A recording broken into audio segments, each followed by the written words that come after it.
everybody. How are you? So, I just found out, courtesy of you guys, Foodie just went live on Kick. I didn't know that.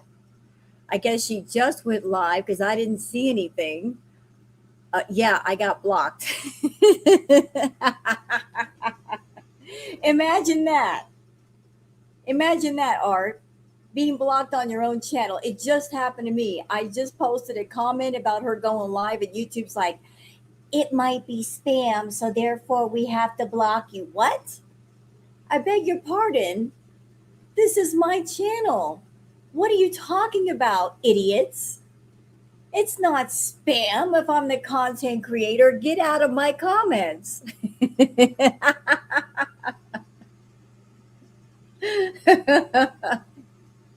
I just got blocked on my own channel. It's freaking funny.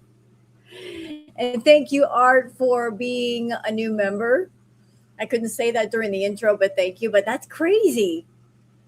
I just posted a comment. Somebody said Foodie's live, and the original comment was supposed to be "Boo, Foodie, go away, bish." BISH, and they blocked me from saying that.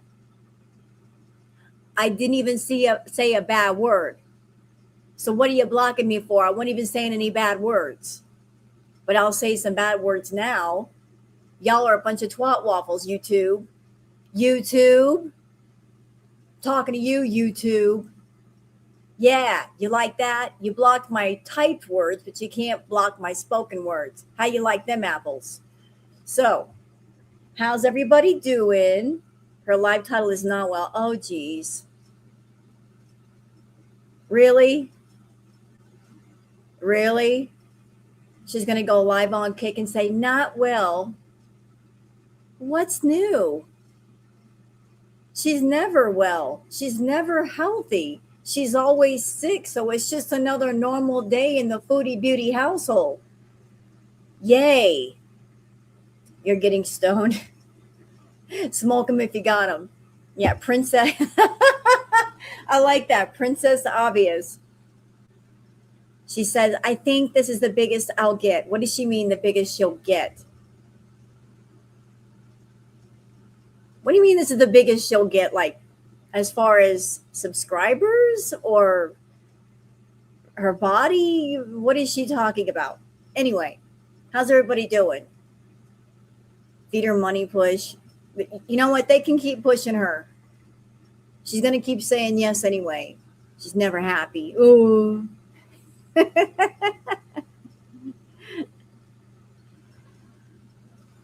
Oh, who is Foodie? Foodie's going off on her right now.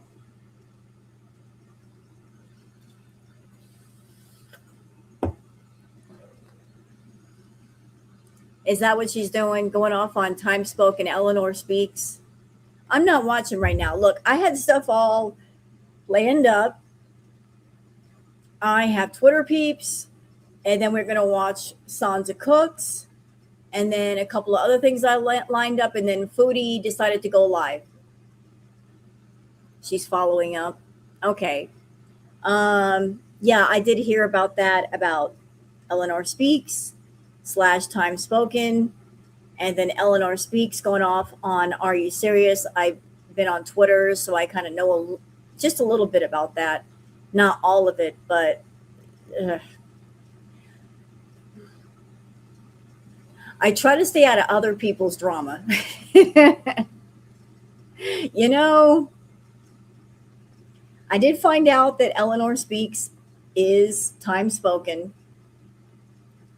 And apparently Eleanor's, like, somebody has been striking Are You Serious' stream. I don't know if it's Eleanor Speaks, Time Spoken. So yeah, like there's stuff going on over there. You really need this? Well, thank you. Do you, boo-boo? I will always do me. I'm sorry. I'm getting like mentally sidetracked over here. When I had everything all planned, then Foodie goes live. So is she doing anything interesting? Is it anything worth sniping for? Or should I go ahead and just show you guys the stuff I already had planned? Because if she's being boring, I'm just like, what's the point? Should I like go take a peek real quick and we can do the other stuff later? Is that what I should do? Like, I don't know what's going on. You know what? I'm going to go take a peek. I should go take a peek, shouldn't I? Why not? A peek might be good. A peek might be good. Okay, let's, you know what? What are we doing? What are we doing? Let me just pull up Kick. I hate Kick, by the way. I hate their website. It takes forever to load. Why does it take forever to load? Lame. Yeah, I see the not well. She's got 511 people in her chat. How does she manage that one? Is it because people were worried about her? Let me pull her up and see what the hell she's doing now.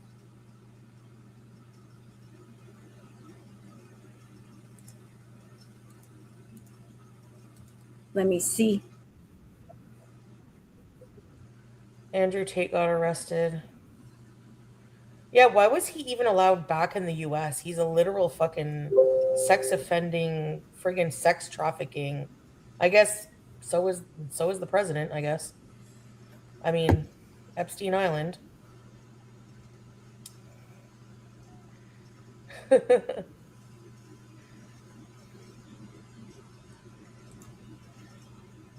Yeah, I'm with you. I think that most of that is bots.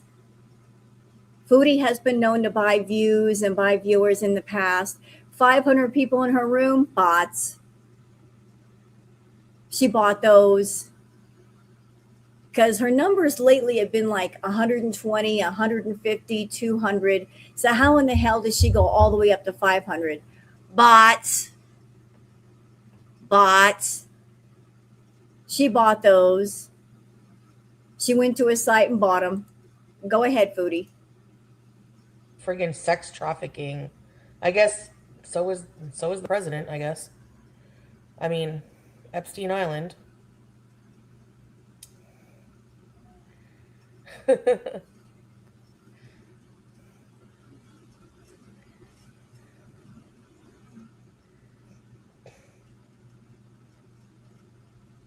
Yeah, exactly, YouTube lover. That's what I'm saying. She was on the news. Yeah. I'm addicted to food. Oh, gee, I didn't know that. Ooh. Wow, that's news. The fuck is your point? I'll say the truth every day. I don't give a shit. Actually, people who say I'm American and I'm offended, good, goodbye.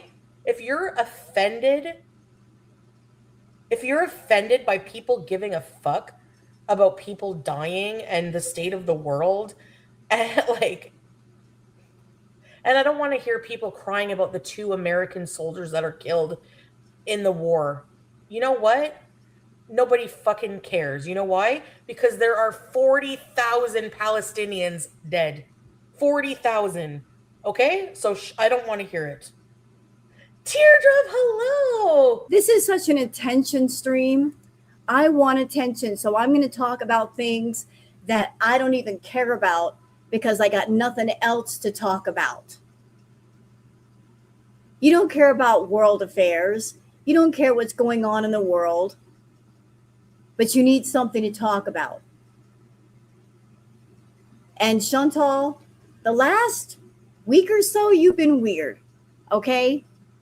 You keep disappearing and disappearing and disappearing. And then when you come back, you post a freaking mukbang. And then you leave again. And then you're sick again. The last couple of mukbangs were weird. Actually, that was one of the reacts I was going to do. And you want to talk shit about America? Then don't take our money, bitch. Don't take our money. Don't take YouTube's money because YouTube is an American company. How you like them apples? How you like that? If you're so against America, don't That's take why. America's money. Don't take money from Americans. No one cares about the schoolgirls in Iran that were killed. Exactly. Nobody. Hey, Gab. So she started this stream and she titled it Not Well because she wanted people to rush over to her stream and, what's wrong, Foodie? Are you okay? I guess she's okay because she's sitting on the couch and she's not coming on camera saying, guys, I'm really, really sick. This is what's going on. This is what's wrong with me, and this is what I'm going to do about it. I'm really ready to make a change this time. That's what she should be doing. But since she's not doing it, I guess she's fine. I guess she's not sick enough.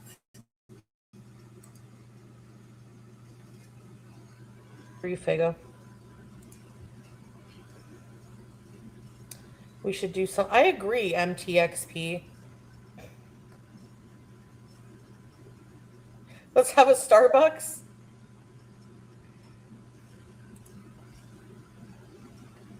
$500 because people like drama. That's why. You know what, Chantal? Maybe you need a little drama in your life. Just a little bit. Because if you had a little drama in your life, you'd have a little bit of excitement and you wouldn't be sitting in your house eating yourself to death. You need a little excitement in your life. You need something to get you excited, something to make you feel alive because you're sitting in the house, you're doing nothing but eating. You're bored with your life. Absolutely freaking bored. No one cares about the schoolgirls in Iran that were killed. Exactly. Nobody. Hold on, Foodie. Wait a minute. Thank you, Art. As much as folks try not to be hateful, stuff like this is why I'm absolutely okay with her double fisting egg rolls and inhaling Mickey D's. Sprint towards the end, girl. I don't give a crap. Sorry, not sorry. Well said, sir. Well said. Well said. Like, she's going to do it anyway. And you just heard what was going on in her chat. People are encouraging her to go to Starbucks. Imagine, we're the haters over here. All of us in Girl World. People in her own chat knowing that she's a diabetic.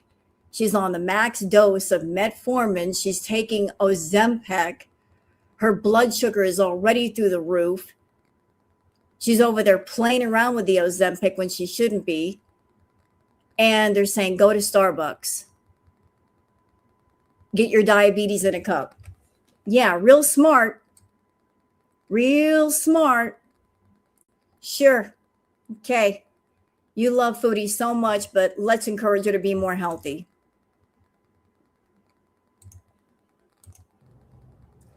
Hey, Gab.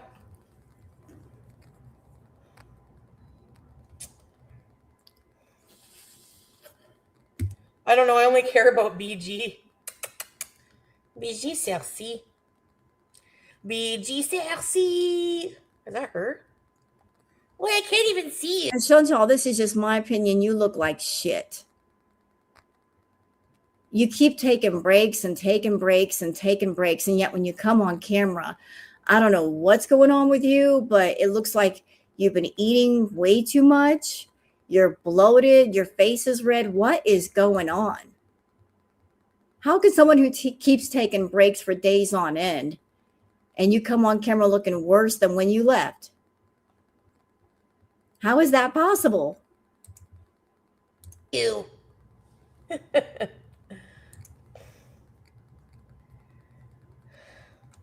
Whenever you talk about the US, all the reactors and their supporters go full MAGA. Imagine, just to spite me, which I don't even see what you're saying, so keep wasting your fucking breath. Imagine supporting. Ma'am? Ma'am? What's these things? Fine, Stinky. Teardrop, I love that. No, part of it's real, part of it's AI. Her picture.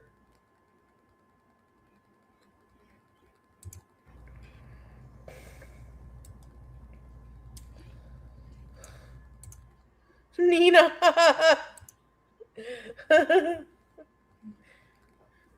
That's actually a very dangerous mentality to have. Support our president no matter what. Yeah, that's. Are you kidding? Do you know how dangerous that is to not challenge people in power? Like, like oh, anyway. It's insane.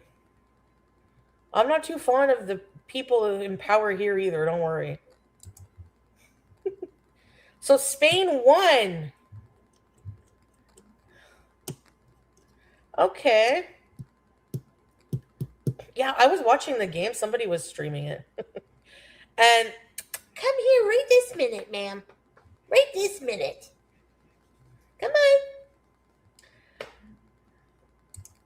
Argentina was playing like shit today. Like, I don't know if it was really hot or what, but, you know.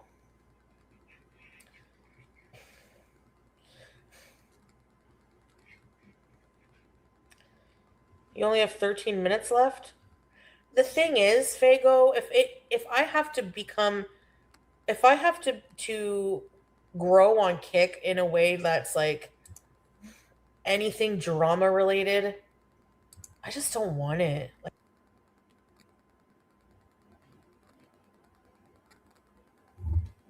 See, this is why I hate Kick. Look, their site sucks.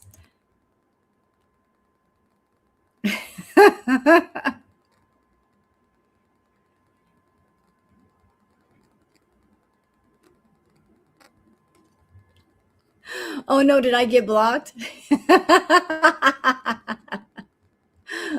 What happened here?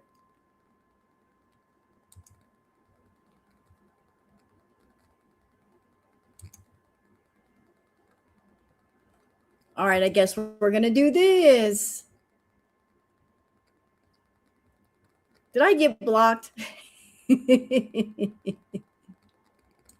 know, bowel paralysis.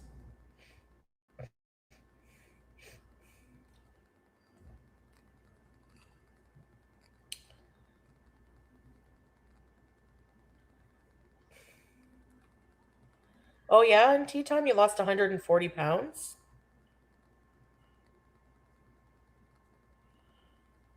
I'm an entertainer. I mean, I am living my life, you know, but not everybody's gonna be entertained by the same stuff. I'm just being myself. Like, people change, you know. Hey, busted discount scooter.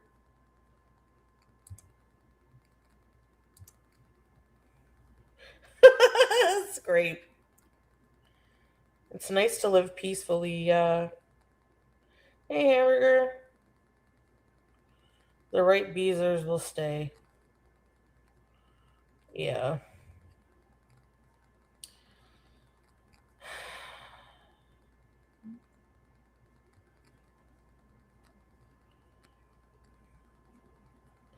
I don't really want to go viral. Like, I just want to have like my own little niche following.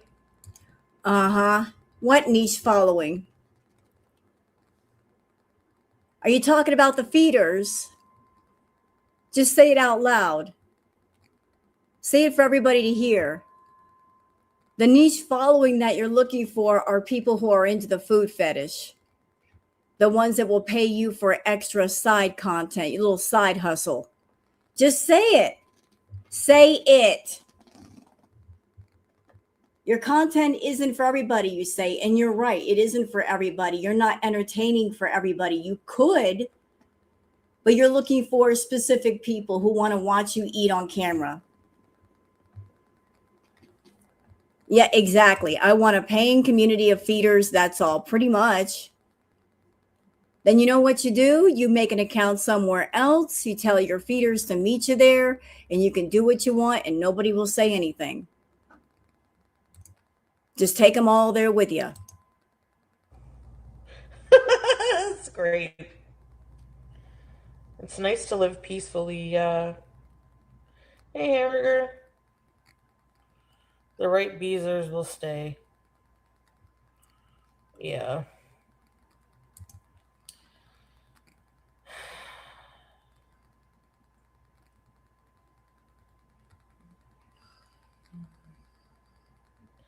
I don't really want to go viral. Like, I just want to have, like, my own little niche following. And honestly, Fago, what I'd like to do is to get healthy. Not possible. Not possible at all. As long as you have the feeders around you, as long as you're doing the feeder content, you're not going to get healthy. You try to negotiate with your addiction and find little ways to continue the addiction, and you want to get healthy, not possible. It is not possible to get healthy doing unhealthy behavior. No, ma'am. Healthier and, do better quality content. I want to show you guys something, because one of the things that I had scheduled to show you guys, I pulled this up. Let me show you what Foodie is up against on YouTube. Okay. I want to show you something. Hold on. Let me see. All right. This is what I wanted to show you guys earlier before she jumped online being a boring bitch. So, this is her competition. She wants to do mukbangs and she wants people to watch her mukbangs. This is what she's up against. People who are doing mukbangs, and look at the bright colors that pop. Okay?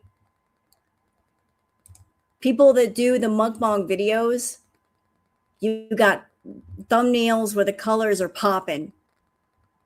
The 5-second clips are popping. Look, bright colors. Yeah, massive amounts of food, of course. But notice how all of these are so colorful. They're eye-catching. And mukbangs like this, well, they're not getting as much traction. Color catches people's eye. Like, you look at color and you go, wow. Like, I want to know what's going on there. So the mukbangs that have the most color, the most variety, this is what people are watching right now. Look, here's another one. That's her competition. Bright colors, lots of variety. Some mukbangers even do themes. Like this. Let me see. Mukbang ASMR. There are people that do themes. Yeah, they take their time and make their videos. They make their thumbnails. Okay, and this is the ASMR mukbangers. Look, they put themes together. They got the fire noodles and fried chicken. We've got assorted butter. I don't know why anybody would want to eat butter, but okay. Convenience store food. They get the fiery noodles. That seems to be really popular. Chocolate ice cream. And I've watched this one before, Honeybee. She does the ASMR. She doesn't even talk. And she'll even make the foods that she does for her mukbangs. Different colors, different themes. This is what Foodie is up against.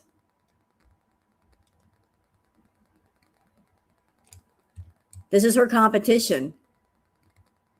This is why her mukbangs really don't get much in the way of views. Because she can't compete with that. There's no way for her to compete with that. But right now I'm just in limbo. Oh! You felt sad for the guy, yeah. It was okay. Yeah, it wasn't my favorite either, Teardrop, to be honest. I felt you would feel the same way, kinda. Your pizza. You will get there. Big streamers fizzle out quick, even with their loyal fans. Everyone gets old. It's your problems right now, man. Fuck off. Watching ALR more than 10 minutes. Yeah, I don't want to be mean, but I don't really watch her either, to be honest. I don't watch a lot of people, though. I'm not faking how I feel. I hate it. I hate being fake. Can we? And yet you continue to be fake. I feel so. No, but seriously? Okay, the pork thing. By the way, I hear that Christians also are told not to eat pigs in the Bible. Isn't that true? People patrolling videos looking for pork egg rolls. Stop it! They're trying to match the exact egg roll. I know. There's a lot of egg rolls are pork, but there's a lot of places that have even like there's places that have a lot of places have chicken ones. Okay, y'all realize what's going on here, right? She's rage baiting. She's talking about religion, beliefs, and she's talking about politics. The two things you should always avoid in conversation because it might, cause fights and arguments. She's going straight for it. This is rage bait. She's poking at people to get extra views. She could easily come on camera and do her mukbangs and talk about other stuff. She's going straight for beliefs and going for politics, the things she knows nothing about. This is on purpose. I feel so. No, but seriously? Okay, the pork thing. By the way, I hear that Christians also are told not to eat pigs in the Bible. And this is why I hate Kick. Look, it's jumping all over the places I'm trying to snipe live. This doesn't happen on YouTube. This sucks. This sucks.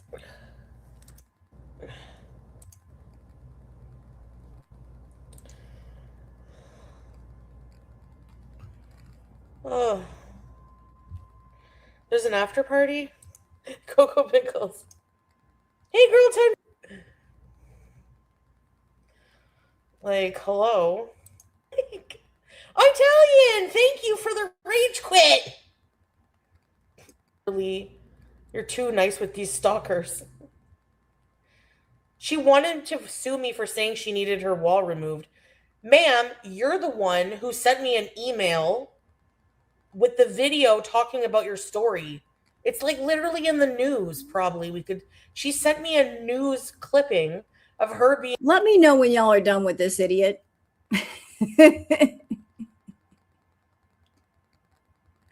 I got a feeling that this is going to be more of the same of the usual. I got other stuff I could show you, but I know you guys are interested in what she's doing now, so I'm staying here for y'all. But to me, this sounds like the same old Foodie. Being friggin' removed from, do you not feel bad that a whole construction crew had to take down your wall to get you out? No offense, but hey, cheesy yum yum. That's ridiculous. Come on. I don't know. Cocoa Pickles, demolition bees. And don't say that's my future, because no, it ain't. I'm not going to burden people to remove me from my house. I'll be staying there if that's the case. But she lost a bunch of weight, I guess, so she's not that big anymore. But she was. So that's why I'm saying, why are you talking crap? Why are you talking crap, No, nobody's got to lift me. I can get up myself when I fall down. Thank you very much. For right now.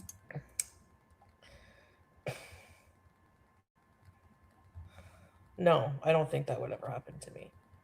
The article said she was over 800. Hey, Anna. There's no way. There's no way. I know people say it's a slippery slope. It doesn't take much, but nah. I think this is the biggest I'll ever get, honestly.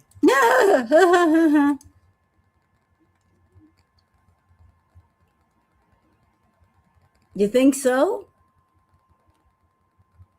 How do you figure?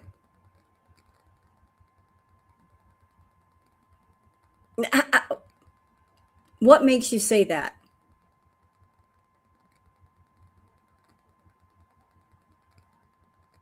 Where do you get this line of thinking?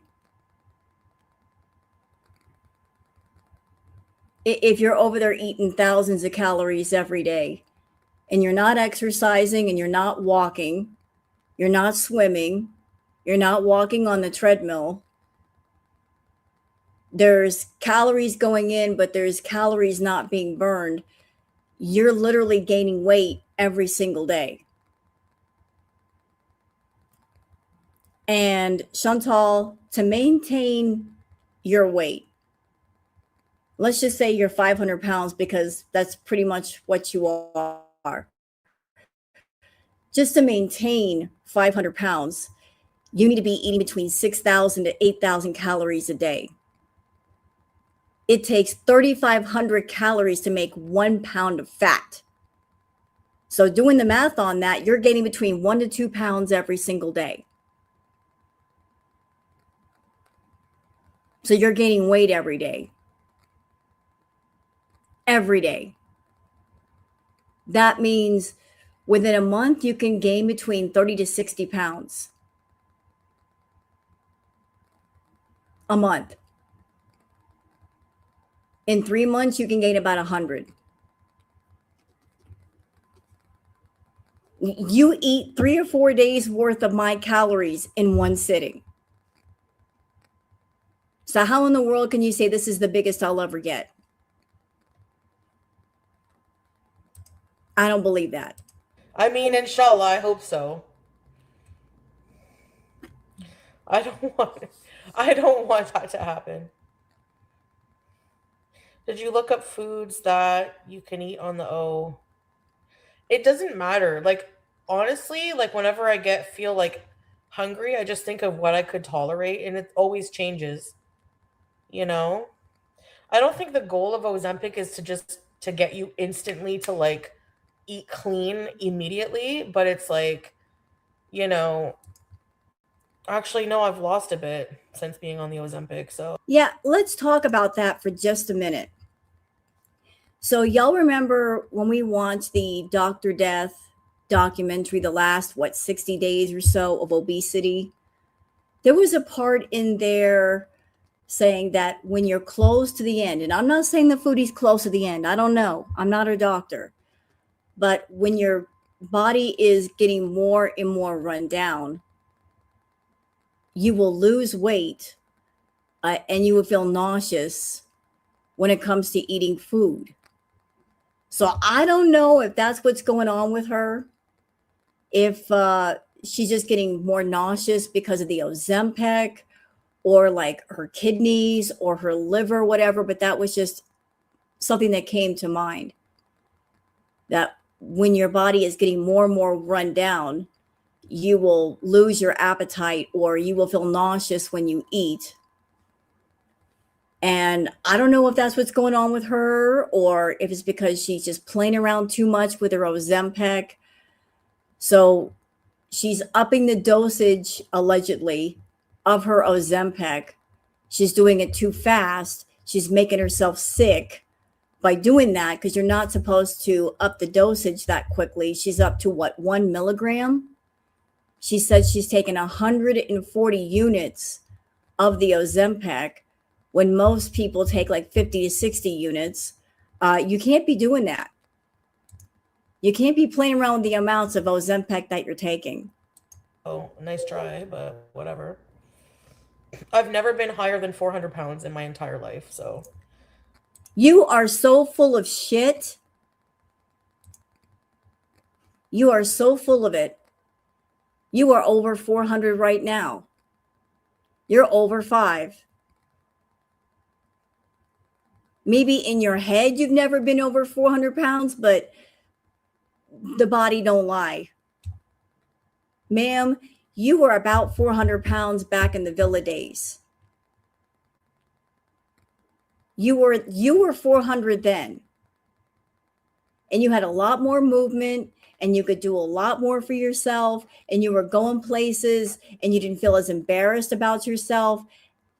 Anybody taking a picture from then and comparing it to now can tell you've gained a lot of weight. A lot.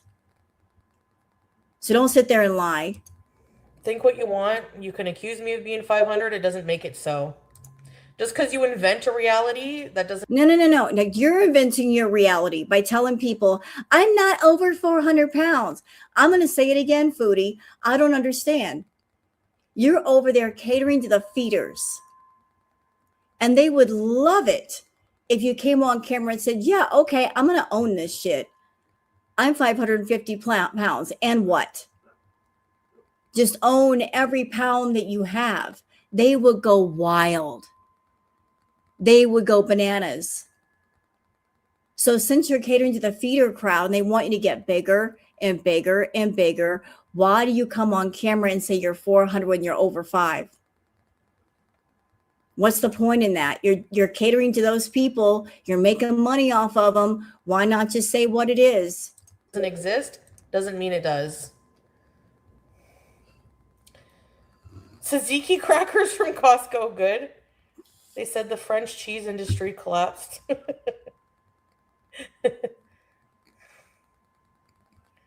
uh, did I mock bedbound people? I said if you need to have somebody remove a wall to get you out of your fucking house, yes, that's a problem. Like, sorry.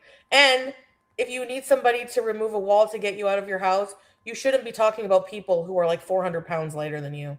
Just a thought. And you know what's crazy? I remember all the way back, she used to say that she weighed less than Amberlyn Reed.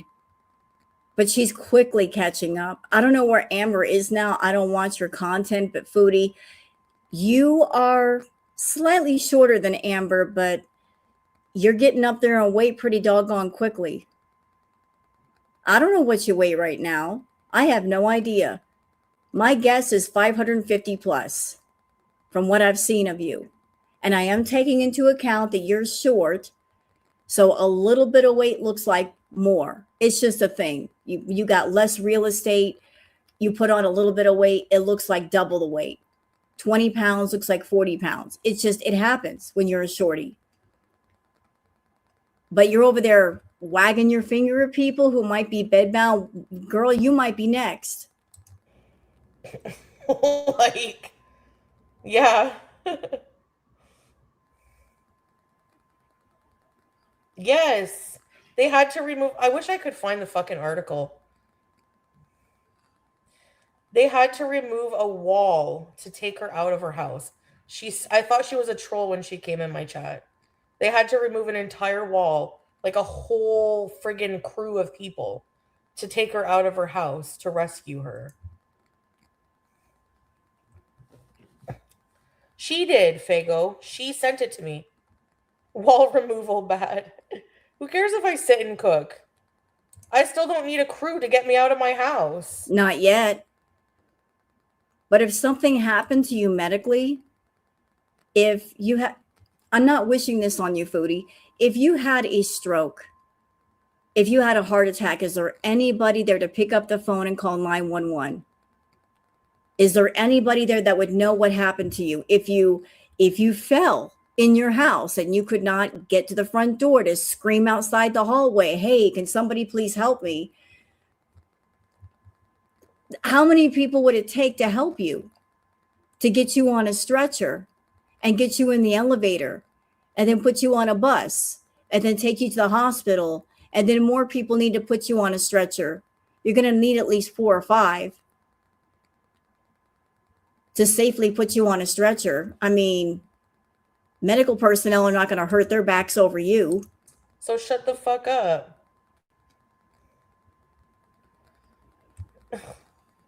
What's that supposed to mean? You calling Americans fat, culture ignorant, and materialistic? Maybe she is.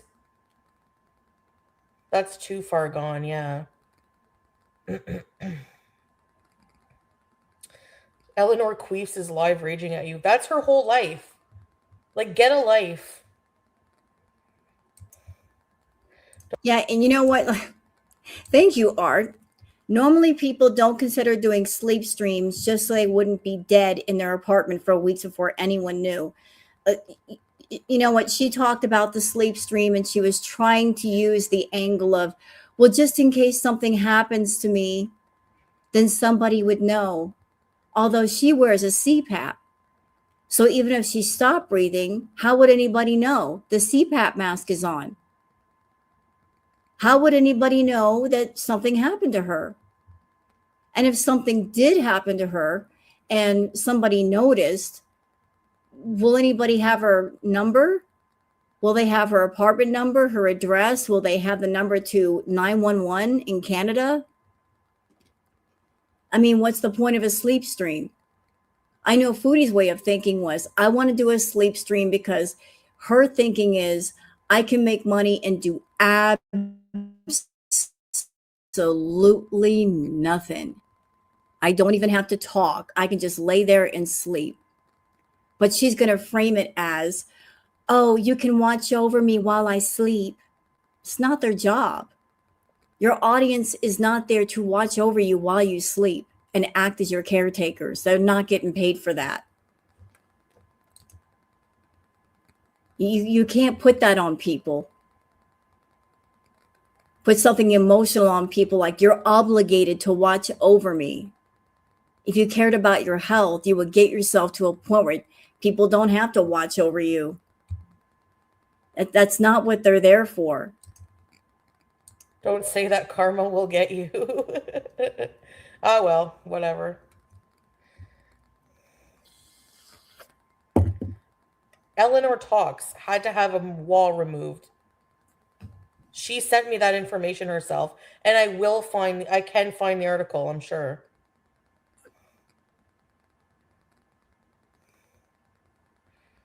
She's live streaming me because she has no life. She's obsessed, and she's a fucking loser. Hey, Scribble Dink. No. She was a former person who came in my chats.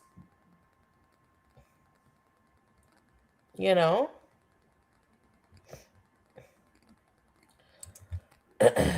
You know, I know this may be kind of strange to say, but sometimes people hate on other people. Like in Foodie's case, like you see something of yourself in the person that you're hating.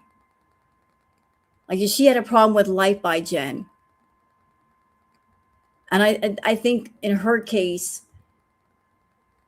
when she was watching Life by Jen, like seeing the way things happen with Life by Jen, like this could happen to me. Life by Jen, she was another content creator who's no longer with us. May she rest in peace. But just, and her hating on Shani and Rev. Shani and Rev are now outside, living underneath a bridge or something. Hating on Shani and Rev for what? Could it be, Chantal, because maybe you're afraid that you might be living under a bridge?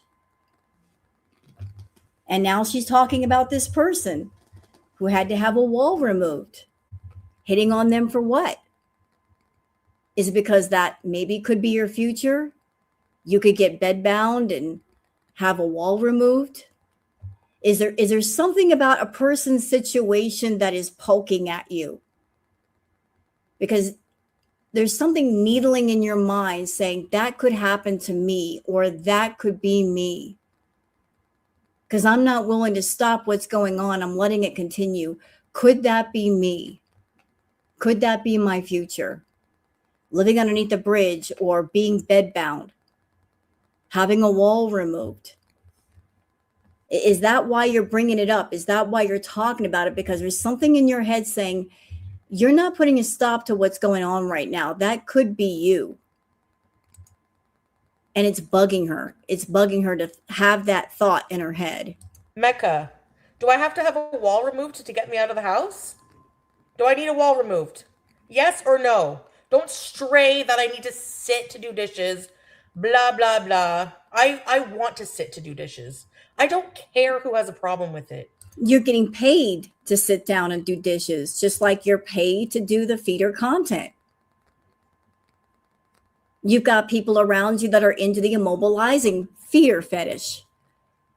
And they like part of the immobilizer fear fetish is you want to watch somebody have trouble doing the simplest thing, whether it's cleaning the house, whether it's walking, doing laundry, whatever. They're paying her to play a part. Act like you're having trouble doing the simplest thing, because that plays into our fetish. We'll give you money to sit down and do nothing. So she plays the part. She's the actress and they are the directors and they're paying her to play a part. So she does. You need to fucking mind your business and find something else to obsess over. Who gives a shit? Like, I don't even know what the fuck you're doing in my chat anyways. Another person with no life. Yes, no walls removed. Do I need a wall removed? No. Do I sit here and have a reaction channel? Here's the other difference. Do I have a reaction channel talking shit about other fat people? No, because I worry about my own journey. I worry about myself and know that I would look like a complete fucking hypocritical loser asshole talking shit about other people with weight problems when I have them myself. Bedbound is a community word. Yeah, it's okay for everyone else in Gore World to make fun of people for being bedbound.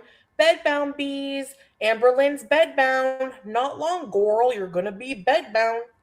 And meanwhile, they all fucking are like time spoken. Fat as fuck. You know, the thing is, this is not a beauty contest. This is not a pageant.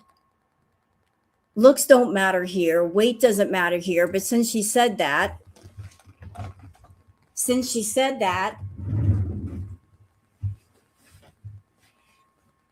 how about that? Can you do that, Foodie? Not that it matters, because who gives a crap about pounds? It doesn't matter if somebody's big or small in girl world, if they're a reactor or an audience member. Who cares? Who cares? But you keep insisting that everybody in girl world is fat. Bitch, I'm 130 pounds. I don't know. I haven't gotten on the scale lately, but I'm not fat. But even if I were fat, who gives a shit? I'm a reactor. I'm not walking a stage. I'm not walking a catwalk. So who gives a damn? So take a long of a short Pepe. You can get out of the boneless couch. I don't know about others.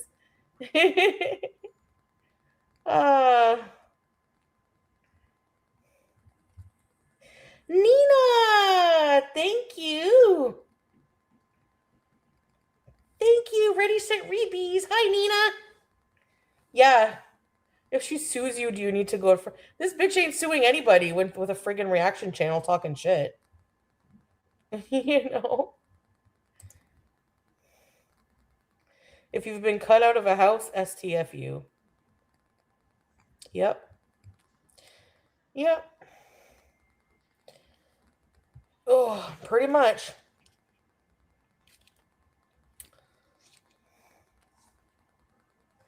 So anyway, that's why I thought you guys were joking when you said it was time spoken. Clown frown.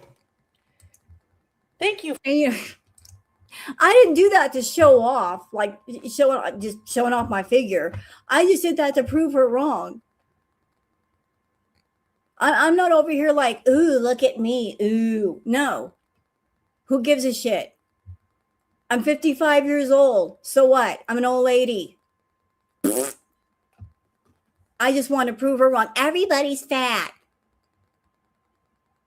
Bitch, shut up. No, we're not. We got some beautiful people in girl world. I've seen some of you people on Twitter. I've seen your pictures. You, how dare you look that fabulous? How dare you look that stunning? Who do you think you are with all that fabulousness? All of you people on Twitter showing your pictures. How dare you look that good? Keep doing it. Make Foodie pissed off. Fago. Ready shit bees. Thank you, clown. Thank you, Fago. Welcome, clown frown.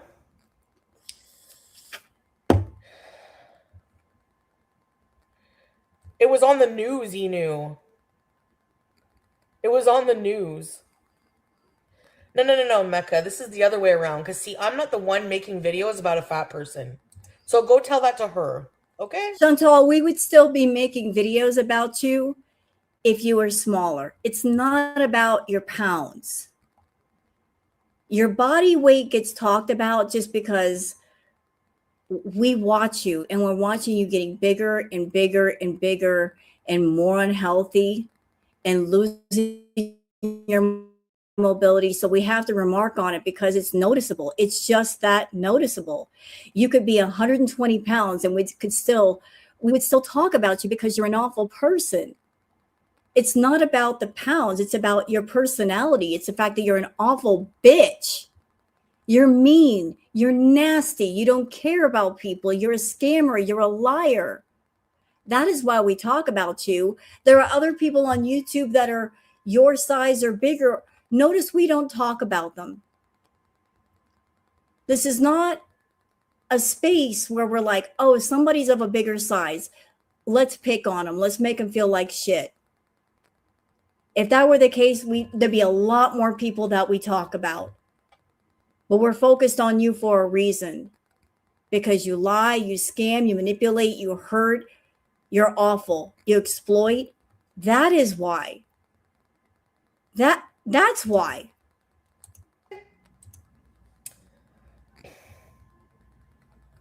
Did you get your sleep study? Not yet. I hope soon. Andrew Tate got arrested.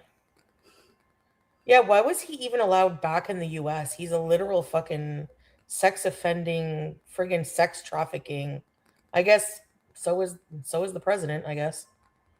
I mean, Epstein Island. I'm really surprised that she's defending him, considering how much of a PDF apologist she is, defending Cyrax and Dragon Lord Frodo and Karate Joe, making excuses for Karate Joe, saying he served his time. People should forgive him. A PDF file who hurt kids. Defending him.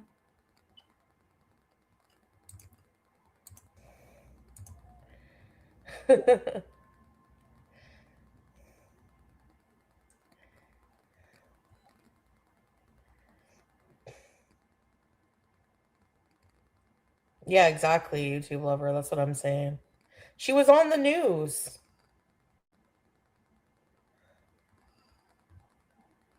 Yeah.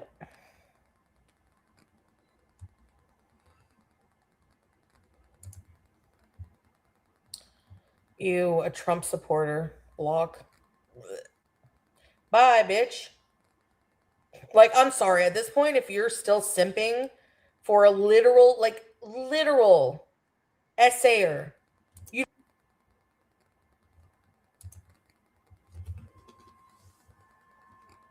Ma'am, you were involved with and you were simping for someone who accused of SA. And you were lying for that person. And you're still talking to that person and you're still buying him sexy groceries. Are you sure you want to go there? Are you sure you want to have that conversation? Do you really want to?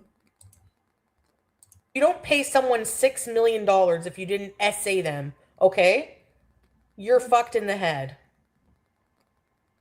Somebody supporting genocide, licking Netanyahu, the biggest war criminal in the fucking world, starting a war worth billions of dollars while Americans are fucking starving and begging for jobs. Fuck off. Get a fucking life. That's for you. Shove it up your ass. Fucking sicko. Get the fuck away. You know what, Foodie? Your life is a mess. There's lots of other things you should be worrying about and talking about right now. You're talking about politics in a place that you don't even live, that you've never lived. You got bigger fish to fry. Your health is shit. Your life is shit. You're over there spinning your wheels because you don't know what to do. Your views are backsliding. Your viewers are bored. All your major organs are fucked. Absolutely fucked. You got an enlarged heart. You got a heart murmur. You got a history of blood clots in your lungs. You got non-alcoholic fatty liver disease. Your kidneys are screwed up. Your blood sugar is through the roof. You're a food addict. You're not in recovery for that. You got bigger fish to fry, okay? Bigger. Instead of looking at what's going on across the ocean and across the pond, you should be focusing on you. Just you. Why you focus on everything else but you? From me. And fuck you, Mecca. Bye. You don't get to bees with us. You're not cool. See ya. And you know what? Apologies. I politely disagree, Radio. She didn't rage her way to 500 live viewers. She bought those. Foodie's got a history of buying viewers and buying views. I believe that's what she did because everybody's been talking about how her lack of viewers lately.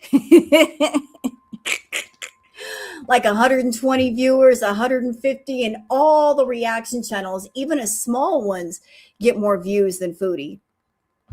So she's like, I'm going to show them. I'm going to get 500 viewers because I'm going to buy them. Okay, buy them.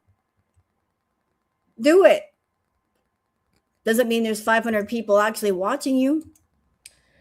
Anyway, I'm addicted to food. Oh, gee, I didn't know that. Ooh. Wow, that's news. The fuck is your point? I'll say the truth every day. I don't give a shit. Actually, people who say, I'm American and I'm offended, good, goodbye. If you're offended by people... And Blue, I understand. People were just letting me know that she was live and they're like, can you snipe her for a minute? But just look at it this way. She's going to get her karma for all of this. All this nonsense that she's talking, all this trash, she's just running up her karma bill. She's just adding to it. Because the energy you put out into the universe, you will get back. So she's running up the bill. So let her run it up. Let her make things worse. She's putting that hateful energy out into the world. It will come back to her. All this anger and bitterness and me. Let her run up the bill. She'll get it back. It'll boomerang and hit her right in the ass.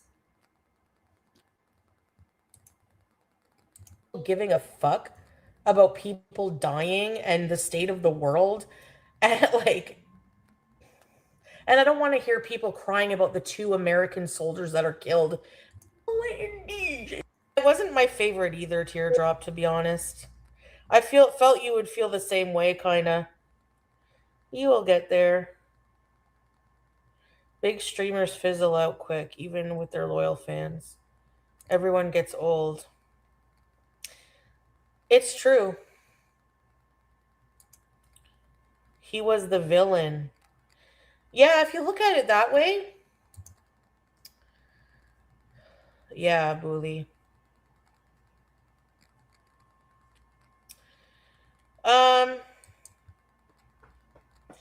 Who knows, Chins? Maybe. If that's what's meant to be, that's what's meant to be.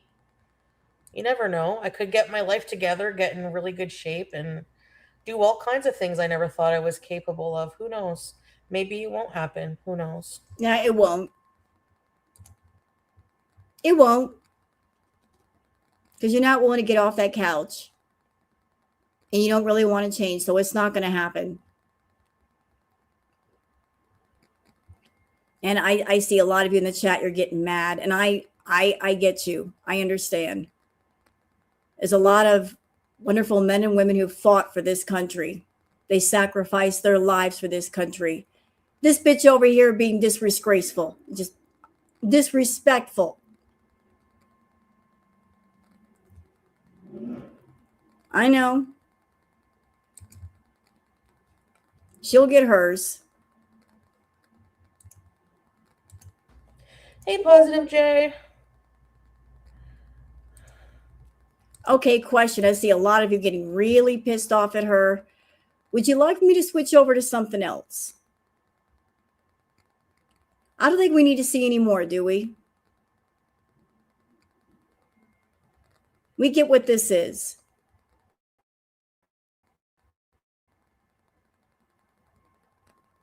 We can switch over. All right, we're going to switch over because I see a lot of people in my chat getting really upset, and I respect you. I respect how you feel. I don't want anybody getting too upset. Yeah, we can go on with the planned content. We don't need all this. She can go away. Bye, Foodie. You pissed off my chatters. That's what you did. Look what you did. Making everybody mad. Shame on you. Shame on you for talking about America the way you have been. Disrespecting all the good folks who served in the military. Shame on you. Shame.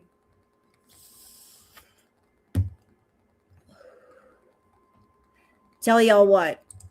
Let's switch gears and let's go to the Twitter peeps.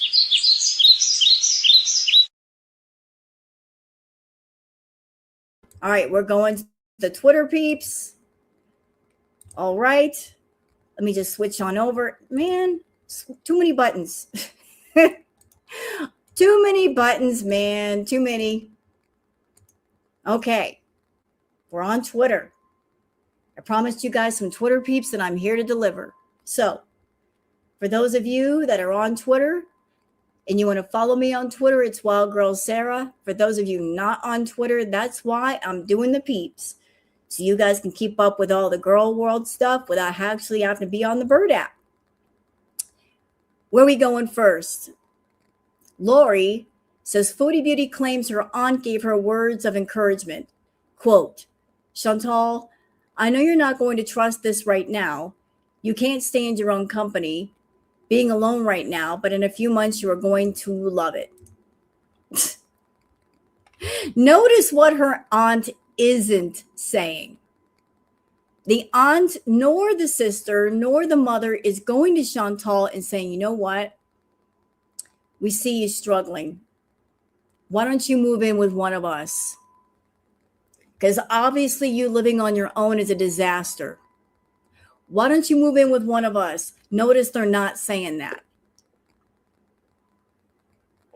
They're not coming to the rescue and saying, move in with the family. We'll take care of you. We will assist you. We will give you guidance. They're not saying that. They don't want her to live with them.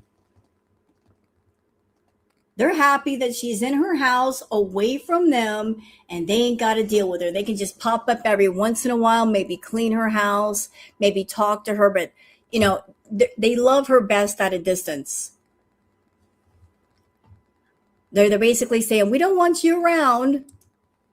We're not going to help. We'll just keep an eye on you, though. Doc Remy the Beau says, more B moments for bucks. Boy, you think YouTube would take issue with Foodie Beauty going right back to monetizing her BED like the old days. Guess we'll just have to keep reporting her. So, yeah, that was the new mukbang. This sad mukbang. And I showed you guys examples of what other mukbangs that people are doing. Speaking about the mukbang content, it is possible to make what's called evergreen content from mukbangs. Now, if you guys don't know what evergreen content is, that's when you do a video on YouTube and it's relevant forever. Like you can make a video and you can still get views and still make money from it, like 6 months or 6 years or 10 years after the fact. That's called evergreen content. Stuff that's still relevant way after you make it. And I showed you guys the mukbang videos from other people. What they're doing might be considered evergreen content, but the stuff that Foodie is doing is not evergreen. Like she just throws up a video of an easy meal, and after the first day or two, nobody's really watching. So she's not going to make that much. There's no potential to make money off of like eating a burger, fries, and having a drink. So this is what she was doing. She ate a Firehouse sub, fries, and cheese. Nothing interesting here to report. Lori says, Foodie Beauty getting burnt in the YouTube comments. So she put up a community post saying, I'll be live after the FIFA game is over. What? And someone replied, no one calls it FIFA. She says, I don't give a crap.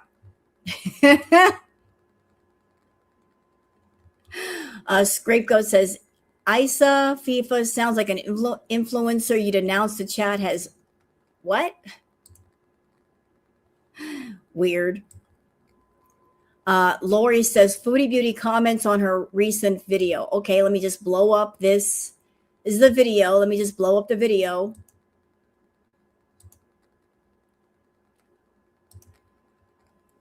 Okay, so this is our Firehouse subs video. Tyler says, good Lord, that's a lot of food, especially for someone that's supposed to be on GLP. Ellison says you should not be eating lettuce. So I don't know if you guys have been paying attention to, like, there's this virus thing that is making a lot of people sick, that gives people diarrhea. And allegedly it's been linked to chopped up lettuce. That's where the virus is coming from. And I guess that's why that person is saying that. They're like, you should not be eating lettuce. Good Popper says, bad video. Yeah.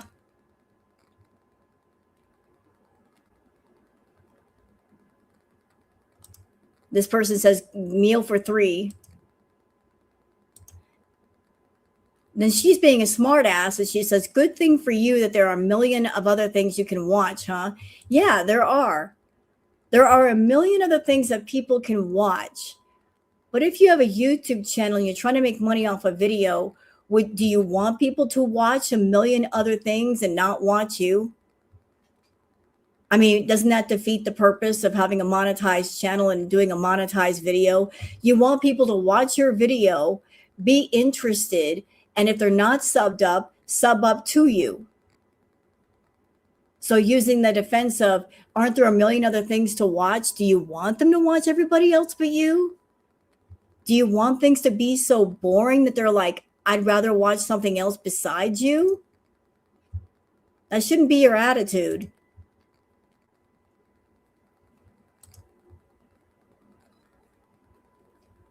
Donnie says, I've meal for 3. Foodie says, I feel bad for your starving family then, for fuck's sake.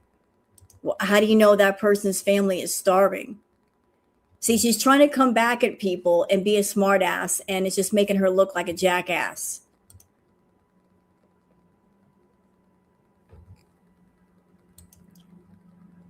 This person says, you said people can get used to anything, adjust to another life. I think that's good and important. Top Chat says, why even take Ozempic at this point? Ozempic is here to help a lifestyle change. Stop eating crap. Yep. She replies with, it's about reducing what I eat, and I will eat what I want. Thank you very much. So she's being a complete biatch to her beezers. Like, they're like, what are you doing? You're on Ozempic. Why are you eating all this junk? And instead of handling things with grace, she's being rude. Hey, Kathy. The mukbang was made for her special clients. She likely isn't concerned who else watches. Maybe. I don't know. I don't know how the feeders could get turned on with her just eating a firehouse sub. Maybe that was a request. Maybe there's a feeder that's like, hey, can you eat a firehouse sub for me? I don't know. But that doesn't really look like a meal that would turn a feeder on. It could be just Foodie decided, hey, I was going to get a simple meal. Might as well make a video. So I don't know if a feeder paid her for this or she just like bought the meal and thought maybe I can make my coin back on it by making a simple video. And if even if I make 20 bucks or 40 bucks on it, the video itself will compensate me back the cost of the meal. Maybe that was the thinking.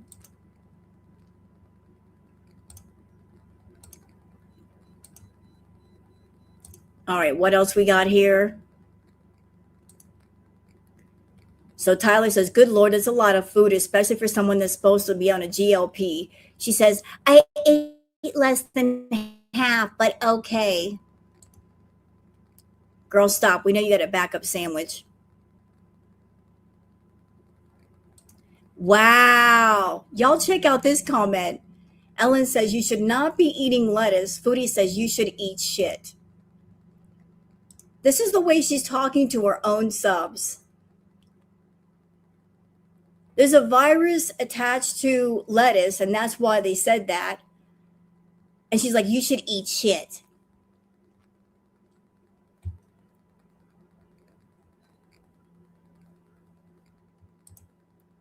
Good grief.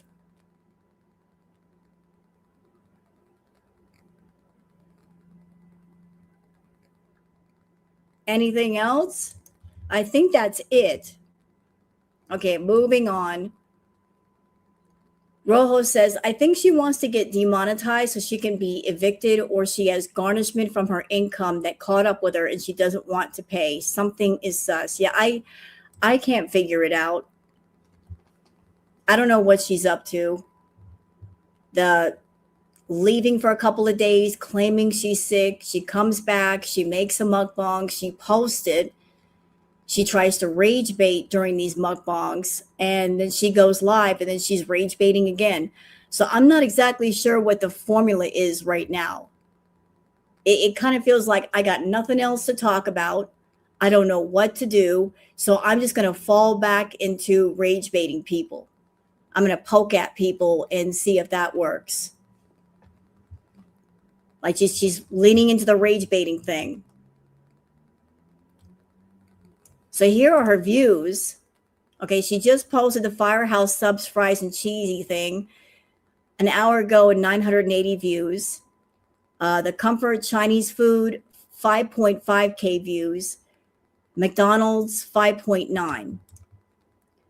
And 5.9, 5.4 for a smaller channel that might be pretty decent. For Foodie, not so much. I don't know what her RPM is. The RPM on YouTube is what you get paid per 1,000 views. But I would imagine because she doesn't post that much, it's pretty low.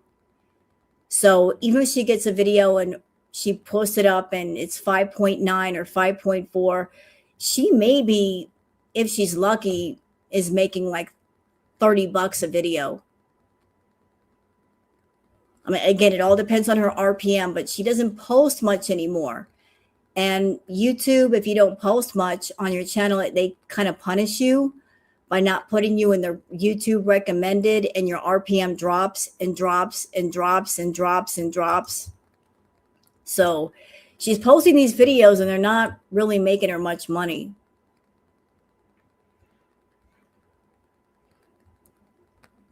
All right, something nice from Restoring Your Faith in Humanity. A bear mistakes the vet's attempt to measure its body for a hug. So it's a bear. He just wanted a hug.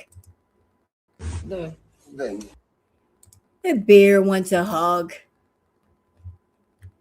Look, the bear's like, just give me a hug. I want a hug. If a bear wants a hug, you give him a hug. It's a big old teddy bear with claws. Look, he just wants a hug. It's like, give me a hug. Come on, love on me. Why won't you give me a hug? I'm licking your face.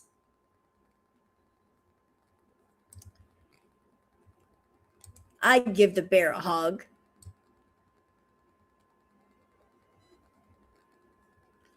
Milky says, gosh, Foodie, what a medical mystery. I'm stumped.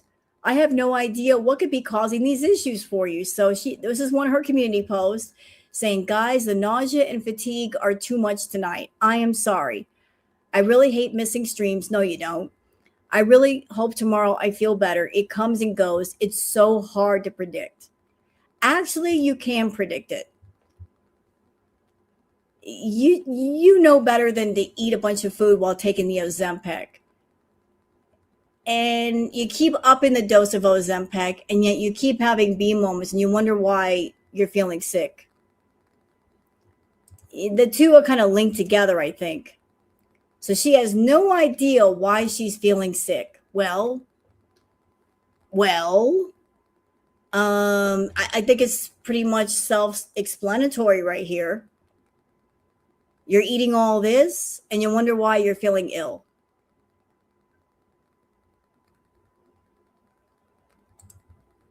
You'll wonder why you're sick. Okay. Valgal says the comment. So this is another one of her community posts. She said, my chicken stew. This person says, no wonder you're nauseous. Is this the chicken stew that she cooked up and there was a plastic bag in it? I'd feel sick too. Chicken flavored with plastic. What could be tastier? I'm going to have me some plastic chicken stew. I don't know why my tummy hurts. It tasted pretty good going down. Had kind of a plasticky taste to it, but I still ate it.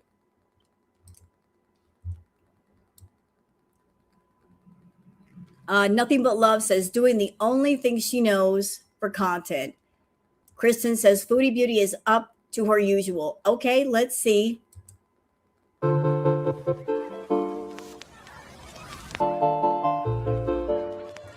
Hello, Foodie Beauty. What is this? Shut up. I got fire hose.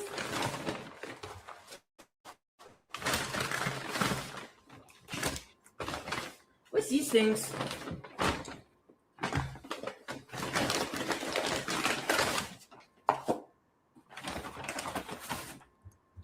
I'm sorry, but why is the ketchup bottle on the counter? Why is it not in the fridge? Firehouse Subs is not overrated. It's really good here. The quality is so fresh. So I have a Diet Coke. Where's the backup soda? I'll show you this in a minute. Here's the sub that I got, okay? Side pickle. That's the only pickle you're ever going to get. Go ahead. I don't know what kind of sub this is. I forget. Spicy. Oh, okay. I don't know what kind of sub this is. Okay, who bought it for you? If you ordered it, you would know what's on the sub. So who bought it for you? What feeder bought you that? Damn, her feeders must be running out of money. We went from lobster mac and cheese to a Subway sandwich. Them feeders are getting cheap. They're not buying her the big meals anymore. They're like, you get a sandwich today. That's it. That's all. Do what you want with it. Chicken. I'll have to put it here somewhere. Hi, Vijaya. It comes with their delicious French fries. Their fries are really good. I hope you like pajamas too. Stupid song for my cat. Hero sauce to dip.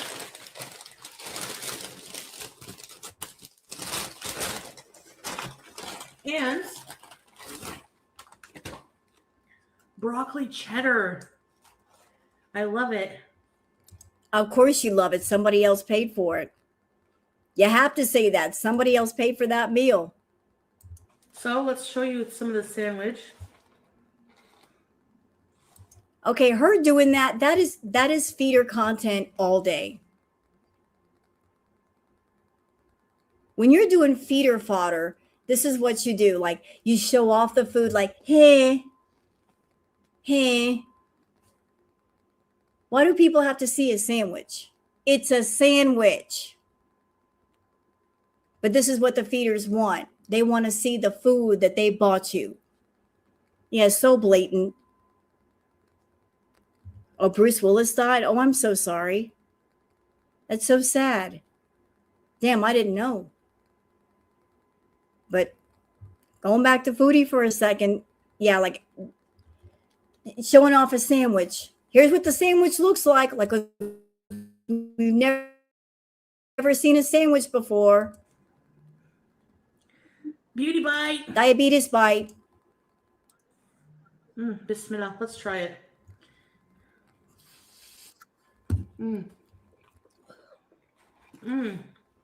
It's a sandwich.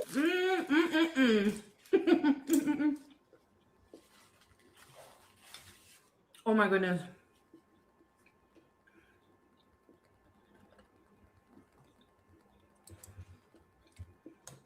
It's like a Cajun chicken. It's so good.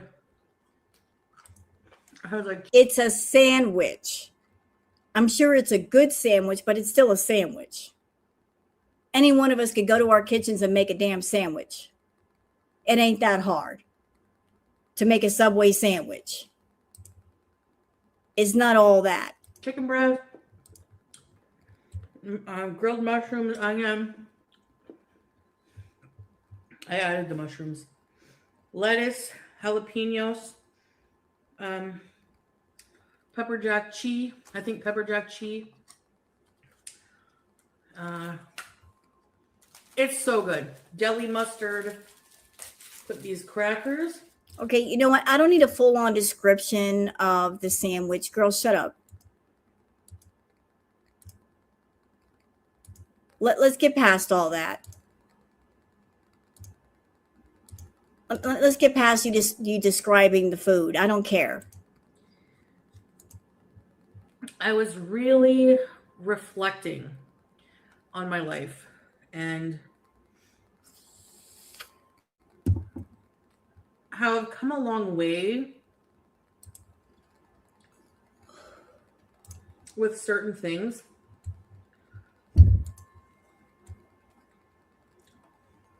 Now, to you guys on the outside, I'm still the same messy flop. But there have been some improvements in my mentality that... Yeah, she did change her clothes. More than likely because a feeder said, can you change your clothes, please? I'm paying for the meal. Can you change your clothes if you're going to do a video for me? I want to see some different clothes. You've worn the same outfit for over 2 weeks. Can we change the clothes now? Thank you. I'll pay for a meal. You can eat the meal, make whatever money you can on YouTube with the meal, but change the damn clothes. I want to see something different on you.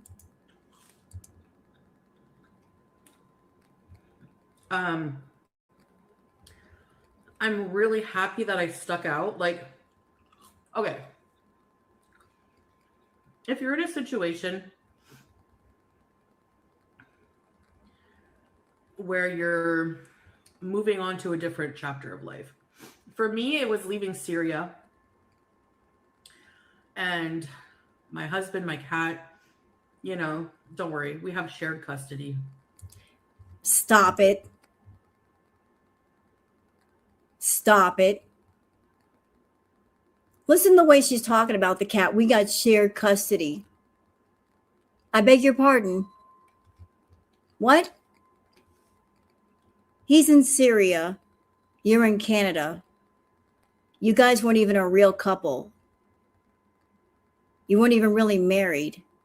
You'll never see him again. He'll never see you again. Uh, what do you mean share custody? Is that what you want to believe? That you can keep hold of him because of the animals? He's the dad, so the cat's fine. But if you're in that situation where you're making a transition, like a big life transition, just give it time. You got to have faith. And honestly, I know people think, I'm not a good Muslim. You know what? I'll even go so far as to say you're not a Muslim woman at all. You never had the faith in your heart. You never even tried. You put on the abaya, you put on the hijab, you took the shahada, true, all true, but you never had it in your heart. You really didn't let it into your heart. If anything, Chantal, you've been highly, highly disrespectful to the Muslim faith and the Muslim people. Highly disrespectful. Other people, they look at it as their faith. You look at it as a character that you play for monetary gain and attention. You accuse Girl World of being disrespectful to the Muslim faith and the Muslim people, but you have been the most disrespectful by far. Very disrespectful. Farting and burping and cursing and gossiping and gluttony. You've been the most disrespectful. By far, hands down. People make those judgments all the time, and you can do what you want. But in my heart, the only person that knows what's in my heart is me and Allah subhanahu wa ta'ala. And I'm telling you, prayer has gotten me through some really tough times. So that's what I put my faith in.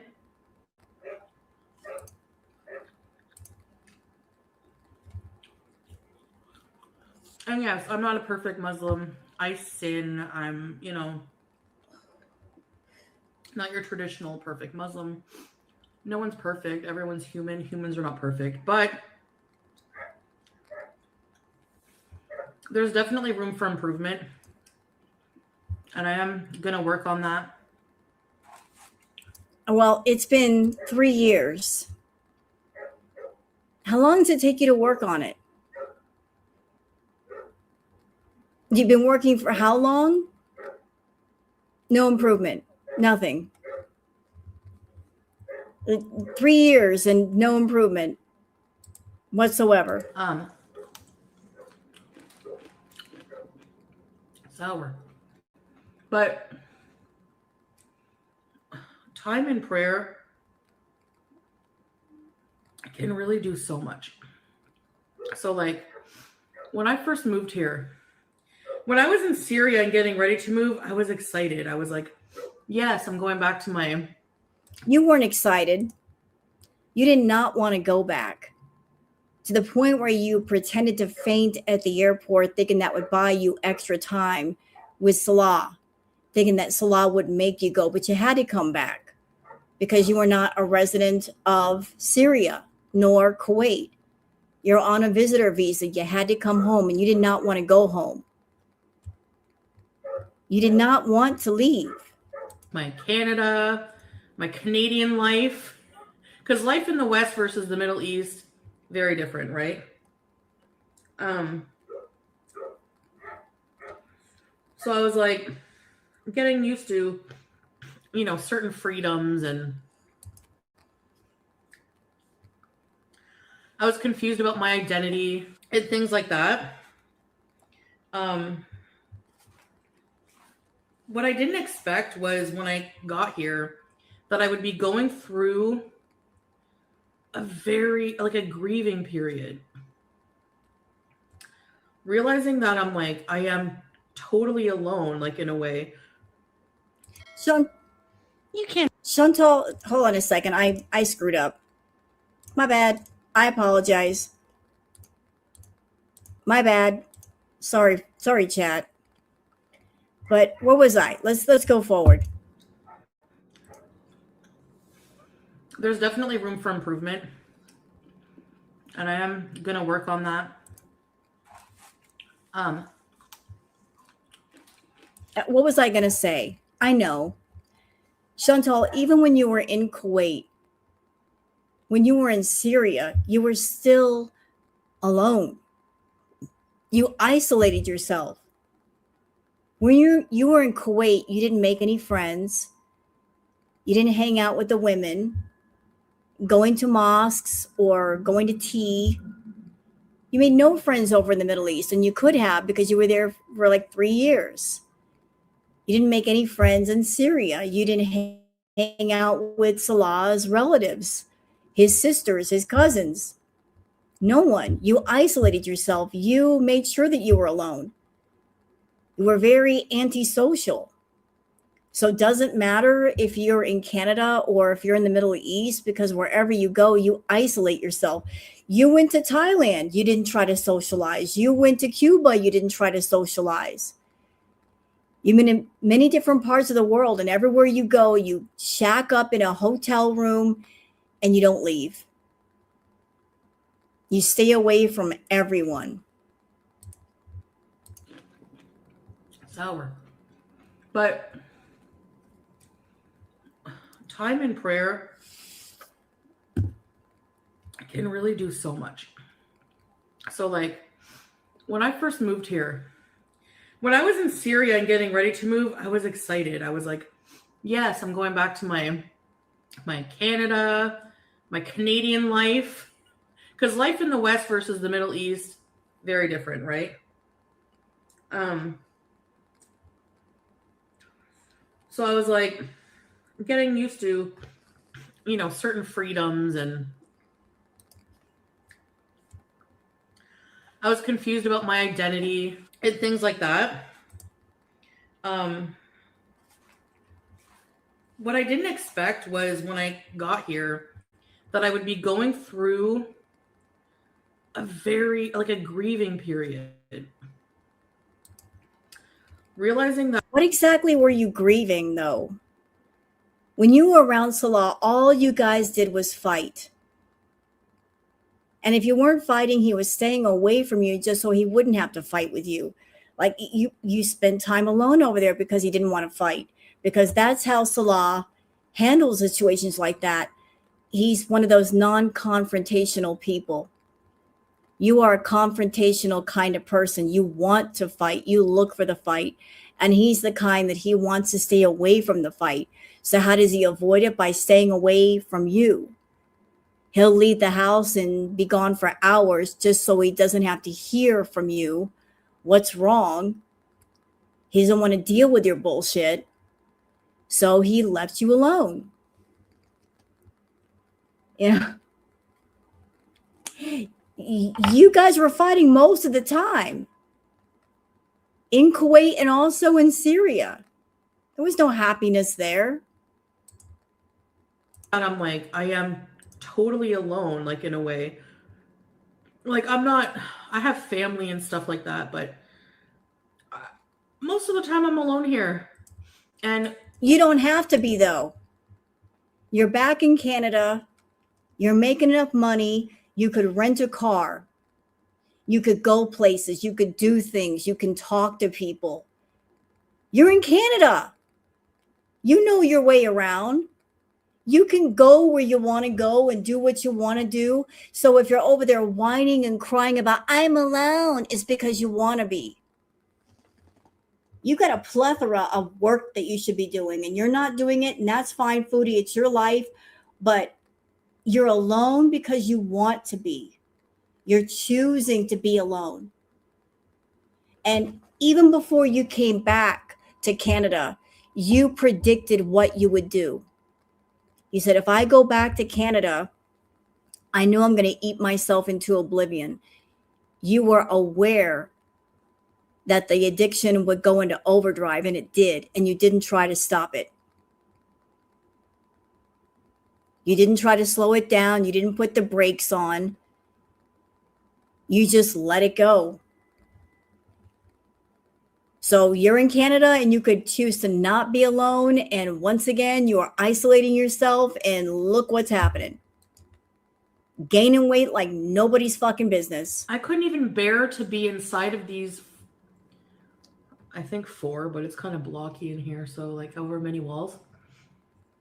I couldn't bear it at first. I was so depressed, lonely.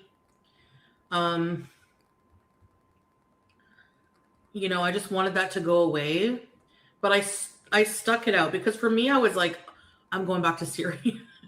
You know, like I was thinking irrationally.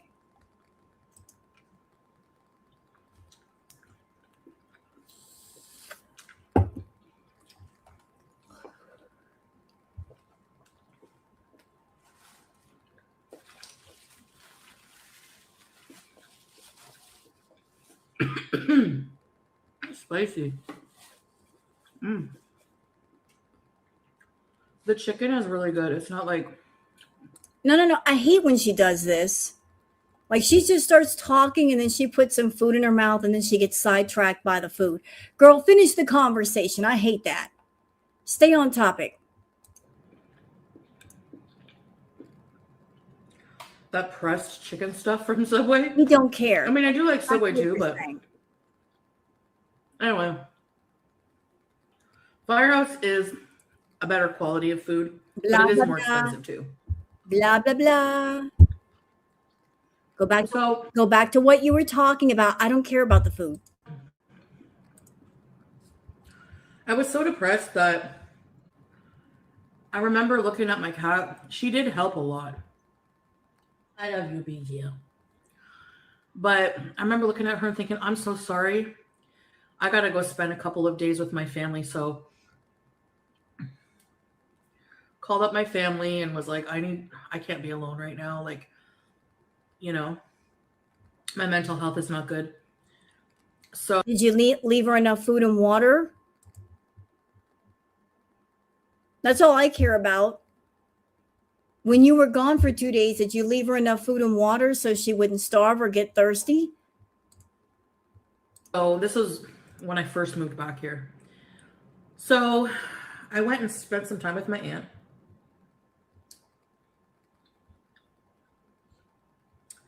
My mom, my family. I was at my aunt's this one night, and I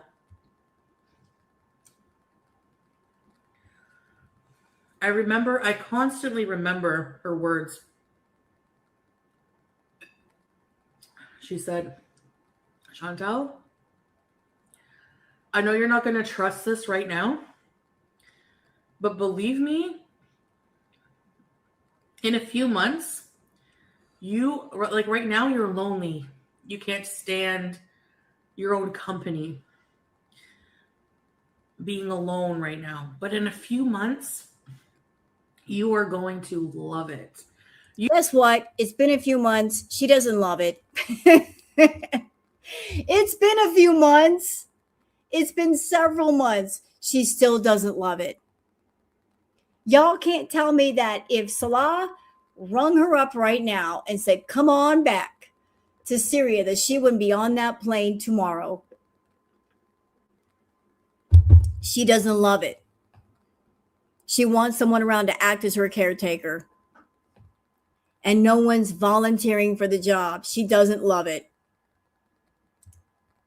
You are going to love it. And you know what? She was right. Like now, that's my preference. Lies. And I'm sorry. I'm somebody that I live alone, and I've lived alone for a long time.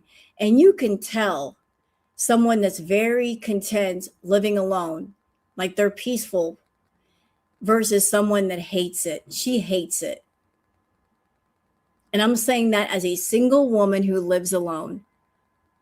She's not peaceful in herself nor her environment. She's not content with her aloneness, with her quiet, with her solace. She fucking hates it.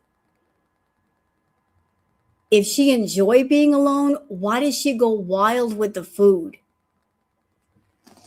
Like, she uses the food to fill up the empty time because she doesn't know what else to do, because she's not content with being alone.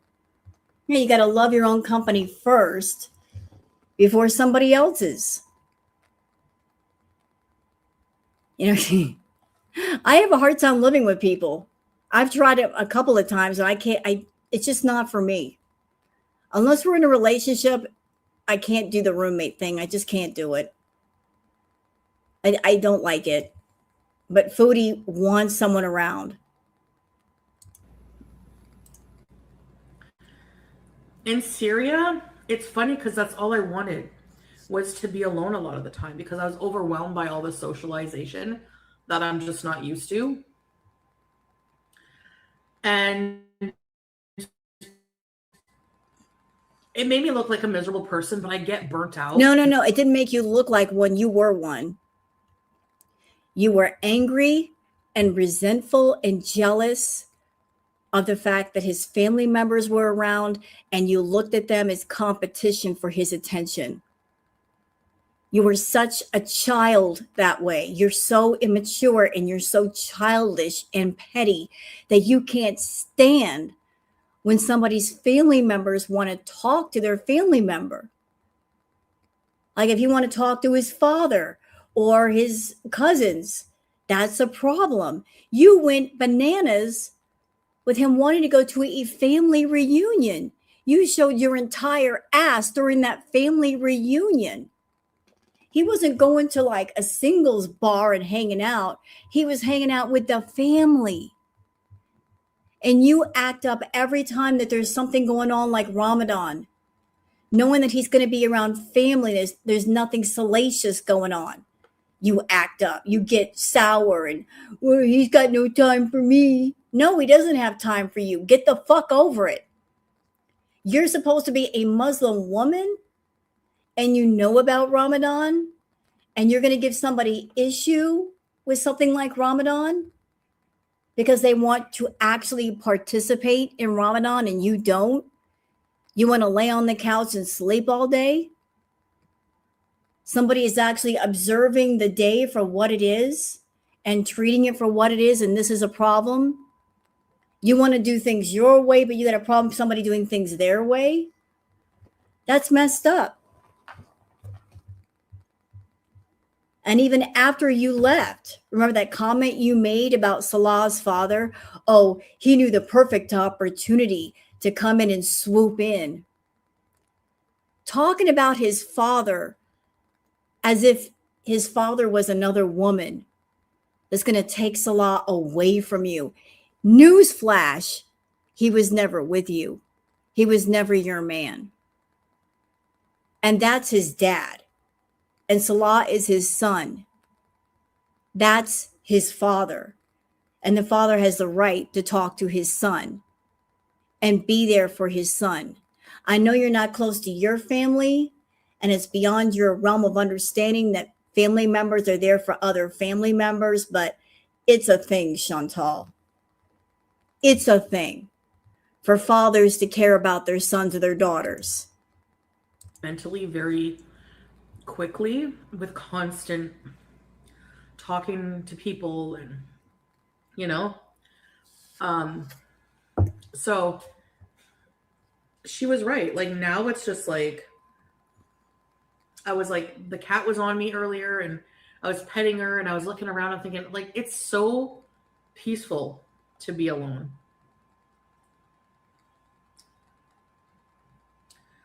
And that's so true. Like, this soup is really good. There's like chunks of broccoli and. This sounds like a TED talk that she's had with herself.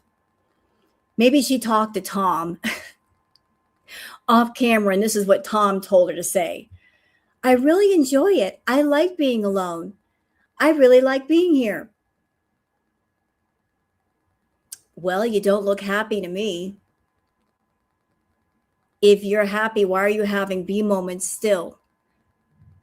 If you're content with yourself, why are you taking care of yourself?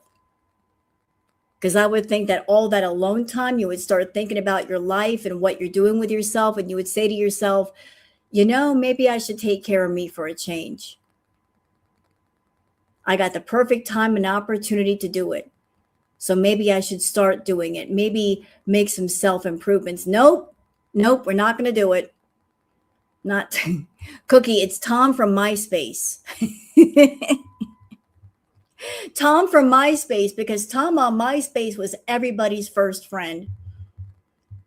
Tom from MySpace was everybody's friend back in the day. Yum. It's like a white cheddar sauce or something. I don't know. But there's a lot of broccoli. I know what you're thinking about broccoli, PU, but it doesn't happen to me with broccoli.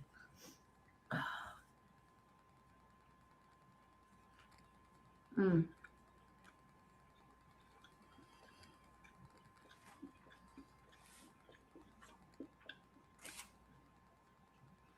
That's the smallest size.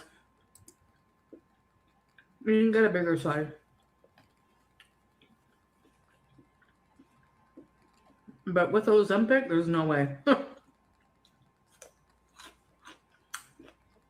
And I got a question. I'm not a nurse. I am not a medical professional. But if Foodie is eating moderately, if she's not eating that much, it doesn't make sense to me why she's upping her dosage of Ozempic. That just doesn't make sense in my mind. If you're watching what you eat, if you're not eating that much, you can keep your dosage low, correct?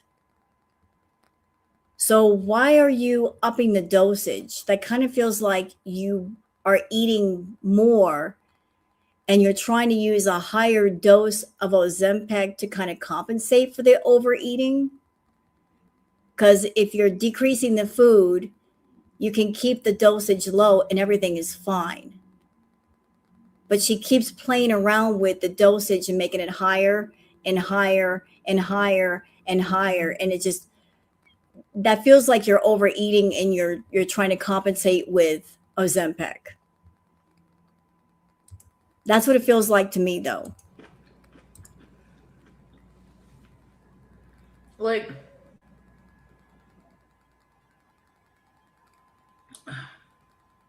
you can still eat on Ozempic, but like, it's finicky. Your body's more finicky. You get fuller faster. You have to eat slower. Like, it's different for everyone. I get bouts of nausea, So, but yeah.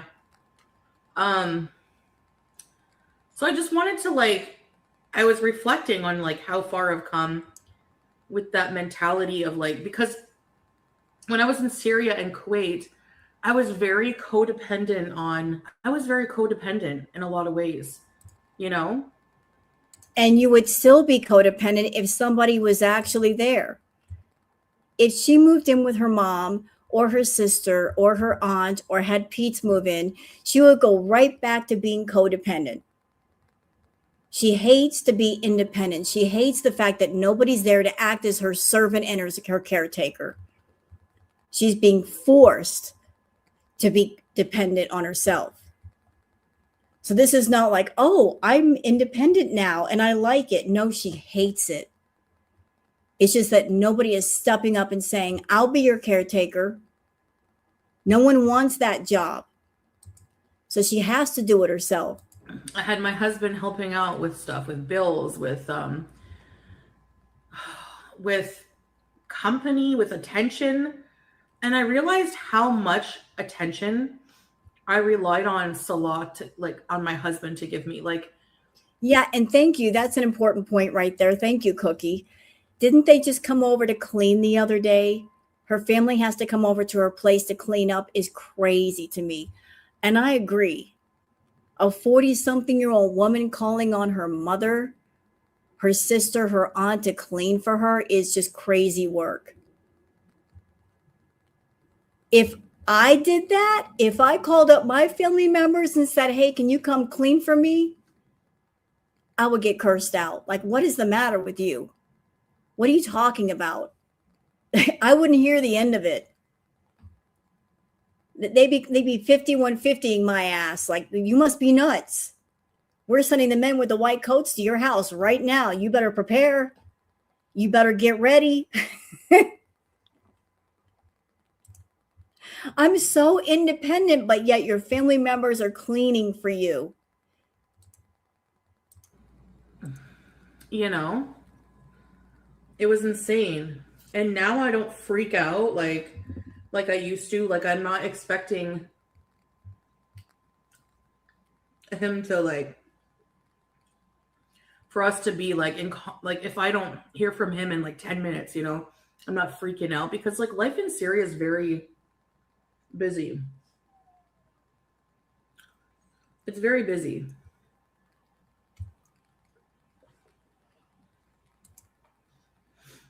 So I mean, you know, it's very, there's always people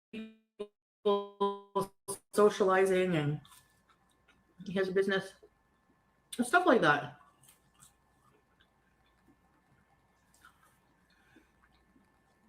Now, would it be the same if I was completely single and alone? Because You are, though. You are completely single. You have been for the longest. You are completely single. Ma'am, you are single. There is no one there. I'm still married and we still communicate the whole day from morning till night. It don't matter. There is no marriage. It's a done deal. You were on TikTok and you told two different men, I am divorced. That's what you said. I'm divorced, which means technically you're single. There's no more marriage. So you can do whatever you want. Either you're divorced and single, or you're married. So if you're married, why were you telling men on TikTok that you were divorced? And why were you telling lies to those men saying, I have my own condo and I have a place in Zimbabwe? What? Why were you telling lies to those people? Right? So, and when I think about when I first got here, we were supposed to be like going our own way in a way, you know? But so I think that that was like, oh gosh, like I had to grieve that. But we ended up deciding to stay together, which may have. You know what? I think we all understand where things are with Salah and Foodie. There's only one connection point. They need each other. They don't love each other. They need each other for different reasons. He needs her for the money. He wants access to the money. And she needs him because she needs someone to talk about. And in her mind, she wants to believe that she's actually married. So as long as she's willing to send money to him every once in a while, he lets her go on with her delusion because it works in his favor. I get to go to her and get money every once in a while, and she gets to carry on with her mental delusion of marriage. So they need each other. She needs someone to talk about. She needs a way to say that I'm married when she's not, and he needs cash. So they come together on their needs. Have helped my mental state? I don't know. But no matter what, like when you go through a breakup or you go through a separation or any kind of strong life change where you're out of, you know, you're removed from a life you're used to, you're going to have to go through a grieving period. And I guess all this to say, like, I know it's confusing, but it makes sense in my head, at least. Well, only in your head, because it makes no sense to any of us. He's gone. You'll never see him again.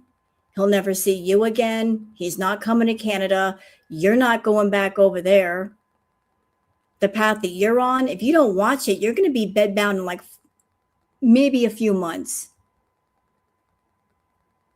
And the feeders are going to help with that. Because let's be real and let's keep it real and let's keep it honest. They don't want you leaving Canada. They don't want you traveling, and they don't want you to have a partner.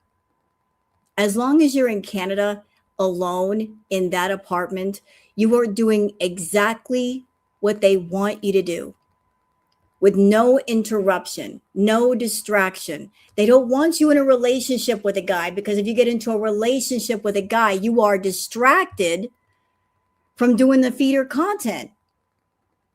As long as you're in that apartment alone, you can indulge in your addiction as much as you want, and they can pay to make it happen. You are on stage by yourself with nothing distracting your attention away from where they wanted to go.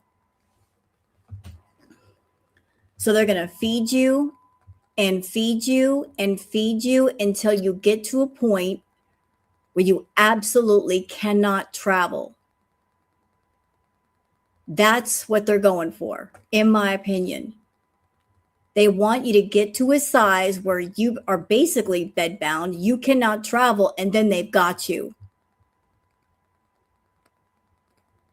They want that moment where you realize, I can't go anywhere, I can't do anything, I can't go see Salah, I can't go see anybody. Then you will rely strictly on them and their income. They want that power exchange bad. Like, it does get better. That's all I want to say. You get used to your new reality.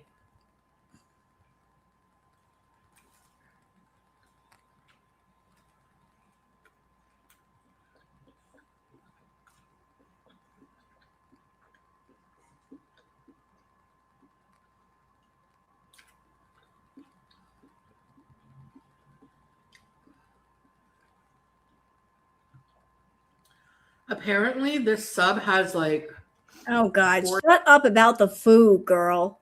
45 grams of protein. Oh, shut up. Shut up. Nobody cares.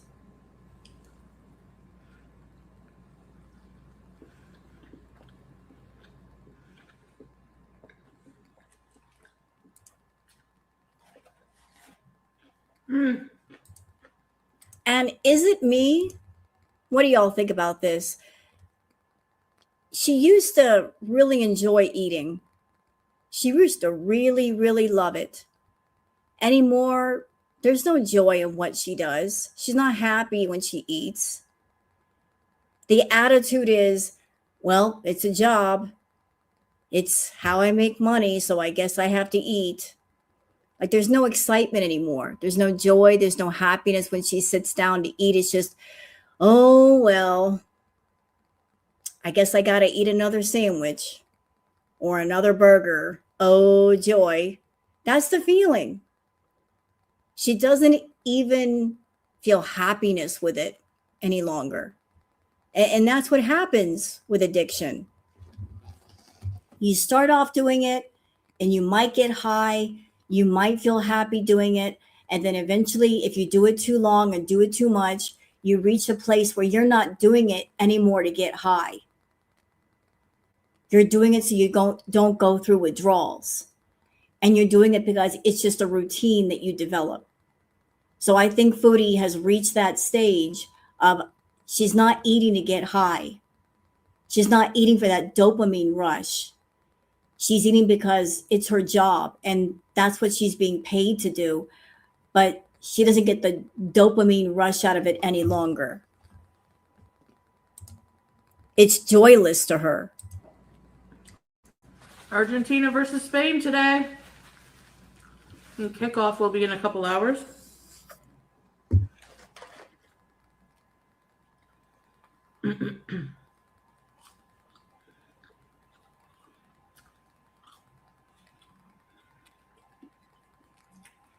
I cleaned most of my laundry and I haven't put it all away yet because I had like 5 or 6 loads.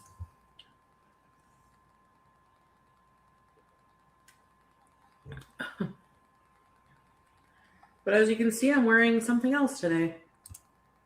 About damn time.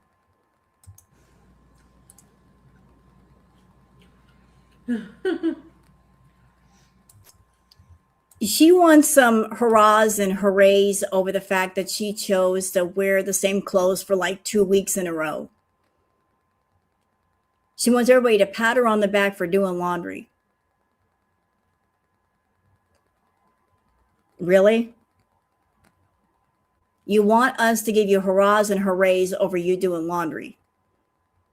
You got a washer and dryer in your house and you want us to praise you for doing laundry?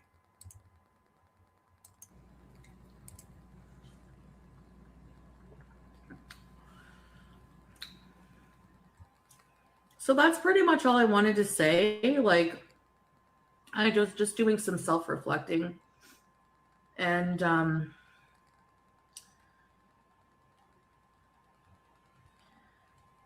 don't know. I feel my age too. Like, I'm 42 now.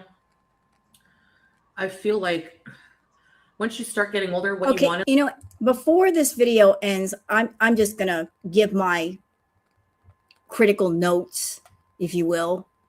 Chantal, you did this mukbang. I don't know if you watch other mukbangers.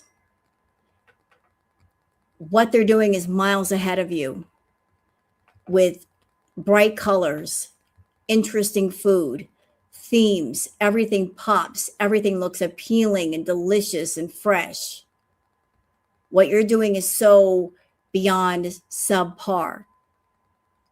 But you do mukbangs, and there's a reason why you get low views. It's because you're not focusing on the food and making the food the star. You come on camera and you talk about stuff.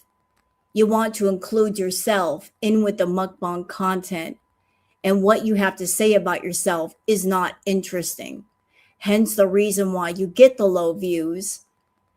And after the first day or two, nobody watches the mukbangs.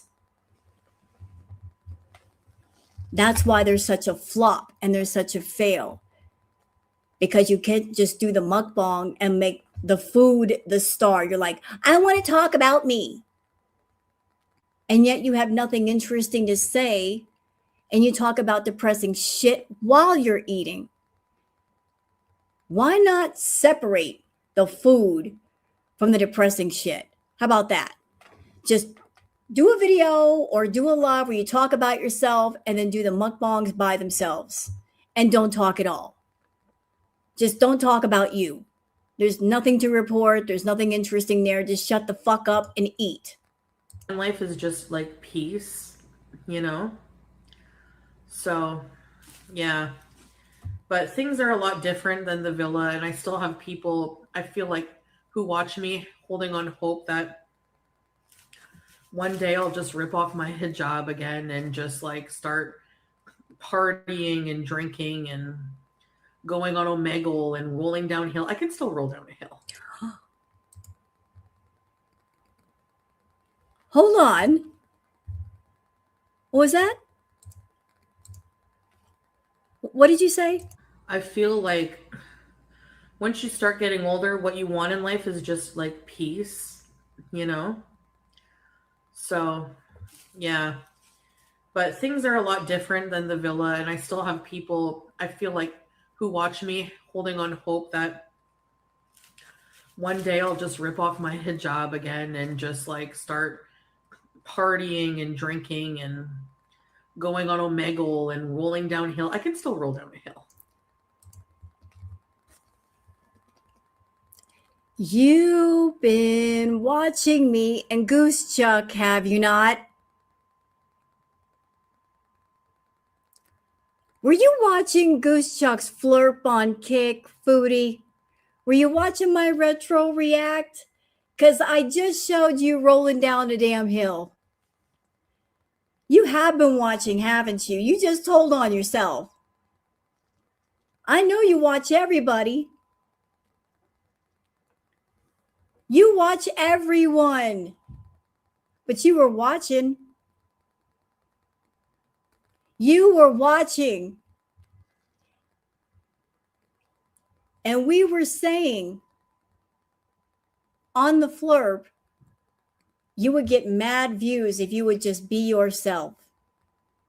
Tell the truth and be yourself, because that's who you are. That's who you've always been. Regardless of the abaya and the hijab, it's you.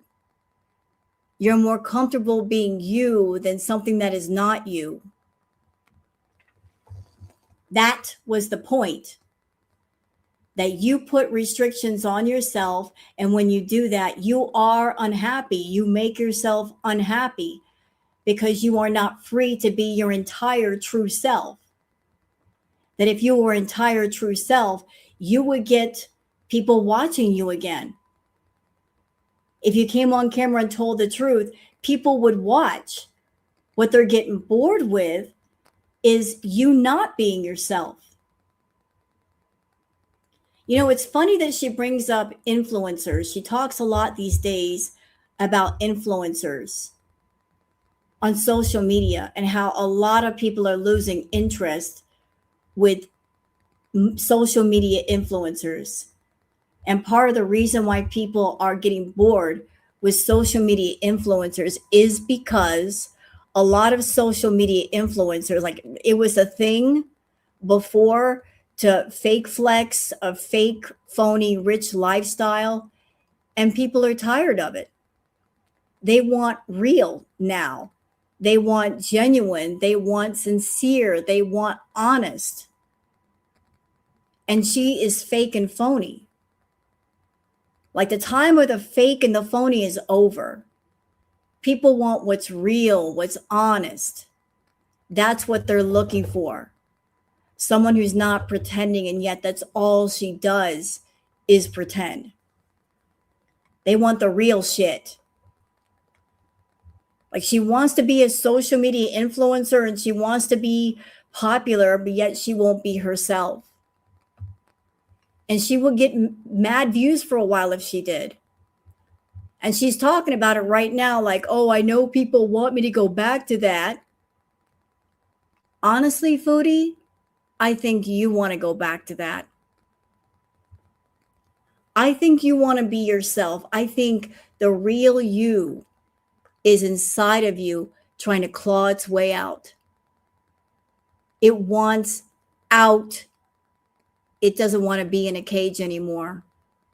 And you're looking around at your Kick channel, at your YouTube channel. You see the views are failing. You know what you could do, but you don't want to do it because you don't want to let go of this fantasy delusion, fake ass script of I'm a married woman and I love Salah. He's gone. He ain't coming back. You're not going to see him. He's having him around, talking to him.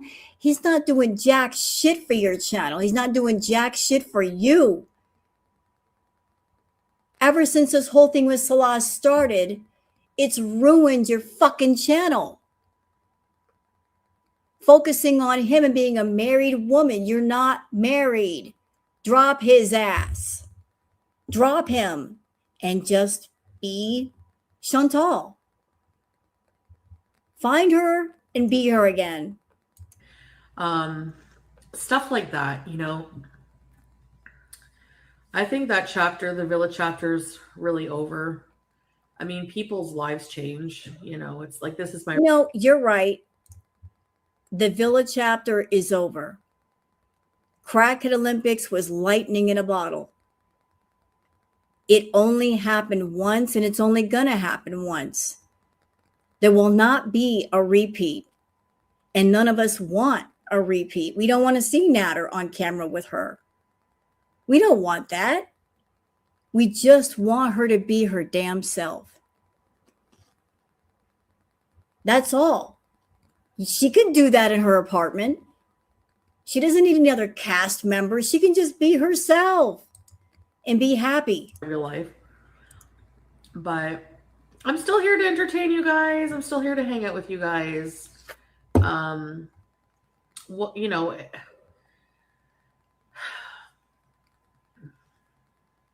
I wish I could do a lot more right now, but I have things to work on. So I apologize if I'm a bit. You keep saying that. I got things to work on. You're right. You do, but you don't work on them. You talk about working on them, but you don't work on them. You don't like work and you don't like change. Change is scary. I get that. Change is scary. When you're used to a certain routine of things and you got to change those things, it's scary. You want to hold on to the routine like a comfortable pair of shoes. And even if they're falling apart, you still want to wear them because you're used to how they feel. You don't want things to change drastically. But sometimes you got to change. Sometimes you just have to. And you've gotten far too comfortable doing nothing and going nowhere. Boring, but you know.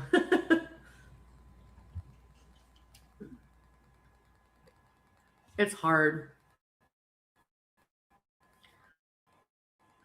It's hard to get in the mood to want to like go and do stuff. But it's not impossible. It's not impossible. Chantal, I started out being the most introverted person ever. And I had good reason for being introverted. Really good reason. But I had to break out of it. Was it scary? Yeah. But breaking out of it helped me a lot. It gives you freedom to move around and do things and not be trapped by fear. So if I can do it, I know the fuck you can do it. In public, and especially during the summer, and you know. So doing things that give us anxiety are just hard to do, basically. So anyways, guys, thank you for having lunch with me. I think I'm gonna have to put this away. Bullshit. Look at her looking. Look at her looking at the sandwich. Look at her looking down at that sandwich. She's like, as soon as this camera's turned off, I'm eating the other half of that, and the fries, and the soup. I'm gonna leave no crumbs. I'm gonna eat it all. Look at her eyes. She's gonna eat it off camera. And I think the only reason why she left half the sandwich was because of YouTube. She's nervous. She's nervous. She doesn't want to eat that whole sandwich on camera. She's afraid. But she's looking at it. Look, she's eyeballing it. She's not like wrapping it up and putting it away. It's still out. Anyways, guys, my video is pretty long. So, and while you're in the mood to put things away, why don't you put away that ketchup bottle in the background? Put that away. And how about these chips that are right there behind you? What are they doing out? What's this? Why are your chips out like that? Put this in the fridge. Put these away. You know, like just put the food away, Foodie, if you're not going to eat it. And thank you for having lunch with me and for listening to me and my thoughts. And I'll see you guys in the next one. Bye. The next one. There shouldn't be a next one. If you're making changes, there shouldn't be a next one. We're back to Twitter peeps. Rubber Crazy Troll Ban says, her and Salah are fighting again. She's going on about being a flawed Muslim while bee eating. I don't know if they're fighting. I think she's just eating to make money, my opinion.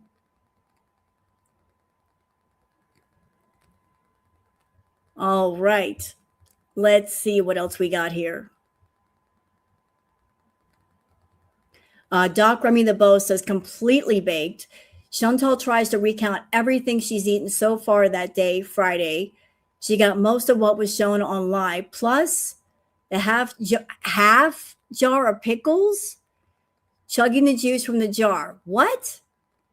She still had stew and cheddar biscuits yet to eat for dinner, and she's eating all of that on Ozempic? Half a jar of pickles? We're eating half a jar of pickles on Ozempic. And everything else too. How do you do that? How do you eat all that and not be like horribly sick? Terrible. Let's see what she got to say anyway. So what did I eat today? Everything. 2 McDonald's cheeseburgers, a medium fry, 4 nuggets, one sweet and sour sauce, Diet Coke, a bowl of like berries and whipped cream.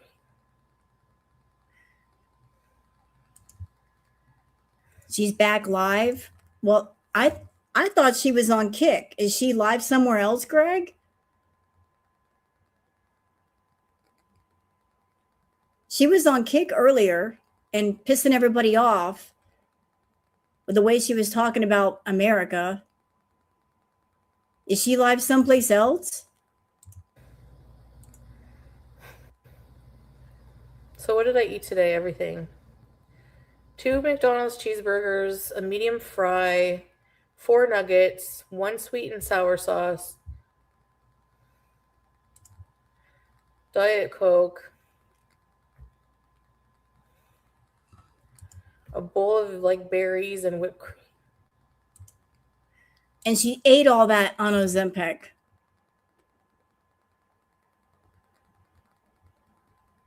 I could eat a quarter pounder with cheese, fry, and a drink, and that would keep me stuffed all day. Like there's something about McDonald's, man. Like you eat just one meal and you're good for the rest of the day. And she ate all that on Ozempic. Doc Remy the Beau says Chantal asked the idiot Beezers for guidance with the direction of her pathetic life and gets the answer she deserves. Oh, really? Let's see. What do I do?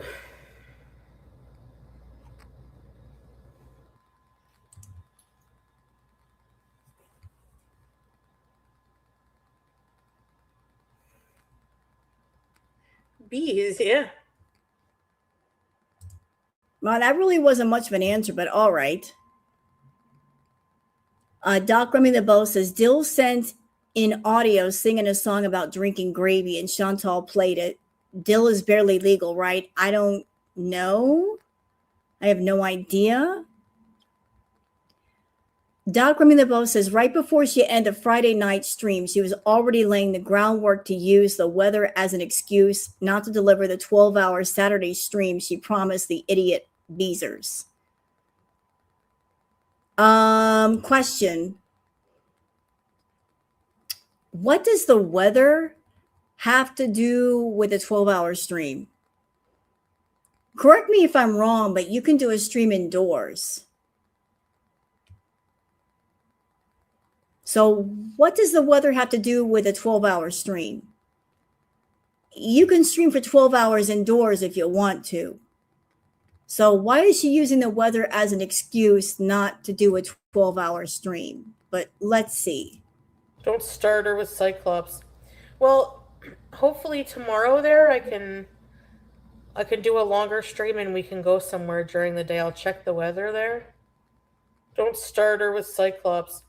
Well, hopefully tomorrow there I can do a longer stream and we can go somewhere during the day. I'll check. But then she makes excuses. I don't like the sun. I don't want to go out when the sun is shining.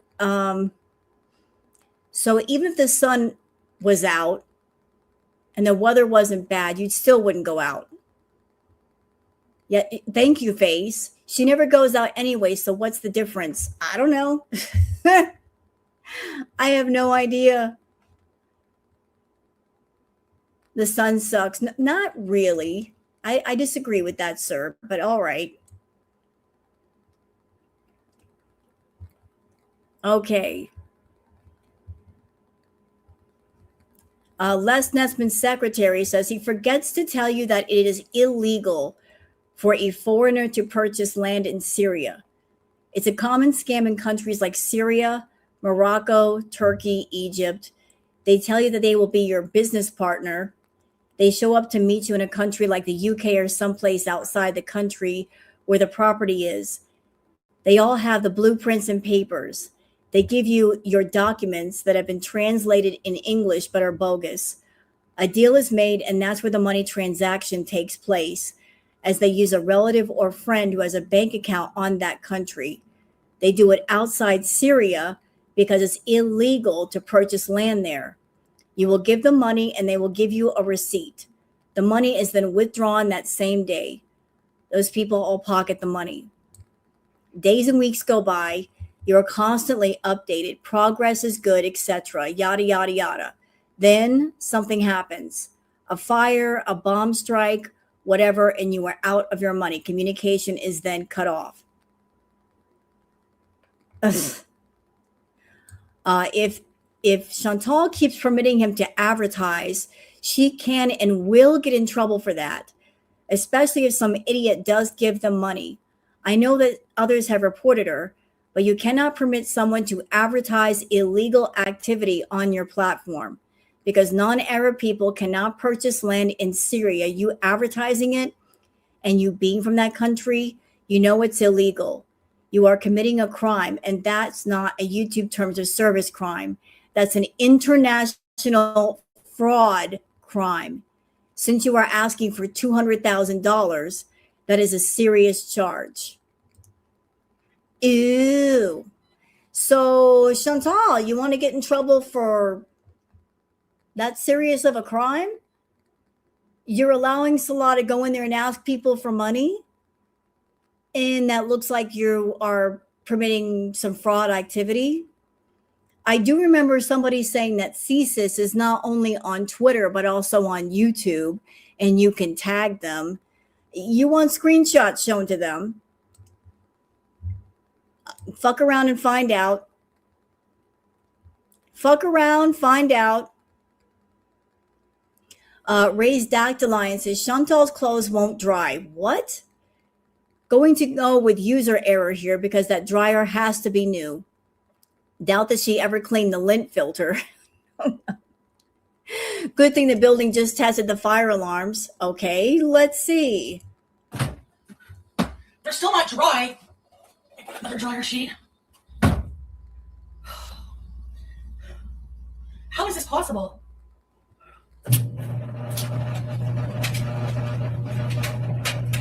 Why is the camera on top of her dryer? And if you put clothes in the dryer and they're not dry, check the lint filter, number one. Number two, you must be overloading it. You're putting too much in there and it can't all dry evenly. Yeah, don't overload it. This is adulting 101. Don't overload the washer and don't overload the dryer. If you overload the washer, what happens? Come on, we're all adults in here. What happens if you overload the washer? It does the thing where like the part where you put the clothes, there's too much in it and it starts rocking. It'll get like 6 feet away from the wall. Knowing Chantal, she wanted to cram everything in there to get it all done at once rather than do like 3 or 4 loads.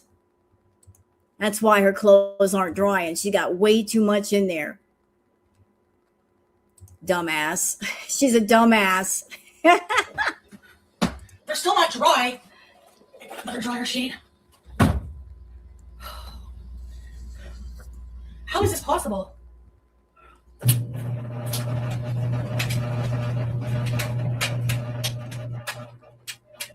You know what? I'm not even there in the room. And this is what I'm noticing. This is what I'm clocking right here. Watch this. They're still not dry. Another dryer sheet. How is this possible? Okay, this is what I'm noticing as an adult, as someone that I've done laundry before. So Chantal has a washer and dryer. They're stacked on top of each other. I don't know which one is which, but it looks like the dryer is on top of the washer.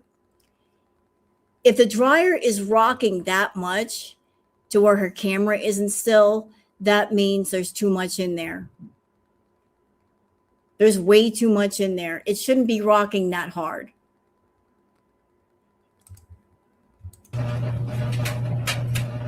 Like, look at the camera shaking. There's too much in there. It's too full. Look. Am I lying? Like, pay attention to the camera. They're still not dry. Another dryer sheet. How is this possible? Hey, Kirsten.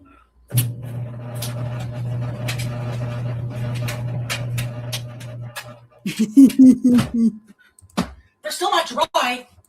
You know, I guarantee you, because she moved in there as a single person, the unit that's in there, the washer and dryer unit, it's meant for smaller loads. Okay, you've got the really heavy duty, big ass washer and dryers that are meant for really big loads, huge. And then you've got the smaller units. You got the washer and dryers that are meant for smaller loads. And she's trying to put a too big of a load in the washer and then the dryer. And then she's like, dry all my clothes. It's not meant for that. Small loads, Chantal. Small loads. Stupid. Another dryer sheet.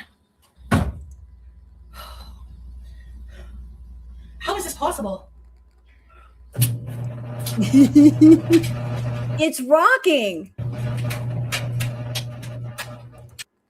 And you can tell that it's off balance because I noticed, like, as it's turning, it's rocking harder in certain places.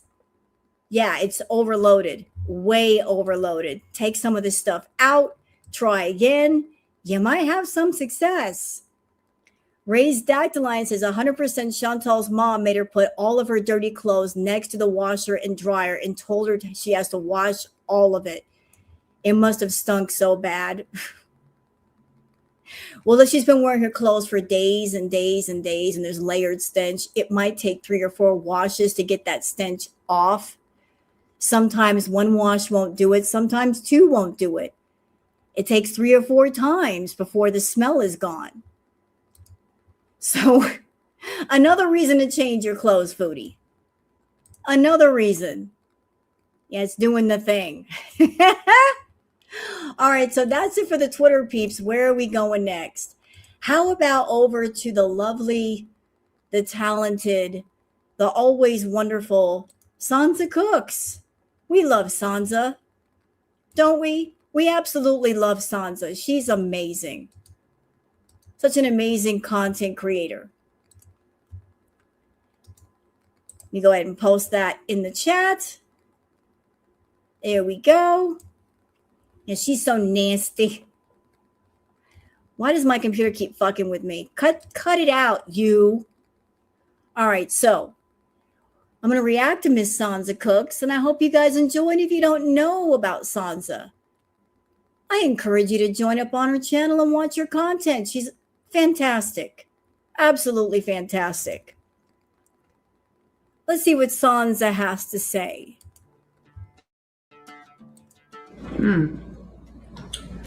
It's so good from here. So good.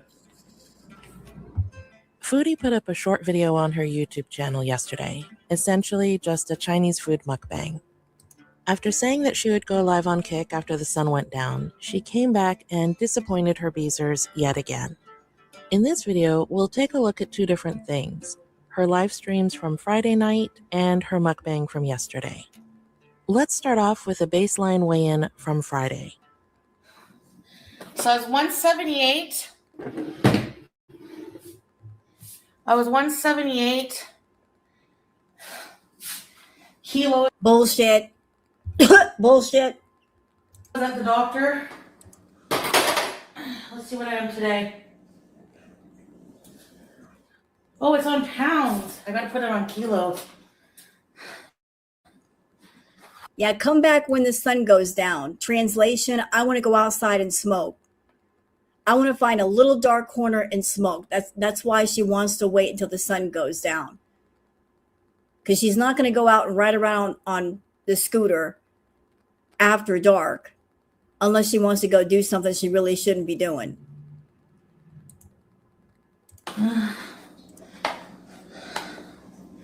There we go. Now, I've seen people say that it seems like she's messing around with the scale here, and I don't really think that's true. I have something very similar at home, and it does have a button on the back that takes you from kilos to pounds and vice versa.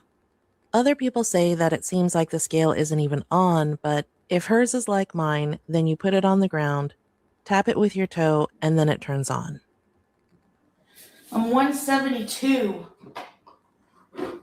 Yeah, I don't believe that number. I don't believe it.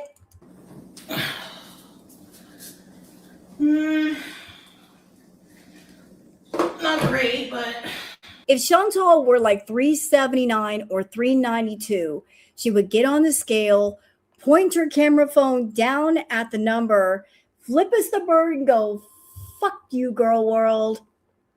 I'm under 400 pounds. That's what she would do because she's defiant like that. I'm under 400 pounds. Suck it, girl world. So if she was under 400 pounds, why wouldn't she show us the number?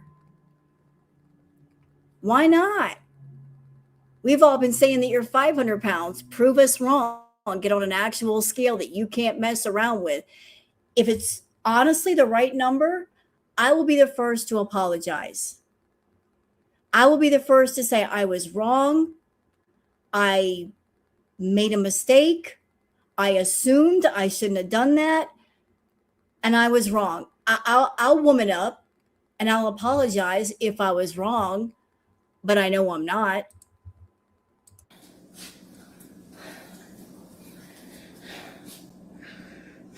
oops.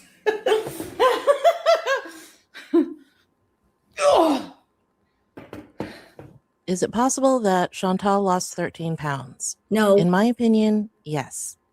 See, she has a lot of weight to lose, over 200 pounds, right? Mm-hmm. And in the beginning, it's a lot of water weight. She's also eating a lot less. Case in point, the McDonald's she had after the weigh-in. Bismillah. You know what? I politely and respectfully disagree with Sansa. I mean, I know what she shows us on camera, but if she were eating less, why would she get on camera and say, yeah, I ate a jar of pickles, I ate this, I ate that? So clearly her eating habits have not changed. She's still over there eating fast food. Could Foodie lose a bunch of weight really quickly if she decreased her eating? Yes, it is possible. She's over 500 pounds. And if she, let's just say, cut her calories in half, she would start to drop weight just off of that. But she's not. She's still indulging in the fast food. There's what we see on camera, and there's what happens after the camera's turned off. She's a food addict, and she's a carb addict as well. I've dealt with that. Carb cravings are the worst at night. And her environment, it's not good for that. She's all alone. She's got no hobbies. She's got no activities. She's in the apartment by herself. There's nothing to distract her thoughts off of food. She gets bored. She gets lonely. She gets upset. She starts thinking about her life, her health, her weight. And guess what? She's going to eat to comfort herself, to soothe herself. So could she be dropping weight? Yes, if she did the right things, but I don't think she is. I mean, if Foodie lost weight, we would know, because the first place that would show up is her face. I have seen Foodie drop weight, believe it or not, back in Crack It Olympics. When she was on the magic nose powder, she did lose weight, and you could see the difference in her face. You know, her ears weren't plastered to the side of her head. You could see more of her cheekbones. Her face looked smaller. You could actually see the weight loss. But I'm not seeing it because it's not happening. If anything, she's getting bigger and bigger and bigger and bigger. So it's like, if she's losing weight, why is it not showing up in her face? Why is her face looking so puffy? it's getting bigger, not smaller. So I don't think she's decreasing the food overall. I think that she's eating a little less on camera because she's got this storyline going of I'm on the Ozempic, I'm on the jab, and she's halfway committing to it, but then halfway not. She's just hiding a lot of her eating. Bismillah.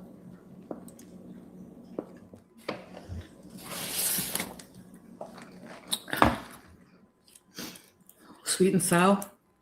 What we saw her eat on camera was 1 cheeseburger out of a 2-cheeseburger meal, medium fries, and 4 nuggets. She used a sweet and sour sauce, and I counted her beverage as a regular Coke, medium. Altogether, this comes out to 1,100 calories and 166 grams of carbs. In the Foodieverse, this is a pretty small meal. Now, when somebody asks her about why she stayed away, this is what she had to say. And I don't want to come live when I'm just like really blah. Like there's no point. Yesterday I had my family over. I made them lunch. So yeah, I made a D. I cut up some veggies and we made nachos. In a nutshell, I believe that Foodie is not altering what she eats. The quantities, yes, but the kinds of foods, no. She described making a D, which is a mixed bowl of chips, 2 or 3 different kinds all mixed up together, and then nachos. Even with her family there to share the meal, she probably felt really sick after overeating. That simply isn't smart when you're taking a GLP-1. I hope this generic Ozempic works. Oh, it's 1 milligram doses, so there's 4 in here. Okay, I got a question. It's just a curious question because I don't know much about Ozempic. I'll be the first to admit that. If you're someone you're taking, say, one type of Ozempic, and then you switch over to, say, a generic version of it, which might be different, wouldn't the switch over make you sick? Because your body is getting used to one type of it, and then you're switching over to something slightly different, or are they the same? Does it matter? Like, so if she was taking like Ozempic from one place and then you're switching over to the generic version of it, would that make you ill? I don't know. Yeah. You know what, Cookie? It could be because the generic version might be cheaper. Maybe cheaper in price, I think. I don't know. For $99 a month, that's pretty good. Now, in case you missed it, this is Foodie confirming that she messed with her Ozempic dosage.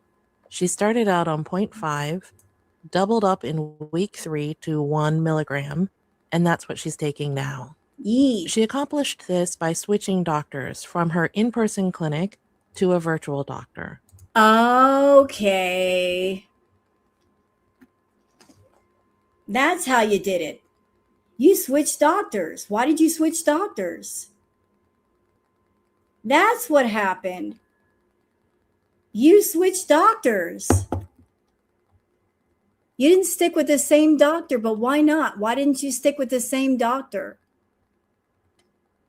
Were you doctor shopping? Why did you go to another doctor? The one she was seeing before. In the long run, she's just hurting herself.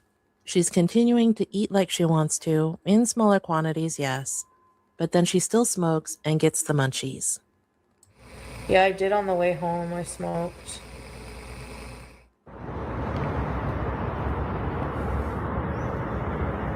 Hey, 3 Dot. Okay, Teardrop. Let us know next time you're in here how you like it. Have a good night. Now let's head back over to her Chinese food mukbang from yesterday. As short as it was, it still tells us a little bit. I'm sorry, game over. She's on Ozempic and she's going to eat all that? Can you eat all of that on Ozempic? That looks like a lot of food for someone who's taken Ozempic, does it not? I mean, I'm not even on Ozempic, and that just half of that would fill me up. How is she eating all of that on Ozempic? Girl, bye. I'm on Ozempic and I'm going to eat all that. Girl, bye. Bye. About what's going on.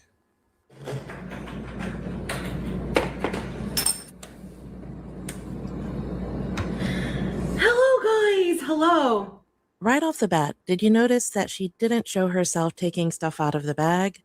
I think that's because there was more in there. Backup takeout. Call me crazy, but I've been covering her for years now, and this would be the smallest Chinese order she's ever placed. Correct. We get the backup order. She's basically portioning out what she shows on camera.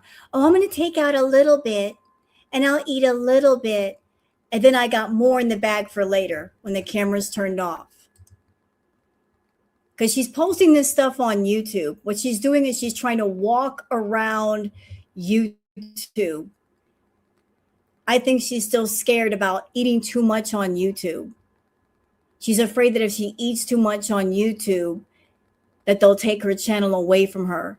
So she's trying to walk around YouTube at like, I'm only eating a little bit. I'm eating a small portion. It's not a bee moment. It's just a little teeny tiny portion.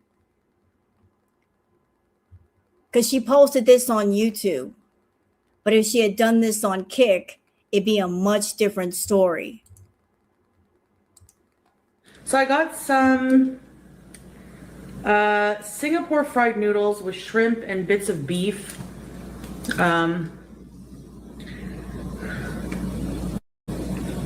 And a chicken egg roll.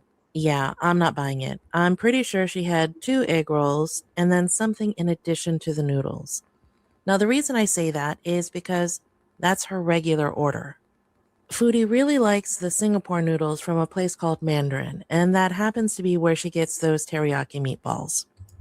Their chicken. Yep. So she probably saved the meatballs for later.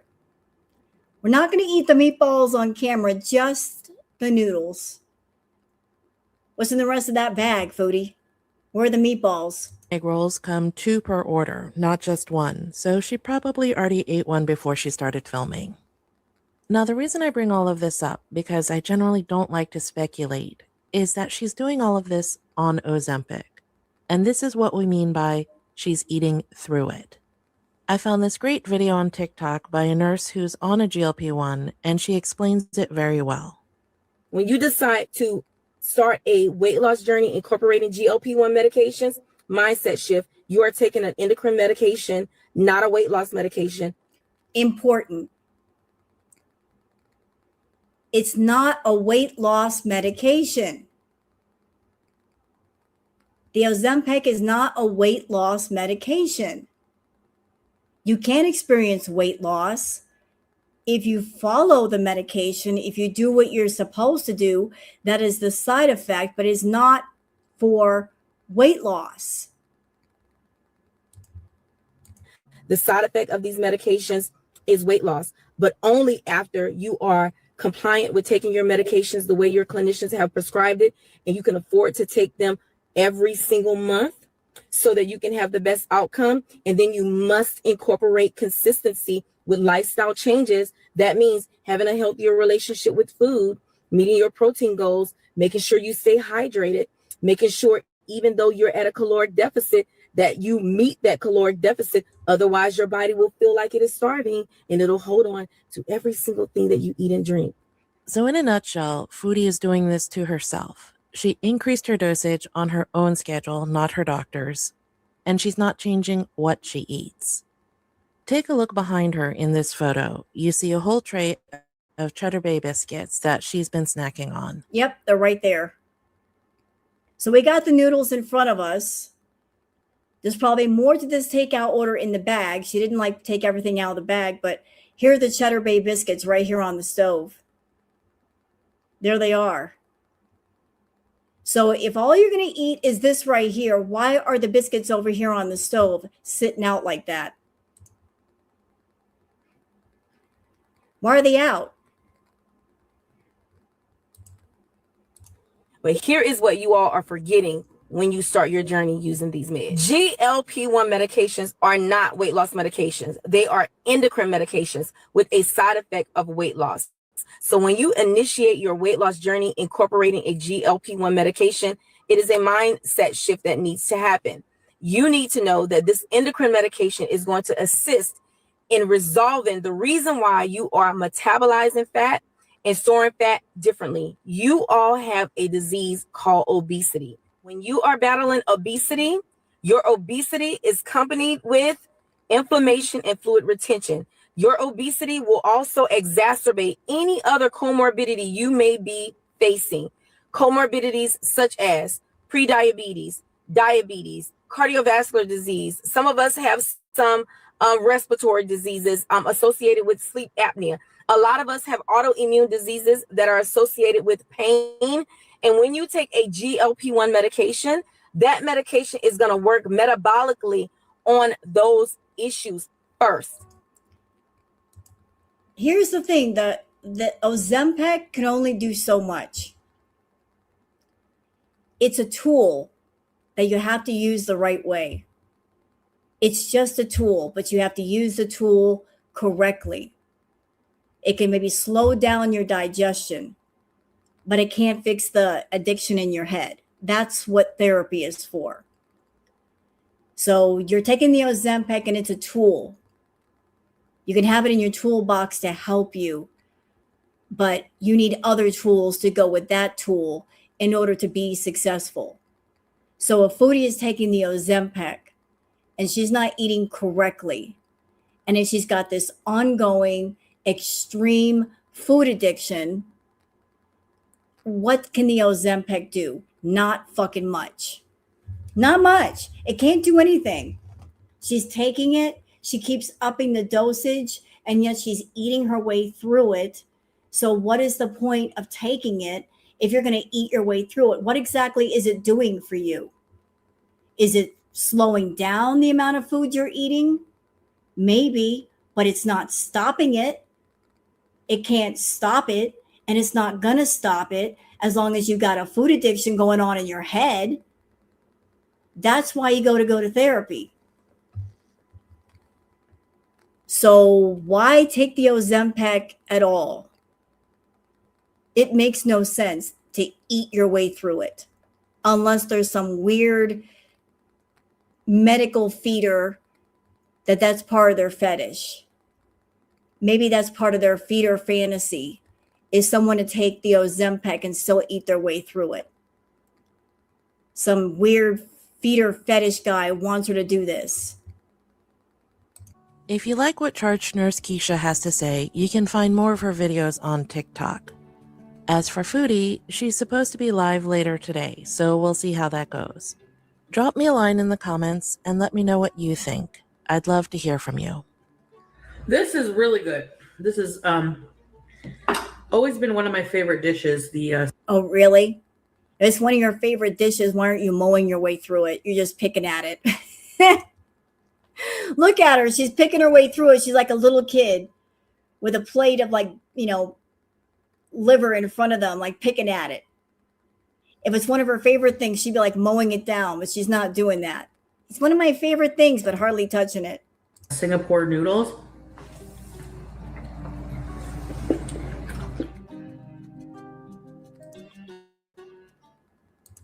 And that was a video by the lovely Sons and Girls. Hush. Oh, I'm sure it is a fantastic dish. It's just that that's not one of her favorite things. Her favorite thing is burger and fries. And she's only picking for the camera. So she's live on Kick right now. Is she behaving herself? Is she still talking about religious and political things that will piss people off? I don't know what she's doing. I can't watch her right now. I have no idea what's happening there. Let me get away from that. What else we got here? Let me see. What do we have here? Let me see. No, I already watched that. Let's remove from the playlist. I don't need to see that no more. She's out on the scooter last I looked, which means she's probably out getting high. I promised you guys a retro react, so I'm going to give you one. Probably sending out smoke signals. Let's do a retro react. Let's go all the way back, chat, to, let's see.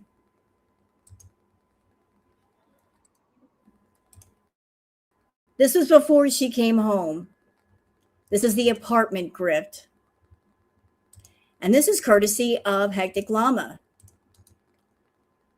When she was grifting for the apartment. Thank you, Dashing D, for the gifted memberships. Thank you.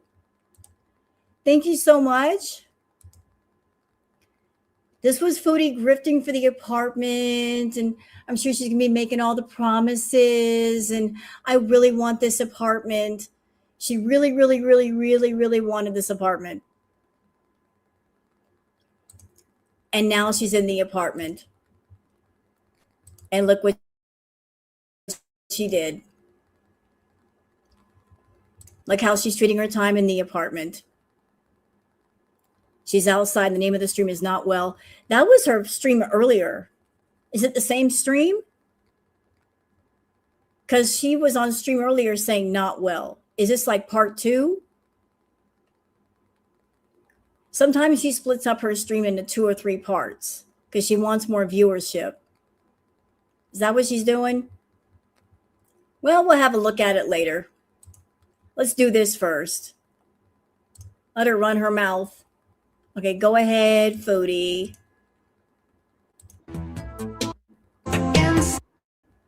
I got to turn off the music. All right, so let's start here. There she is. On September 14, 2025, Foodie Beauty announced that she and her husband, Salah, were separating. Okay. Yes. During the very same live, she began asking viewers to donate money because she didn't have enough to move back to Canada. And to me, that's wild work because she was over in Syria and she wasn't paying rent for a few months. So where did her money go? She should have money stacked on top of money. Where did her money go? You stayed somewhere and you weren't paying rent, and then you're saying that you're broke. Where'd your money go? She emphasized that unless they helped, she would be stuck in an undesirable and possibly even dangerous situation. You know what? Even if that were true, that's nobody else's problem. She chose to take her happy ass over to the Middle East. Then she should have planned to take her happy ass back home later. How is her being stupid somebody else's problem and somebody else's issue? She wants to go to the Middle East, she can go, but then she needs to plan to come home. It ain't nobody else's issue for her to be stuck there.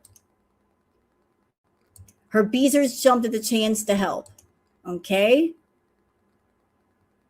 And before long, she had raised somewhere around $7,000. And you know she had money squirreled away.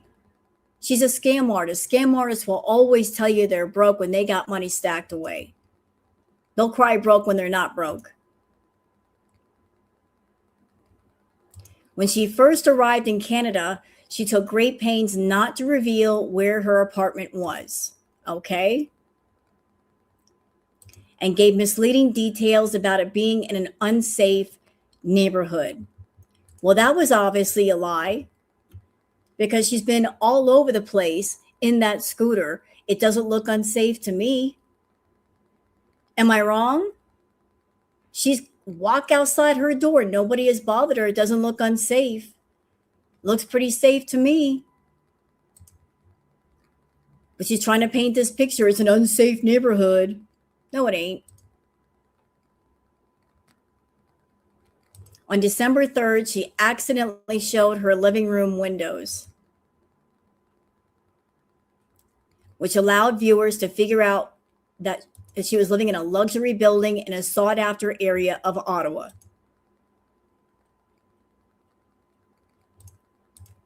Let's look back at what she told us and compare to what we now know about it.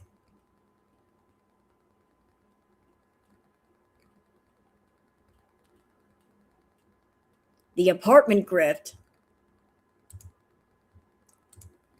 I can't go back to Canada before I have enough money to live somewhere. I need to get an apartment ASAP when I get there. I cannot stay with family. I'm not. Oh, why not? Why can't you stay with your family? You got an aunt, you've got a mom, you've got a sister. Nobody will take you in? What'd you do? What wrong could you have done to your own family saying, nope, you can't even stay here for 3 weeks? How awful are you, your family saying, nope, you can't stay with us? Not able to. Like, there's just too much problems when I stay with them. If I can raise at least too much problems when I stay with them. What kind of problems? What kind of problems? They don't want to clean up after you. They don't want you stanking up their house because you don't want to take a shower. They don't want you eating all their food. They don't want you dirtying up their dishes. I don't blame them. They don't want the problems. No, they don't want you as a problem because you bring the problems. You're not a nice house guest. You're not respectful. That's what. You know, she came back to Canada once. She stayed with her aunt. And I guess her and the aunt had a deal that she could stay there as long as she didn't reveal that she was there. And she fucked it up by showing her aunt's place. I'm sure the aunt was none too pleased about that. I can't go back to Canada before I have enough money to live somewhere. I need to get an apartment ASAP when I get there. And can I just say, this is bullshit. This is bullshit. She could have come back to Canada. There are extended stays in Canada, y'all. If you don't have enough money for the security deposit, first and last month's rent, all that jazz, you can stay in an extended stay motel. That is always an option. And there are plenty of them in Canada. And they're nice. They're really nice. You know, you get a room. You may get some continental breakfast. If you stay in the right place, you get free Wi-Fi. What more does she need? If you can't find an apartment right away, you can always stay in an extended stay motel. There's always a way. Cannot stay with family. I'm not able to. Like, there's just too much problems when I stay with them. If I can raise at least some but on my own, you know, and then, you know, save some at the same time and then move, I want to be ready. I'm not leaving without Julia. I'm not leaving without having enough money for an apartment. Well, you left without Julia. Spoiler, she left without Julia. She came home without Julia. She left Julia behind. And I need a ticket to get home. One day. No. Oh, this bitch over here. So she's going to her Beezers and saying, oh, Beezers, by the way, I'm a broke bitch, allegedly. Not only do I need money to move in somewhere, I need a plane ticket too. I need a couple of them. Pay up. I need about 1,200 plus just to fly home. Another 5, 6, 7 grand to get the apartment. So pony up the money. Give me $8,000. Give me $10,000. The nerve. I not only need a place to live, but I also need a plane tickets too. Why don't you ask your Beezers to buy you a pair of fuzzy bunny slippers while you're at it? You know, throw in the extras. Since you're asking that much, just ask for some bunny slippers and a llama pillow. I need like 10K or at least 8K. Agathon, I need like first and last month's rent. It's like $4,500 probably minimum. If I want to get in a villa or an apartment, if everyone sent $7, I'd be able to move back home. No, I am telling the truth. I wouldn't do that to you guys. I'm going back to the land of gravy. Now, here's the thing. I cannot stay with my family. I can't. I have my mom. Everyone knows her address. I'm not staying there. My aunt has a small 1-bedroom apartment out of a house. There's no room. I don't want to stay there. People know where she lives. And my uncle's not. You know what? Her staying with her mom or her aunt would not have been a problem if Foodie had been respectful and not shown where she's at. She could always stay with a relative and then just go stream outside the house and nobody would have known where she was staying. But she likes to stream indoors. And even if somebody tells her, look, you can stay here, you just can't show the house. It's so simple. Just don't show the house. Don't show anything that would identify where you are. It's too much for her to handle. Got to show where she's at.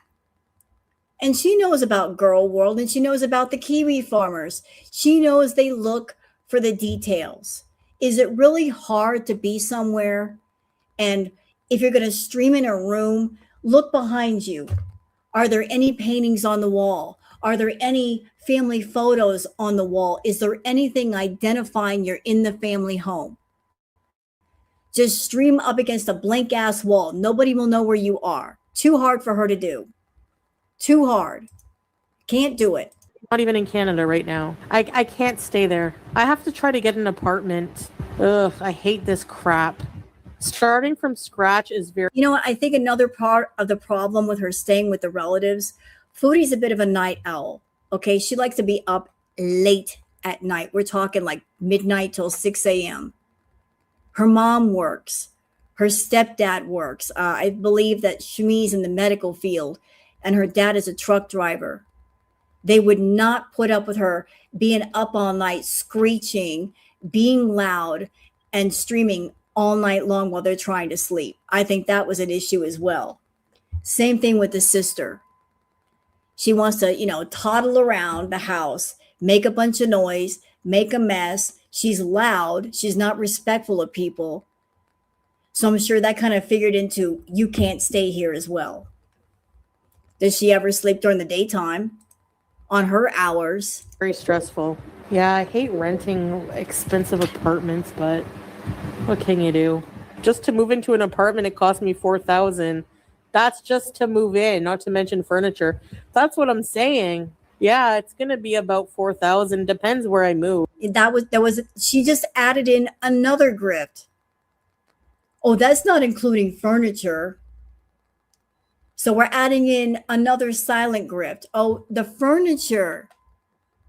So you got to pay for my plane tickets.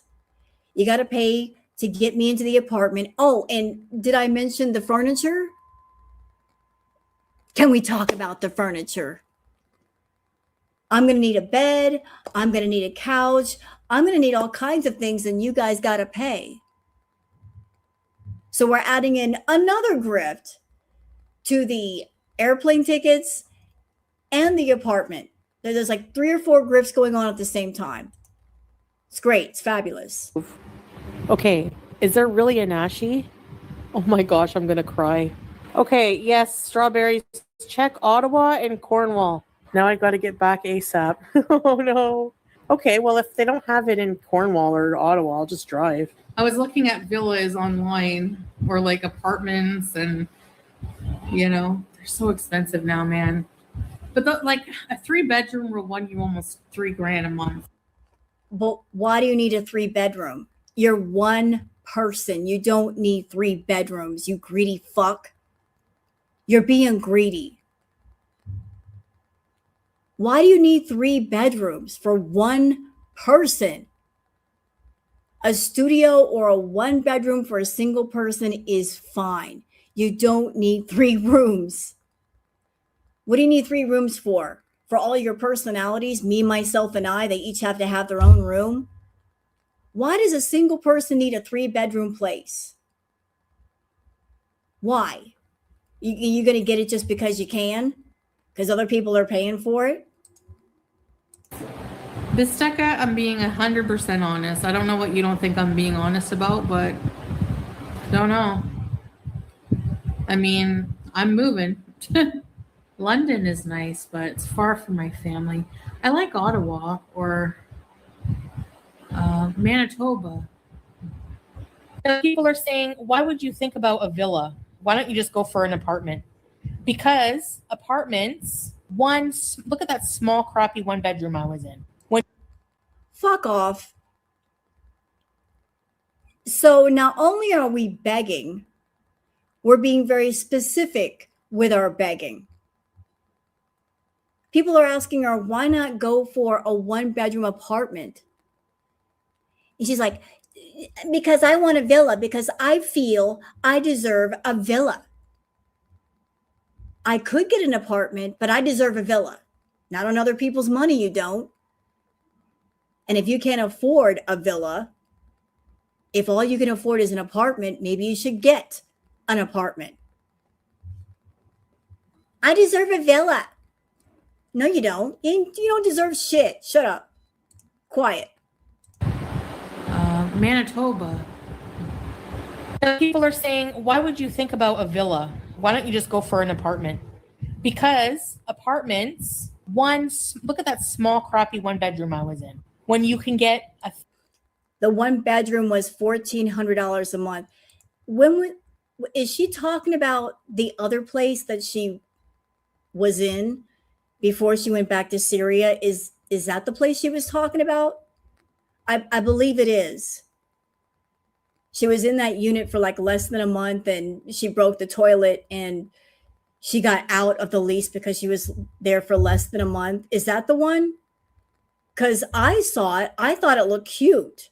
I would have moved in with no issues. It looked pretty cute to me. It looked pretty decent. And she's calling it crappy.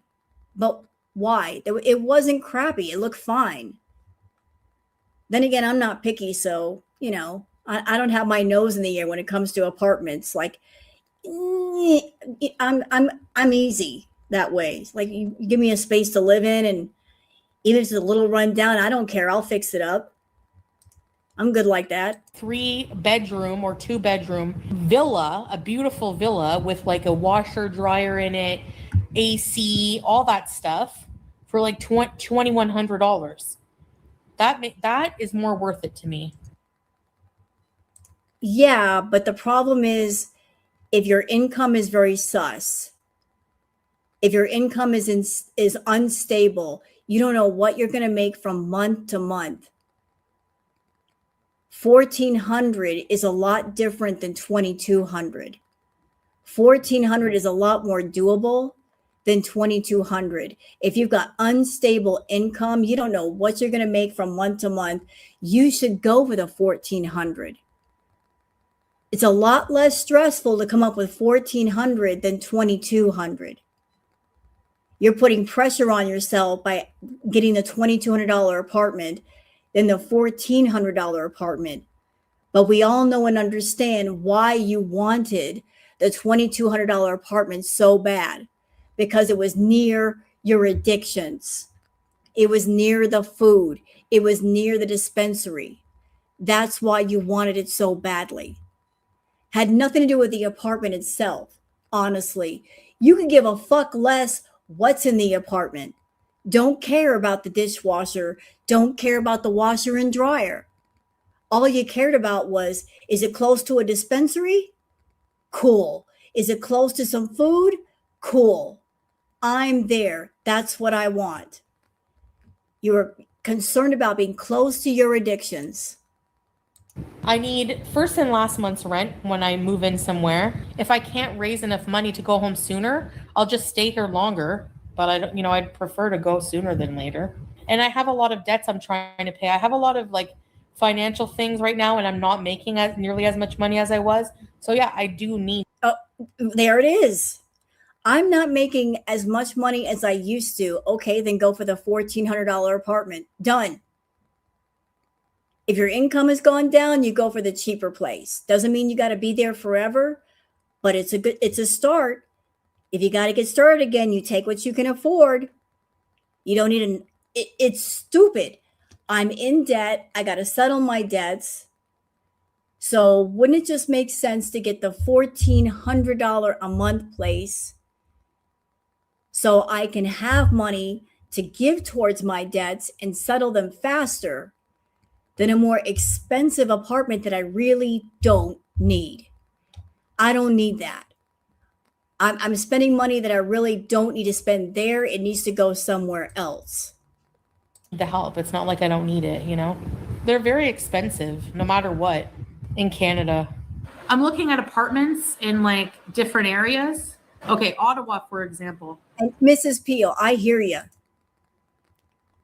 Pissed me off. We stayed in a shithole for 2 years to ensure our kids were in top-rate school system.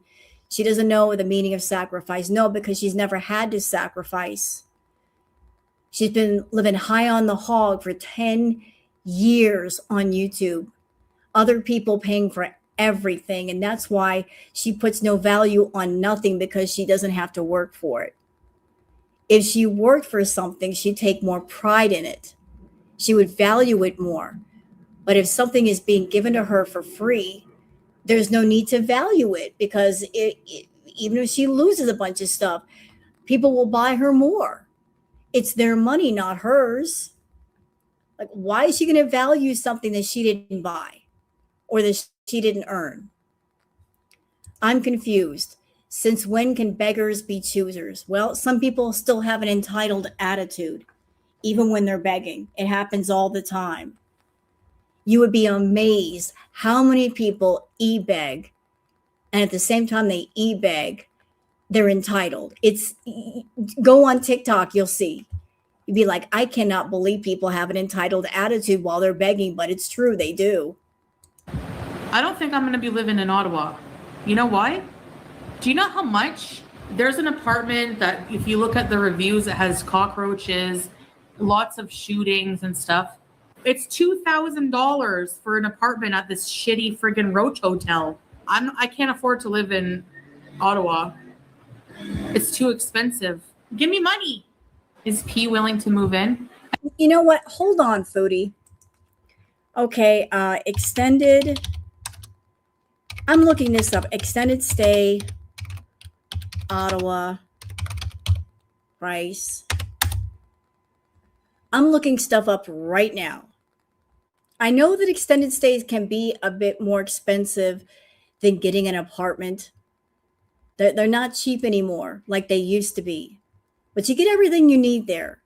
But if you're someone and you don't have first and last month's rent, you don't have like 5-6 grand, you might have a couple grand or so in your pocket, that still gets you in, and it buys you time to make other options. But I'm looking right now. Let's see. Extended stay rentals in Ottawa. Okay, 16 best ones. Ottawa, so all right. Let's see, July, August. I'm getting past that. Not two guests. There we go. Search. I'm looking. I want to see what the prices are.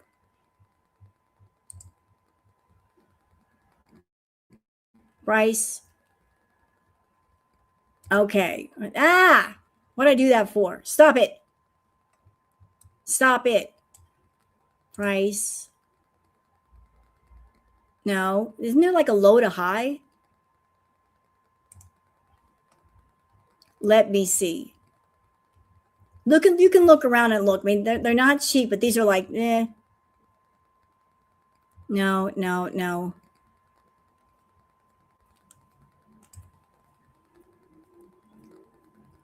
Now look at this. Y'all check this out. Check it out. Because I'm just looking it up. I'm looking. We got a room. $22 a night. 1 bedroom, 1 bath. $22 a night. For a month, $742. Then you got $34, $61, $39. Okay, you've got some higher priced ones. Private rooms. Yeah. So like there were options on the table, much cheaper than what she's paying now. And I put it for a month. Like for her to stay there a month. Yeah, it's very fair. That's cheaper than a regular hotel room. She could have done that. She didn't want to do that. She wanted luxury. She wanted the luxury of staying in a villa. But don't sit there and tell me like, it's so expensive. No, it ain't. I think he's leery about not having a job, but I said I would like. I think if I bees enough and do long live streams with good internet, I could probably afford the rent on my own for now. Like, you know, I'll just get like maybe a 2-bedroom, and if he wants to move in at some point. Yeah, the vet is going to be super expensive. That's why I got to be really settled and make sure I'm, yes, financially well. I'm not going to get a cat for a long time. No, don't rely on help. You're right, Velma. Yeah. Before I get any cats, of course, I will have to be able to afford them myself. And what happened? She got a cat. And she doesn't even treat that poor kitty right. Can't be bothered to give it fresh food and water, which is like basic needs. No, I know Pete's is destitute, so it would be to help him out. I mean, if I'm going to get a 2-bedroom... No. He's not destitute. He's been in the same place for how long? He's got a room. He's fine. He's making it. He's comfortable. He's not destitute. Stop lying on Pete's name. I'm not a fan of Pete's, but stop lying on his name. He's not destitute. He wasn't out on the street. He wasn't homeless. You're trying to paint this picture. He was destitute. No, bitch, you were. You were destitute because you had to come back to Canada and start over, and you weren't quite sure where you were going to go and what you were going to do. So your plan was to what? Bring Pete's in and pay half the rent? And that would be your way of affording a apartment for $2,200 a month. You were going to saddle Pete's with over $1,000 a month. There's a reason why he said no, because he knows you're not reliable. Anyways, because honestly, a 1-bedroom is not much less than a 2-bedroom. You may as well get an extra bedroom. It's a bigger place. I don't want to be like depressed in my own place. I need somewhere that's good for my mental health, Well, you got in the villa and it's not been good for your mental health. So I guess you being in a villa or being in a nice apartment really doesn't matter when it comes to your mental health, does it? Because you got a nice place and you even had a Beezer paying part of your rent, Sofa King. He was paying a portion of your rent. And you managed to move in there when they were running a special at the first few months. You weren't even fucking paying rent. So you went to Canada with $10,000 in your pocket. You had somebody else paying a portion of your rent, and you had a few months where you didn't have to pay rent because of the special. I mean, how much more of a boost do you need? That you're moving in there and you don't even have to worry about rent for a while. You got 10 grand in your pocket and you got somebody helping you with your rent, which is crazy because you got $10,000 before you left.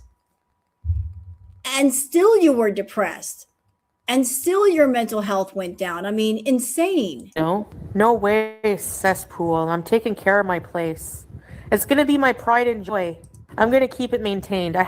Listen, my job is YouTube. I don't have a strict routine. I have to make one. And we're both going to keep, like, if Pete's lives with me or not, whether I'm alone or not, I'm going to be keeping it clean. Well, that didn't work. That didn't work. Bidding wars. Oh, no. I hope I get this place. Please, please. I won't have a car for a while, but I'll just have to order, Walmart groceries or something. And I applied for a place. I'm hoping I get it. I told them that my credit history is not good, but they're like, Here's what I think happened. I think the place that she wanted, the place where she's at now, they turned her down because her credit sucked. Her numbers sucked. So she applied alone and they said, nope, ma'am, we don't like your numbers. We don't like them at all. Thanks for playing. Try again. So she went to somebody else with better numbers, better credit. They became the guarantor, the co-signer. And because of that person, she got into the apartment. Because when you move into an apartment building like that, they look at your numbers. They want everything. So I think when she initially applied, she tried by herself and they said no. And then somebody else helped her. And that might be the reason why she's got to get out of there at the end of her lease, because maybe whoever was the co-signer, maybe the deal was, we'll give you 1 year to get your shit together. When the lease is up, you're on your own. I'm not putting my credit and my numbers on the line for you. You got 1 year to get your shit together. And she hasn't gotten it together. So that's it. Got to find somewhere else to go. Got to find something else to do. Why would Frontier Apartments want her there anyway? She's a problematic tenant. With the mess in the apartment, her smoking right outside the door, the pictures posted on the website. I mean, that's a no. That has to be a no. Like, this person's bringing more problems than she's worth. Time to get her the hell out of here. that's okay. We take other things into consideration. No, I'm not applying under Pete's name. My last place was under my name, that 1 bedroom that got doxxed last time I was in Canada. No, it wasn't. You a lie. You a lie. I don't think that was under your name. I think it was under your mom's name. I think mom helped you out. I think when you came back to Canada, mom helped you. And by you leaving the way that you did, it screwed over mom. That's what I think. The last few times that you've lived somewhere, it's always somebody else's name on the lease. When you went into the villa, it wasn't your name on the lease. It was Pete's name. You were never on the lease. And then when you went to the Middle East, it was Salah's name on the lease. You were never on it. And then when you came back to Canada, I am 1,000,000% positive it wasn't your name on the lease. Somebody was the co-signer. Somebody helped you out, Chantal. Because apartment buildings, they don't play. They don't like your numbers. They won't let you in. I got that on my own. There's some landlords that absolutely need good credit. So I get that. But I always just ask very nicely. I say, this is my situation. This is how much I earn. Not in Ottawa, Debbie. Ottawa's too much. There's other parts of Canada that are way cheaper. Ontario, maybe. I'm gonna let it be a surprise.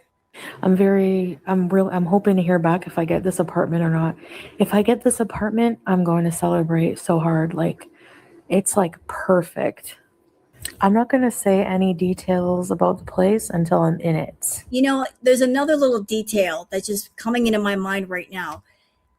If you're a landlord and somebody's coming to you and they are wanting to be a tenant, what do they usually ask for? Say it with me, chat. They ask for references.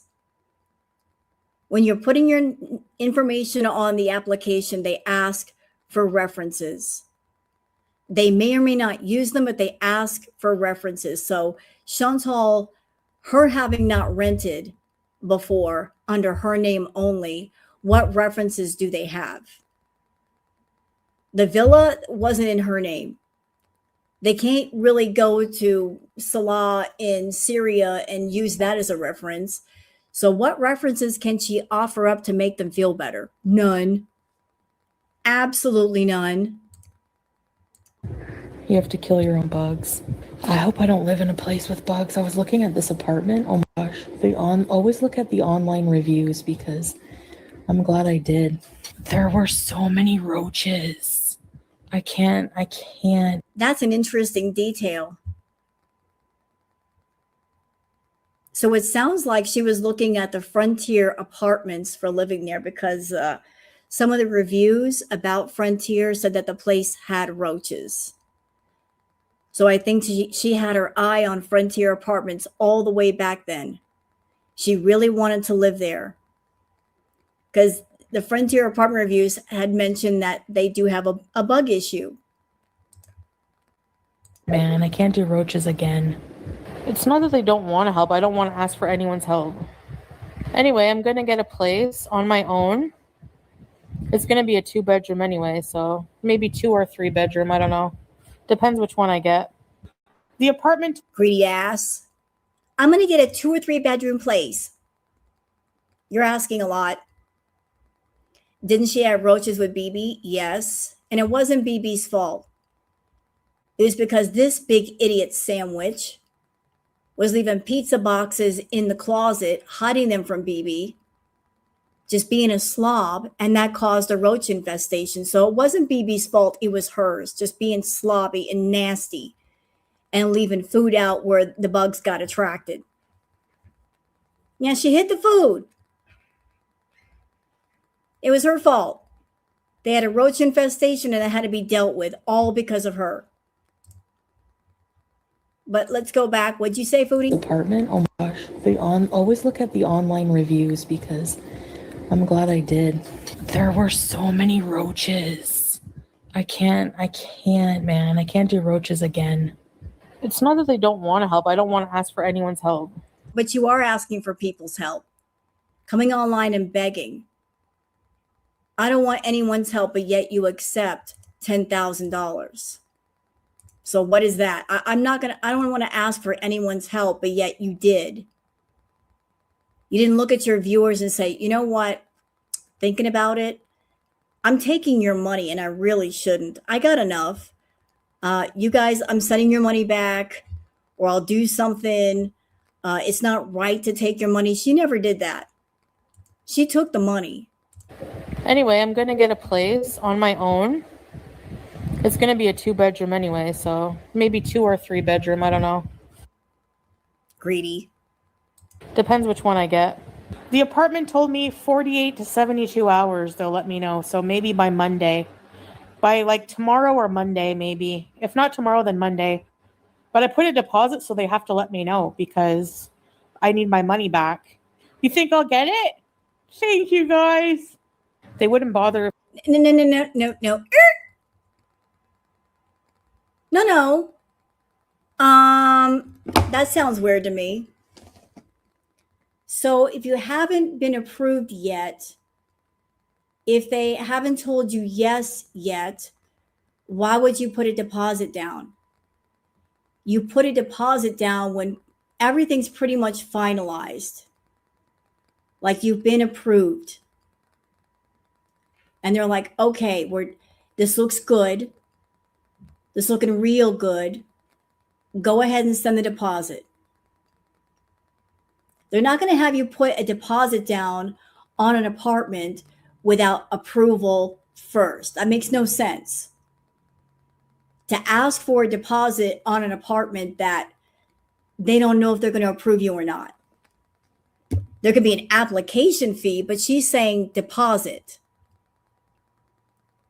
She didn't say application fee though, Cookie. She said deposit, like putting a deposit down on an apartment. I agree. Application fee can be expensive. Yes, absolutely. You got to put in an application. Sometimes they are expensive, but she's saying deposit. That's different. That's the part that's not making sense and made my brain just like put the brakes on. If they thought of rejecting you. Really? You have no idea. If I get a place, I'm gonna freak. What's my game plan? Okay, if I get approved for the apartment, I'm gonna freak out and be so happy. I think I'm gonna keep that to myself, Margie. It'll narrow it down for people to know. You know what I mean? My glass is half full. Thank you, Christina. I'm so excited. I applied for like a couple of different places, but the one I really want, I'm hoping to hear from. Is it big like the villa? I do want a villa 2.0. That I want. Yeah, well, you're not going to get that. You still don't have that. You'll never get crack at Olympics ever again. You're not going to get the villa back. You're not going to get the money back you used to make, so forget it. Even if you got the villa back, it still wouldn't be the same. So there's no sense in trying to repeat the past. The past is gone. Lightning only strikes once, not twice. Especially with a boring ass content, it's not going to happen. Right. I did do, yeah, I saw like a virtual thing of it. I'm not showing my apartment at all. No. We've seen it. Or wherever I live. I'm going to set up like a filming area in my room, like a streaming area, so we can have our night beezes in the room. I don't mind showing the room. I just won't show like the windows and stuff. You know what? And you know what? I halfway agree with you, Cordella. I think her family was so terrified of her ending up with her that they agreed to all her demands. I think the family, they're taking the point of view of, we don't want to end up with her. So it'd just be better and cheaper for her to be in her own place than for her to live with any of us. You know, that way, if something goes wrong with her, she's not living with us and she can't yell and scream and be kind of a, what do you call it? What do you call those people that they squatter? There's no chance of her acting like a squatter and claiming hardship, because once somebody squats in your house, it's a nightmare to get them out. It may take months and months to get somebody out if they become a problem. So they're like, it's just cheaper and better for her to have her own place and maybe help her out and clean up once in a while than for her to live with us and she becomes a problem and then she squats in our place. We don't want that.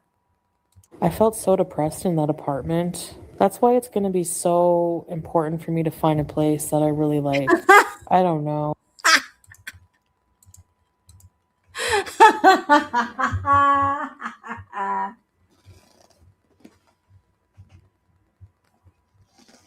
He did not. Mr. Med really said, "You're nasty. You're nasty. You're a little nasty." That's what he really said. He said that.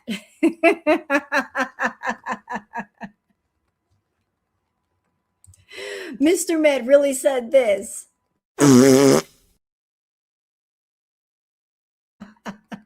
He said that. Hey, Missy, tell Mr. Med that I think Foodie looks like a Minecraft villager NPC and see what he says. He'd probably laugh his ass off. Oh, if I'm going to get a pet or not. It won't be for a while. Foster cats? She looks like a 1x1 Lego block. Nah. With angry bird brows. And I wouldn't get a kitten either. If I get the apartment, you'll know, because I'll be screaming. What if your apartment disappoints you? I don't know. I'll stay there until I have to, maybe, and I think it'll be fine. There's a lot of competition, but also they're building a lot of luxury apartments that are expensive. Yeah, I saw that. Crazy. Lisa, some of the places. Yeah, I applied for a few apartments. You know, I could only imagine if Foodie saw my place, my studio, how she would yell and scream about that. She'd be like, what? You live in a tiny ass place. How do you do this? There's no washer and dryer here. Like, what the fuck? Because I'm an adult and I adjust. And I am grateful for the place that I live in. That's why I don't have to live in luxury to be happy. I could just be by my damn self. It's not about the color of the paint. It's not about the location. It's about where you feel most comfortable. But if she saw my house, she'd be like, oh my God, I will never complain ever again. There's one I really want. What about the apartment? I can't say all the stuff because people will narrow it down. Oh, wait. Hold on. Well, I didn't get the apartment. Shit. Am I going to have to live in a crappy apartment like I did the first time I went to Canada? That wasn't a crappy apartment. You know what? I'm going to pull that up. After this, I'm going to pull that. You know what? Let me just pull it up now. Before I forget.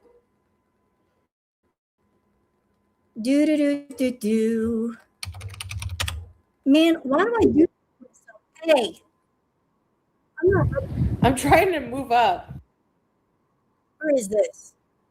Wait, what is it? Hold on. I messed up. I don't know where I am. I'm opening up another tab. I'm pushing buttons too quickly and everything's opening up and I don't like it. Where are we? What's going on here? Okay. Now we're back to business. Okay. Foodie apartment. Canada. I typed too fast.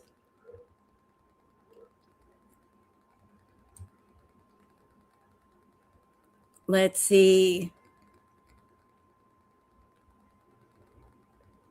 Where is that new place? Is that the new apartment? No.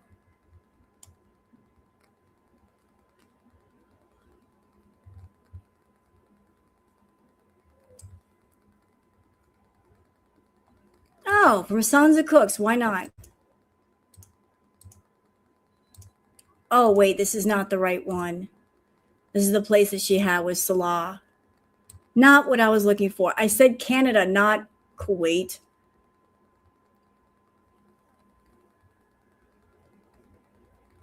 I'll find it later. I don't want to take too much time doing that. Go ahead, Foodie.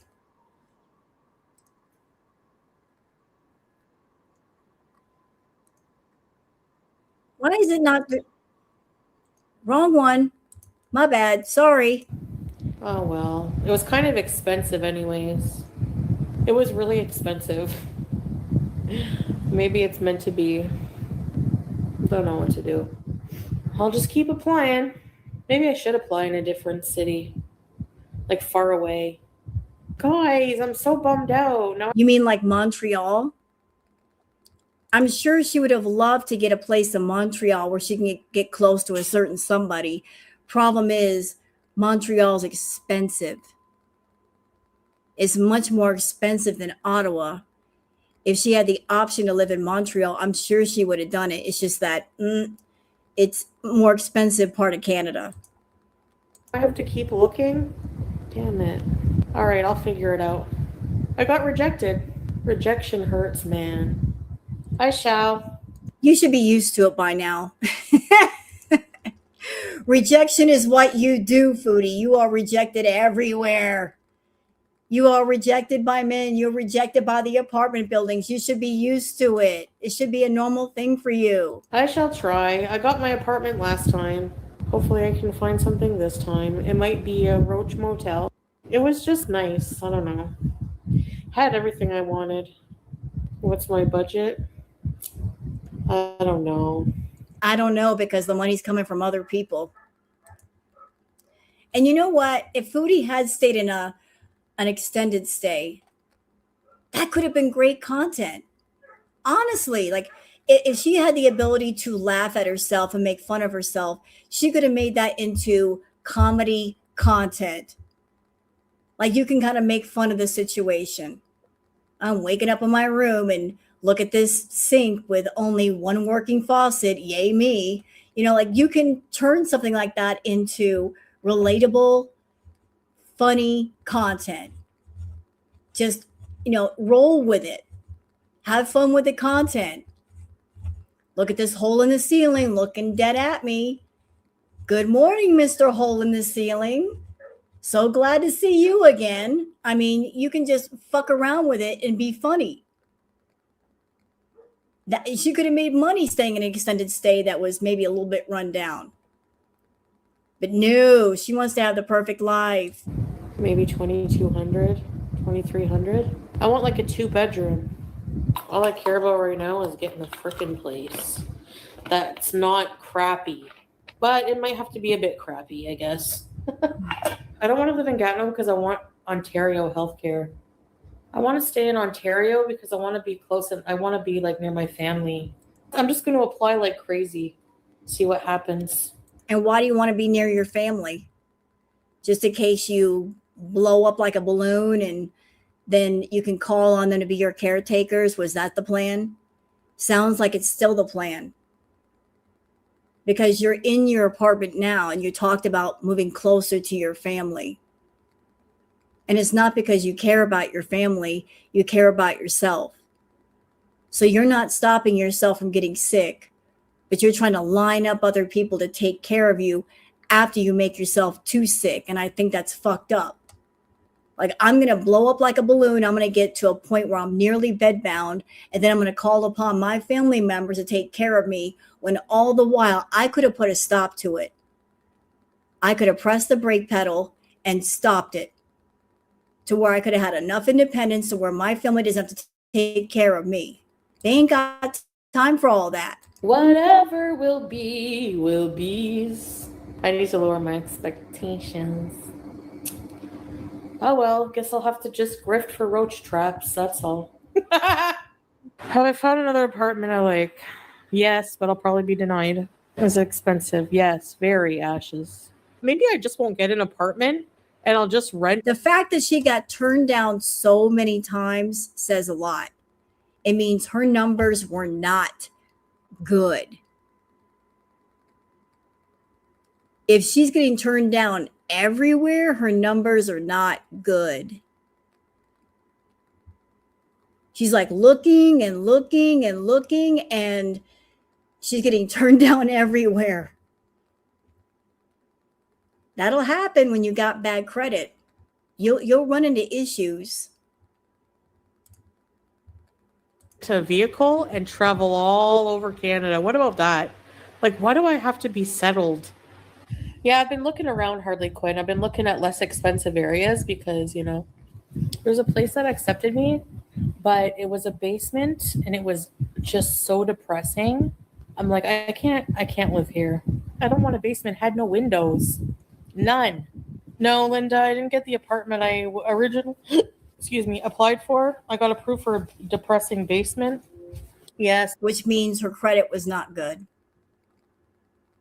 You know, she should be grateful if they turned her down for the place that she wanted to stay in, but they said, well, you're not really what we're looking for this apartment, but we can offer you a different dwelling, maybe not as nice, but still a different dwelling. That's something.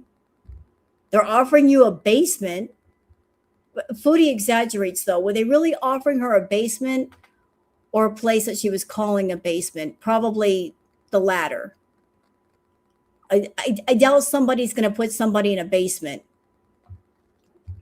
Yeah, that's standard for a lot of places, Jamie. Most places are like, you move in, they want to see good numbers, they want to see good credit, and they require that you pay 2 to 3 times the rent.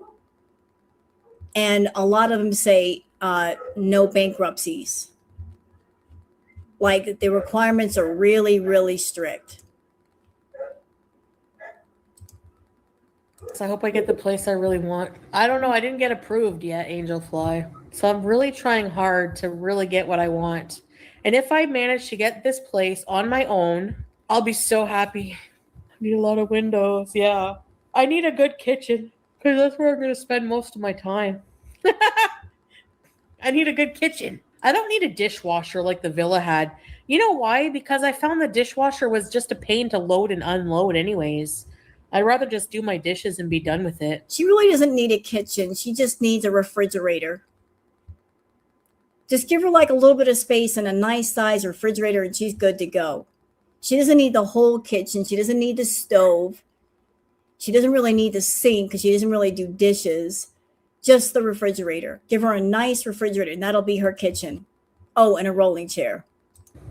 I'm looking forward to so many things when I get home, but like I have so much anxiety, ABCD, because I really, really, really want to get an apartment. I really want this apartment, and I'm gonna freak out if I don't get it.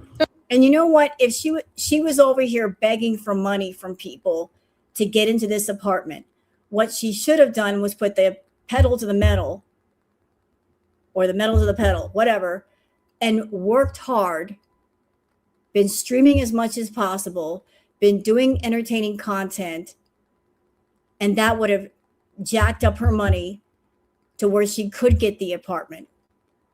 But she was relying too much on people to give it to her versus earning it herself. I'm gonna try not to, but why am I happy? I'm super happy. Okay, guys. Beezer Pad 2.0 has been secured. I freaking got approved. I got approved. Thank you. I will not be saying what city right now. I got it on my own. I begged. I got it on my own. I begged. Since I begged for the money and people gave me the money, I did it on my own because I begged. It was because of me. Because I begged. Not because I begged and people gave me the money. No, thank you guys for helping me get into a place. It was because of you that I got into the place. No, it was because of her. Yeah, Callie. Because she begged, she can claim that she got it on her own. Yeah, I'm sure she did, Coffee. I'm sure that she was calling up family members and begging them for loans and to help her. I'm sure she was calling everybody she knew. Peeps, her mom, her aunt, you name it, she called them. Everyone. I asked them to reconsider, but I got it. I love the place. I love it. It's somewhere I really wanted to live. Villa 2.0. Yeah, it's like a townhouse. I'm going to share everything when I move there. And the place that we now know it's not a townhouse, it's an apartment.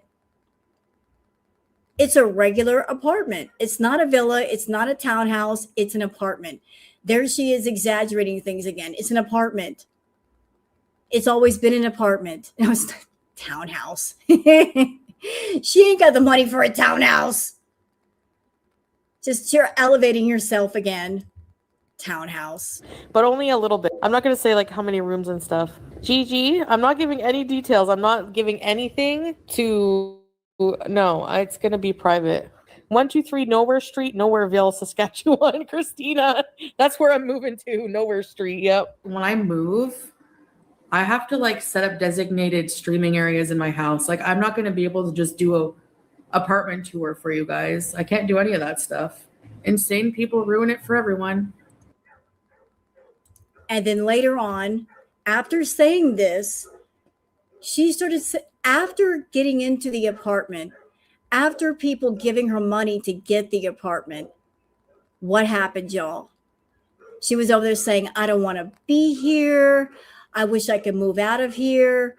Imagine getting $10,000 from people, sitting on your ass, not doing anything after promising great content to those people that gave you the money.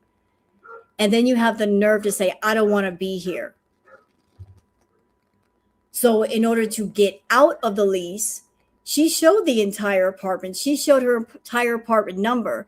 In my opinion, she tried to use Girl World to get out of that apartment, thinking that if we found out where she lived and if the apartment complex was bothered, they would let her out of her lease.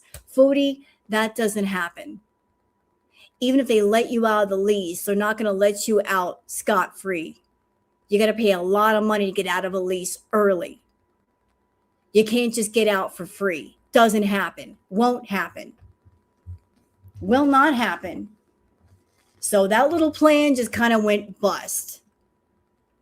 You want out of a lease early, you got to pay a certain amount to get out early. to where if you leave, there won't be a bad reference. I'm not even saying how many bedrooms I got. Unless I completely redecorate my kitchen. So, and like, I'm not going to show my windows. I'm not going to show like door handles. I'm not going to show any of my apartment, no. Like, if I go in the kitchen, it will be like, I'm going to have a kitchen chair, but you're just going to see the wall. Well, we've seen the entire place now. Have a washer dryer? Not like, not in my apartment, in my place, no. Unfortunately, no, I have to get a shower curtain, towels, everything. It's so expensive to move. That you don't need a shower curtain and you don't need towels because you don't take a shower. So cross that off the list of necessities. And start over. Yeah, it'd be nice to have a washer and dryer in the place, but oh well. Yeah, I'm super excited. I want to get one of those little portable washers from Amazon. Those little washers. No, not dishwasher. Washer for your clothes. The laundry's outside the apartment. Yeah, you gotta live like you're back in college again. Pretty much. I'm installing an AC in my new apartment. For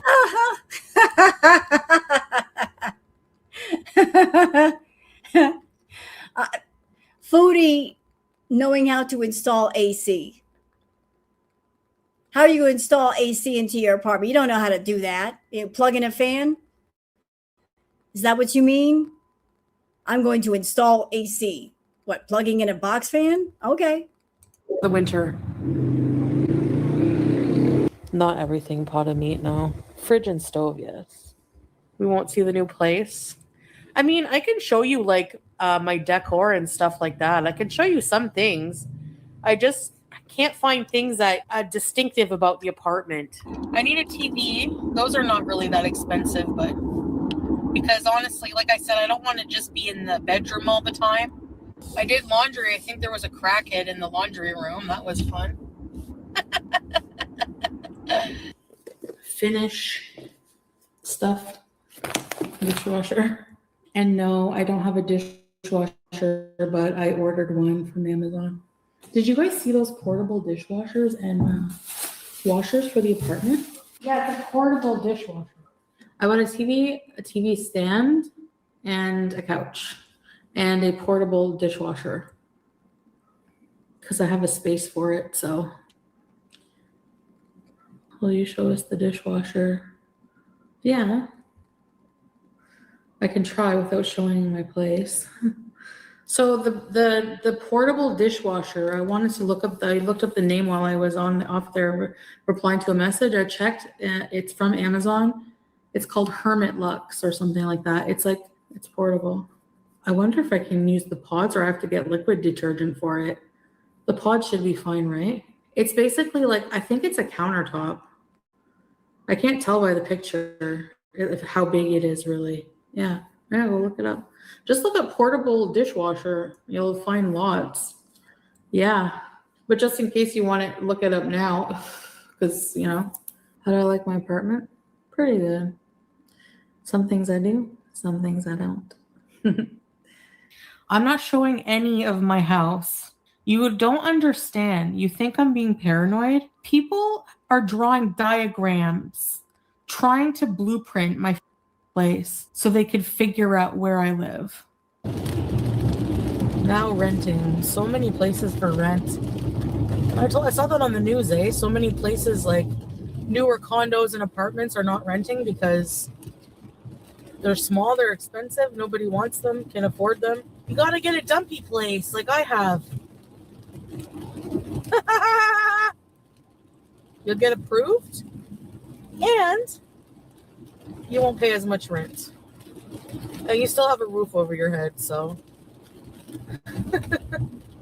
You know what would have been great, chat? There is a place in Canada, and I believe it's in Ottawa. It's a hostel. You can rent your own room there, but the rooms there are pretty cheap, especially for one person. But this hostel was made out of an old jail. Can you imagine the comedic content just from that? Like she could do a live stream. Foodie Beauty goes to jail. But just staying in a hostel made out of an old jail.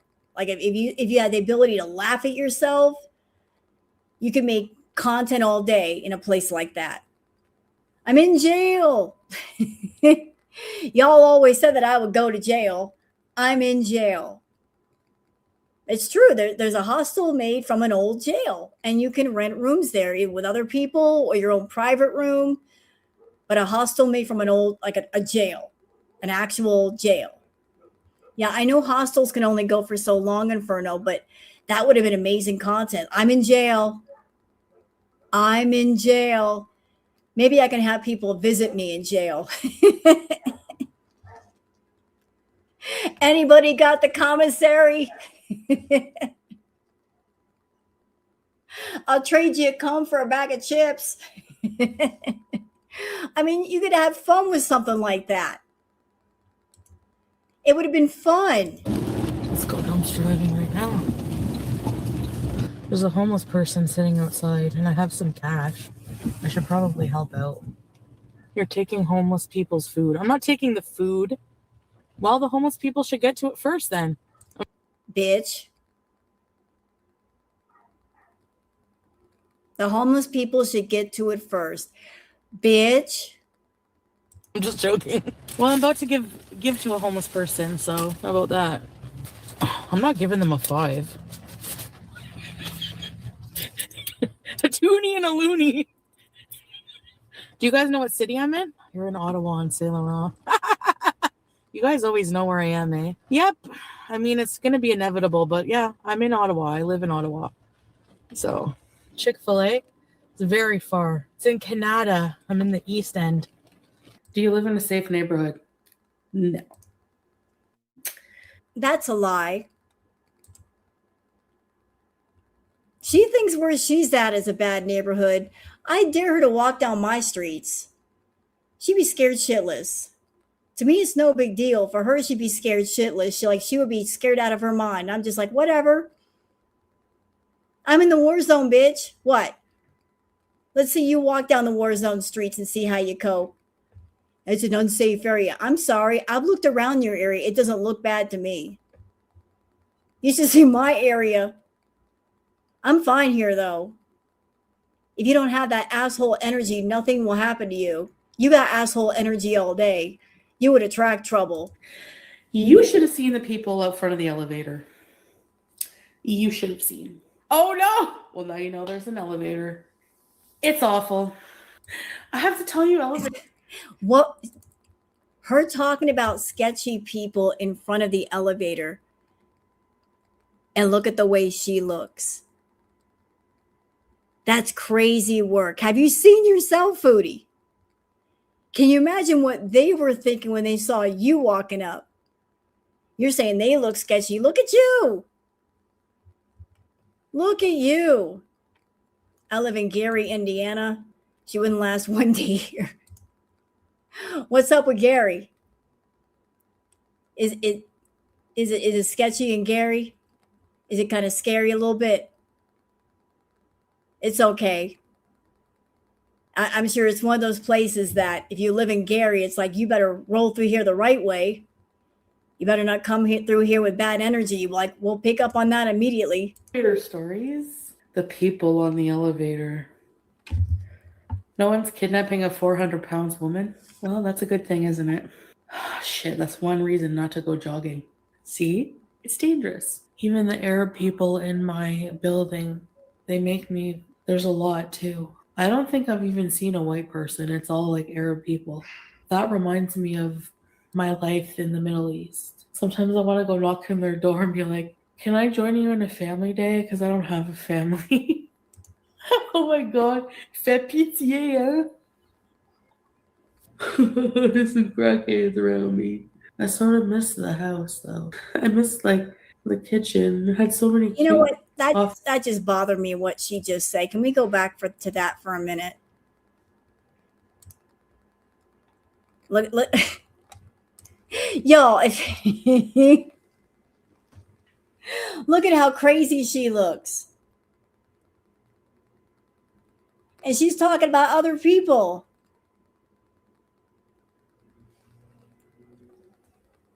They look sketchy to me. Ma'am, look in the mirror. Shit, that's one reason not to go jogging.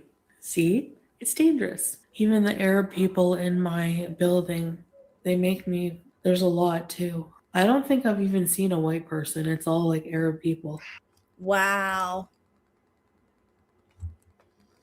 So despite the fact that you went to the Middle East for 3 years, you're around those that were Arab,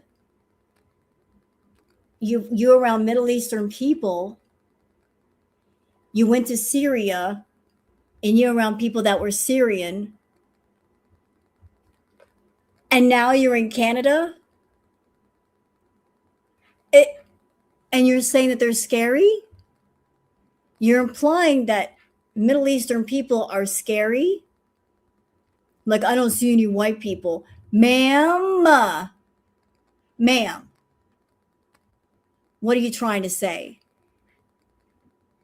Are you saying that Middle Eastern people are sketchy? That they're going to hurt you? They want to do something to you?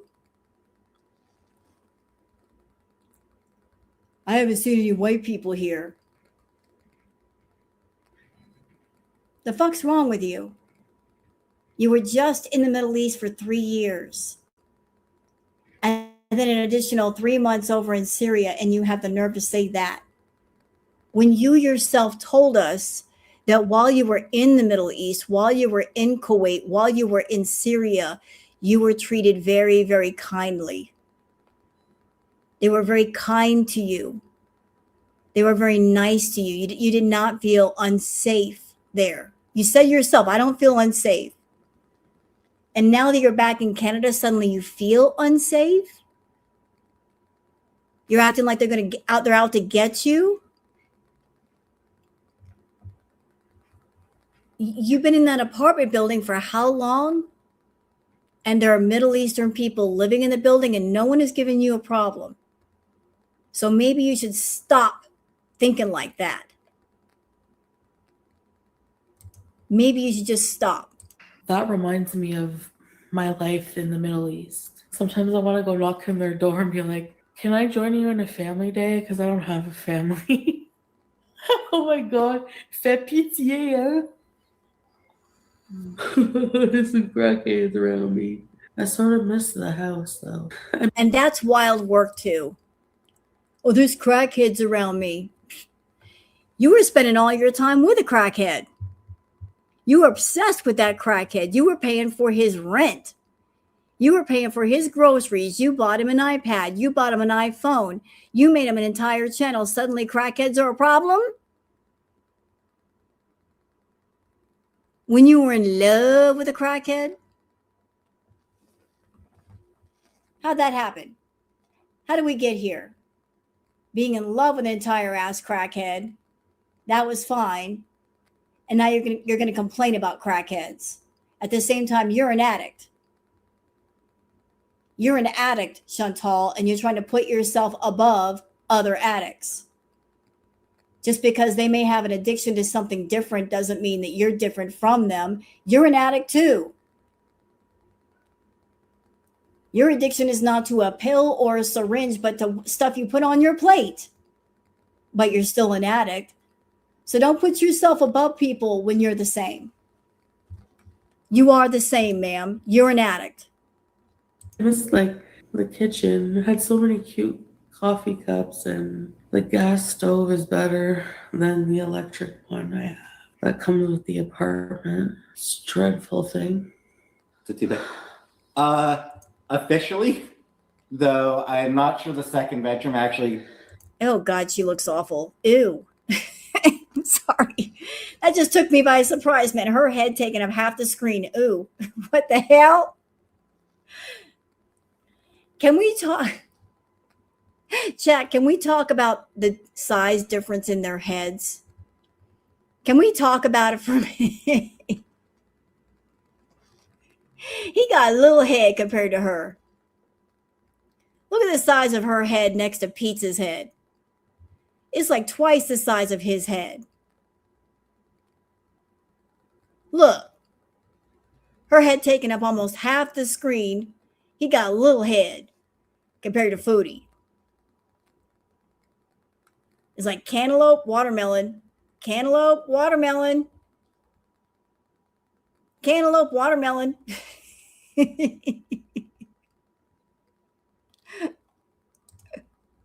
Water wing float, water wing float.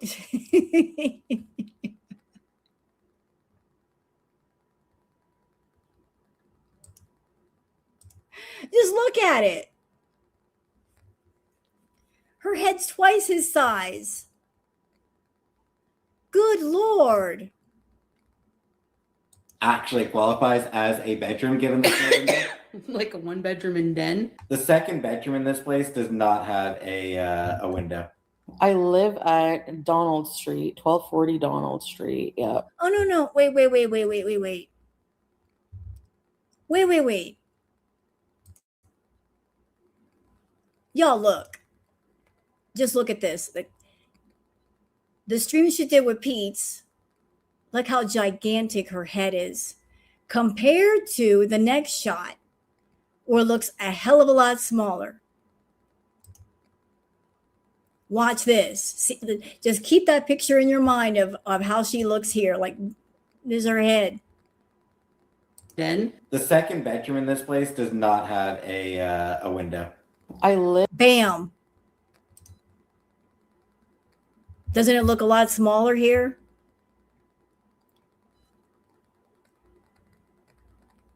Like, what happened to her head? We went from watermelon to cantaloupe. Live at Donald Street, 1240 Donald Street. Yep, you're right. Yep. I have laundry to do. I have like pretty much a lot of stuff I got to do. I know, Margie, but I can't show my house or tell details about it, even about. You can hear the washer and dryer working in the background. So obviously the washer and dryer are in the house. You can hear them behind her. She tried to say that they were outside the house. They're inside the house. My laundry, nothing. Like, unfortunately, what does it matter, a backdrop or this? You're going to be staring at the same thing either way. Let's do art for the wall. See, I don't care about any of that shit. I was just like taking like whatever I could find, like apartment wise. I was like really, remember how desperate I was looking for a place? To answer your question, Missy, that might have been the only place they had for her. Maybe that was the only apartment they had at the time, or it was an apartment with all the stuff that she was asking for. Like if she was looking for specific stuff, they might have only had that in certain units. So they simply put her into that unit. That might have been the reason. If she says, oh, I want a washer and dryer, I want a dishwasher, certain rooms only may have that. In Syria. So I just took whatever, but I don't know if I want to be here forever. So that fact that I don't know if I'm going to be here forever in this apartment makes me not want to decorate it. Here I go again on my own. You know what I think? I think she got the apartment, and at the time her thinking was, I'm going to go back to the Middle East, to Salah. Like she was preparing, like at any moment she can go back over to Salah. She doesn't want to, put down roots and decorate and add plants or whatever, because she wants to be ready to leave at any time. I think she honestly thought she was going to be at the apartment for a certain length of time and then be able to leave. And that just didn't happen. She thought it was a temporary thing, not a permanent thing. So she's like, why am I going to spend money on stuff if I'm not going to be here for long? Anyway, my friggin' apartment complex is having a gathering for the holidays. Do you think I should go mingle? I should go. Free food. Oh, they're going to give us food? They said like maybe cupcakes and stuff, refreshments. I don't think It's not bougie, okay? Please read your. Oh no. Yeah, she accidentally revealed the apartment. This is the whoops moment. No. Tracy, this is what happens when I have to scroll up. No, I didn't read it. Yeah. I said I live in a slum building to throw you guys off. You acted like you. See, she lied. She told everybody, I live in a slum building and there's sketchy people here and there are crackheads by the elevator. And apparently that isn't true. So she said all of that to get people concerned that she lived in a bad area, that she might be in danger. I don't know if the Beezers are picking up on it yet, but she always liked to portray that she's in distress or she's in danger. Like people are out to get me. Someone's out to get me. I live in a sketchy area. There are crackheads by the elevator. It's all bullshit. She's not in danger. She just likes for people to be concerned for her welfare. She wants everyone to worry about her. That's how she gets people to watch her streams, for the Beezers to be concerned about her. Like, oh, is she okay? Is she all right? Is she sick today? Was there an ambulance called to her place? She wants people to worry, and it's bullshit. That's why I went the fuck off as a content creator. We as content creators, we're supposed to do great content and entertain people. Not to create a situation where the audience is constantly worried and tuning in because they're worried. That is so unkind. To put everybody on high alert and stress them out that much. And she does it so much to her Beezers. I don't know how they're not worn out because of it. You were poverty stricken. No, I didn't. Yes, you did. Yes, you did. What did I lie about not having a dishwasher to throw people off? Yeah, I don't have a dishwasher. There's a dishwasher right behind her. So that I don't get doxxed. What does a dishwasher have to do with getting doxxed? I'll tell you what was going on. She told people that she didn't have a dishwasher because she wanted to grift money from people to get a dishwasher. Acting like she didn't have one. So people would send her money and then she could claim, oh, I bought a dishwasher. When it was included with the apartment, she was trying to find another way to fucking grift. Because, you know, $10,000 just isn't enough for getting an apartment. Let's try to get some more out of the freaking dumbass Beezers. Well, I guess I don't really need a hot plate now, sneakerhead. Look at. Yeah, she told people that she needed a hot plate. What do you need a hot plate for? You got an entire stove. But trying to act like she lived in poverty. I don't have a dishwasher. I don't have a stove. I have a hot plate. Acting like you got nothing. So, this beautiful apartment, and you want people to. This beautiful apartment. Okay, actually. Yeah, and this is when the Beezers got pissed off because they realized they got lied to. So, this beautiful apartment. Yeah, Blush Queen says this beautiful apartment, and you still want people to give you more. Unbelievable. Well, that's Foodie. That's how she plays the game. That's how all scammers play the game. They could have thousands of dollars stocked away, and they will cry broke. It's not that they need your money, it's that they want your money. And to get the money, they will cry broke. I don't have anything. I barely have any money. They want to see who's stupid enough to send the money. Who's the gullible one in the audience? That's what they're looking for, the gullible fish.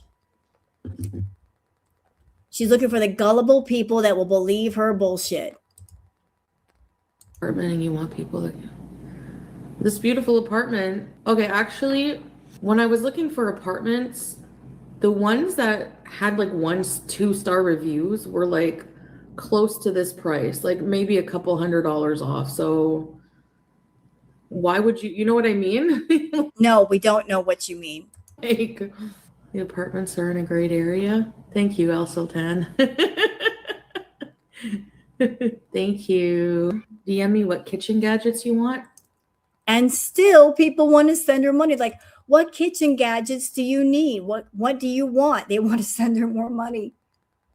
She just got $10,000 from them. And they're like, can we send you more money?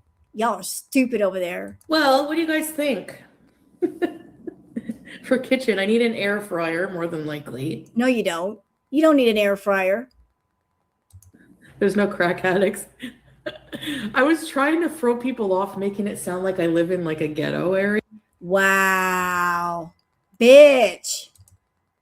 You said what? Likely. There's no crack addicts. I was trying to throw people off, making it sound like I live in like a ghetto area. Well, that's not nice to say, but No, it's not. Yeah, and telling us the entire building was full of non-white people was a special touch as well. Exactly.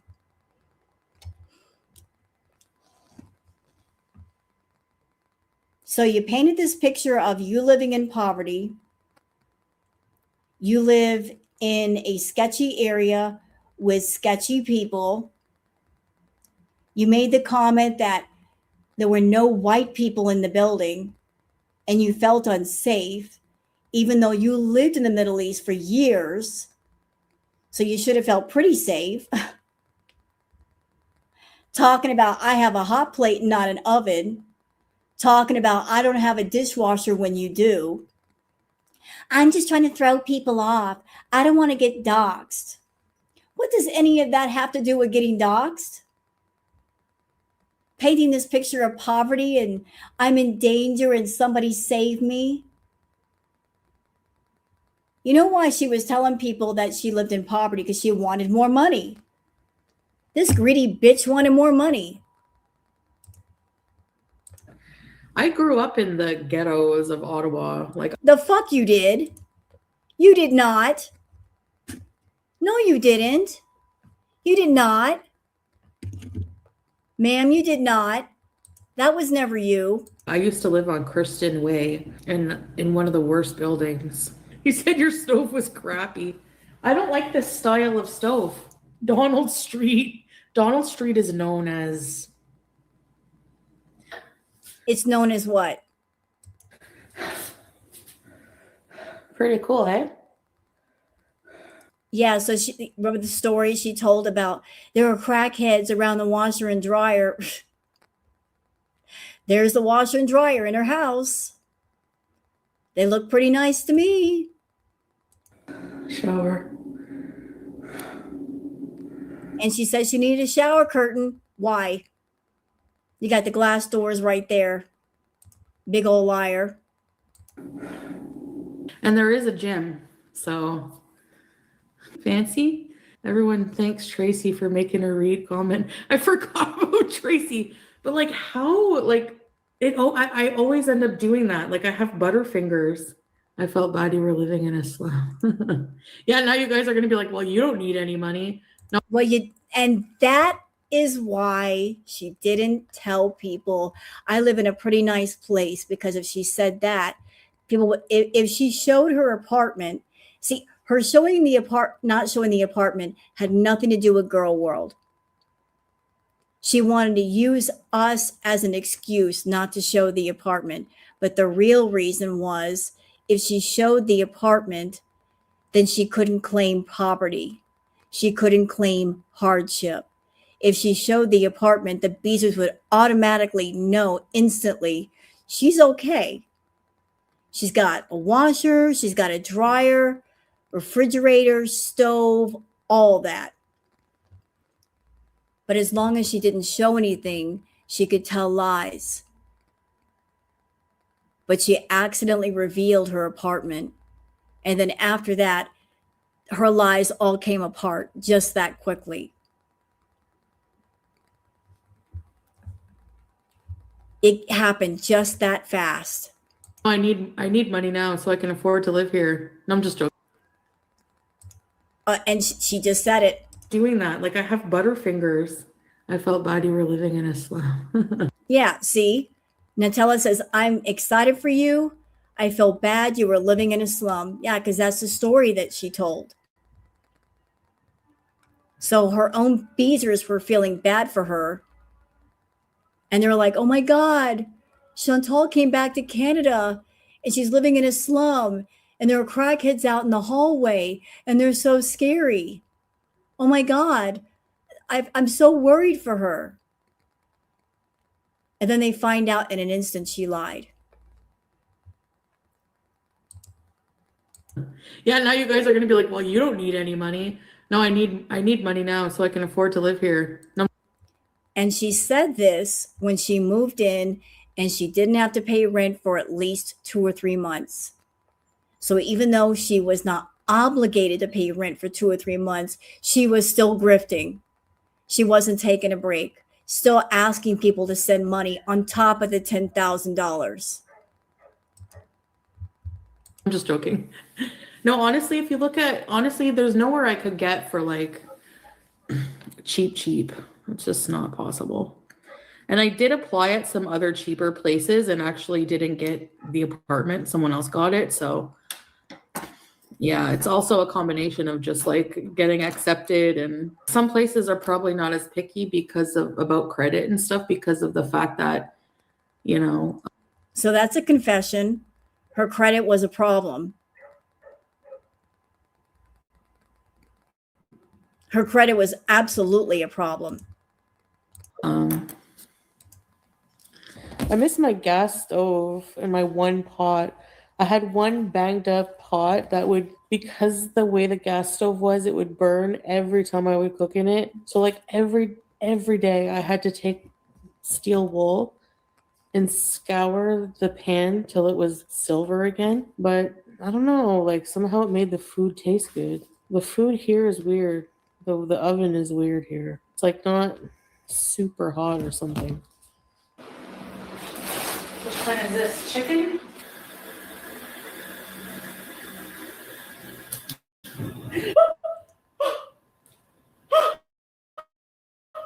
Pause, will your YouTube revenue pay for an apartment without us?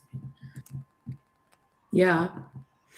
But I'm not going to be rich, pause, so yeah. I mean, it should be able to, but the thing is like, this place seems like super swanky and expensive to most people.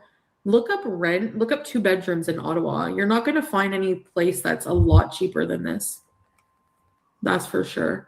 And it's going to be not as nice. Like there's not going to be central air, washer, dryer in your unit, microwave, so for me, it just made more sense. Now, it made sense because other people paid for it. So speaking of apartments, and that was the video from Hectic Llama. I think I put their link in the chat. And if not, I'll do it again. So you guys can check out Hectic Llama. So that was the apartment grift. So where was Foodie living before?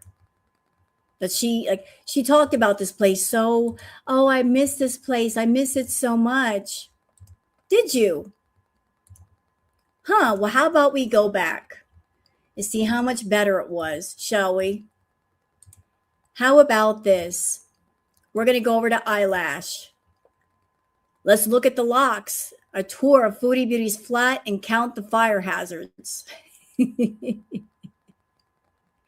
So shout out to Eyelash.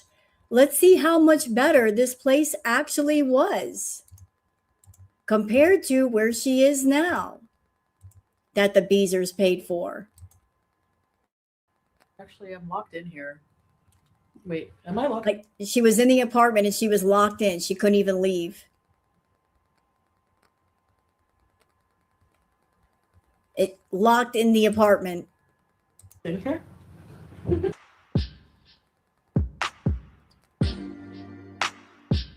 Let me show you our setup. This is the front door area. The door. The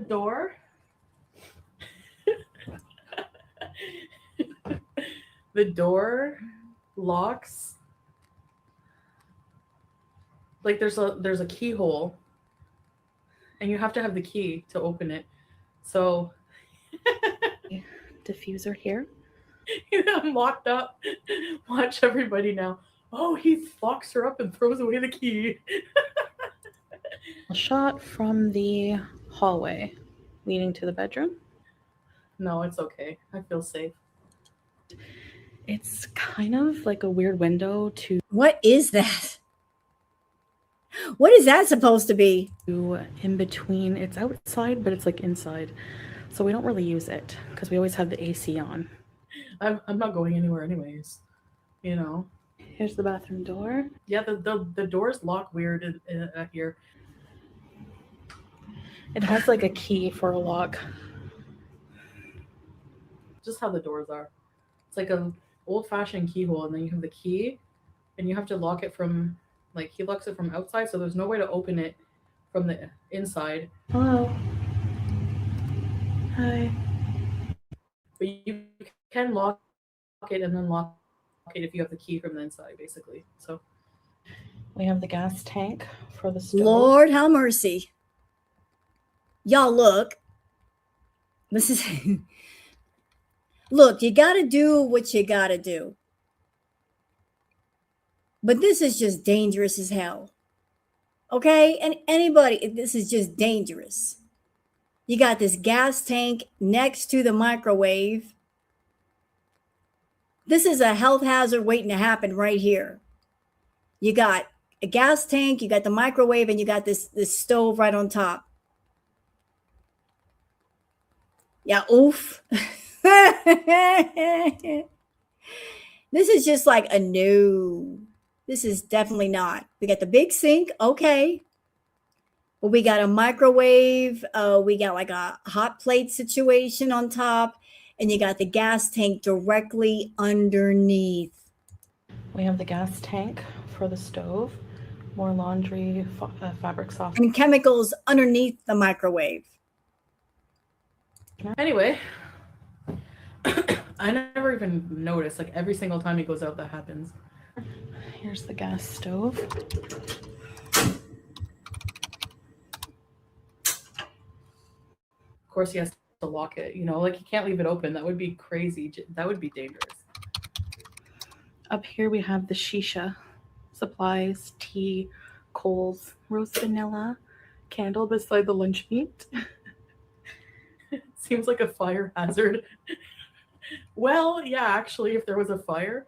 We have like a cute key to lock it if we need to. Stay live till he comes back. But here we have our TV, entertainment area, some candles down there. We have champagne toast and champagne toast. I really like champagne. And her dumb ass has candles. Stupid ass. Toast. لا مو مشكلة عادي.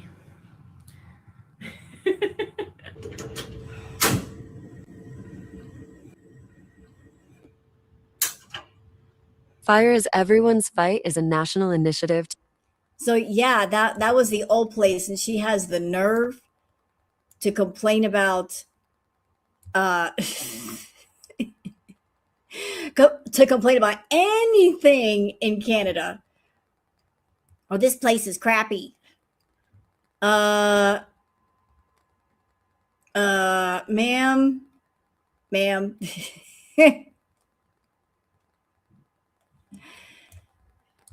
It wasn't that bad. It really wasn't that bad. Yeah, a propane tank inside the house is insane. You know what? I'm going to keep it real. I'm going to keep it honest. When I lived in the trailer, I had to use a propane heater to stay warm. It had kind of a propane tank attached to it because that was the only option to stay warm. Had to do that. But her situation is different. Didn't like doing that for me, but I had to do it. To stay warm in the winter, you got to do what you got to do. But I'm looking for something right now. Let's see if I can find it. Let's see. There's that dog outside.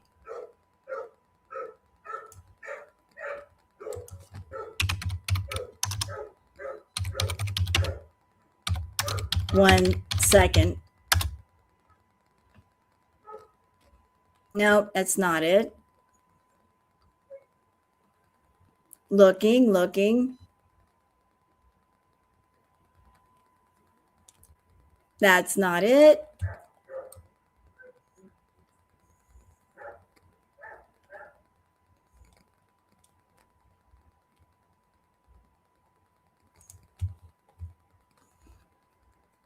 How about this one from Barbecue Chill? Here's this one from Foodie Beauty. Foodie Beauty flees to Syria to be with Salah. No electricity, AC, or water. So she was in Canada. Canada's so horrible, y'all. But she was in Canada. She could have stayed, and Salah told her not to come back to Syria. He wasn't ready for her. She went over there anyway. And what did she go back to? To a place with no electricity, no AC, and no water. Yeah, she chose all that. This is what she wanted to do. And this is courtesy of Barbecue Chillin'.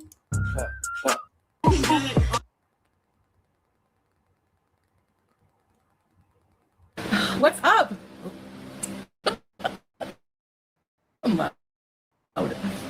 I look warm. Don't you like the dewy skin look though? Wait, Dewey, babe. Hi, sweet love. King Beezer. Hello, guys. We are reunited at last. Come here, baby. And Juice as well. Hi, baby. I want to see you. Hi, baby. Oh, baby. Oh, sorry. I don't like being elf. Oh. Guys, I'm in Syria. I haven't had much of an appetite. You guys? You are reunited. Yay. Yeah. This is right. They don't have Diet Pepsi at the store we went to, and I'm really thirsty for something cold. Life here, I mean, this is my first day in Syria, so it is very, very, very, very, very, very, very, very different. But I'm so happy to be reunited. Do you feel that you are Chantal in Wonderland? Yeah. With the Cheshire cat here. You can never say that I don't love you guys because the travel journey I just did is crazy, okay? Yeah, but you didn't have to do it. He told you not to come over. He knew you would not be comfortable.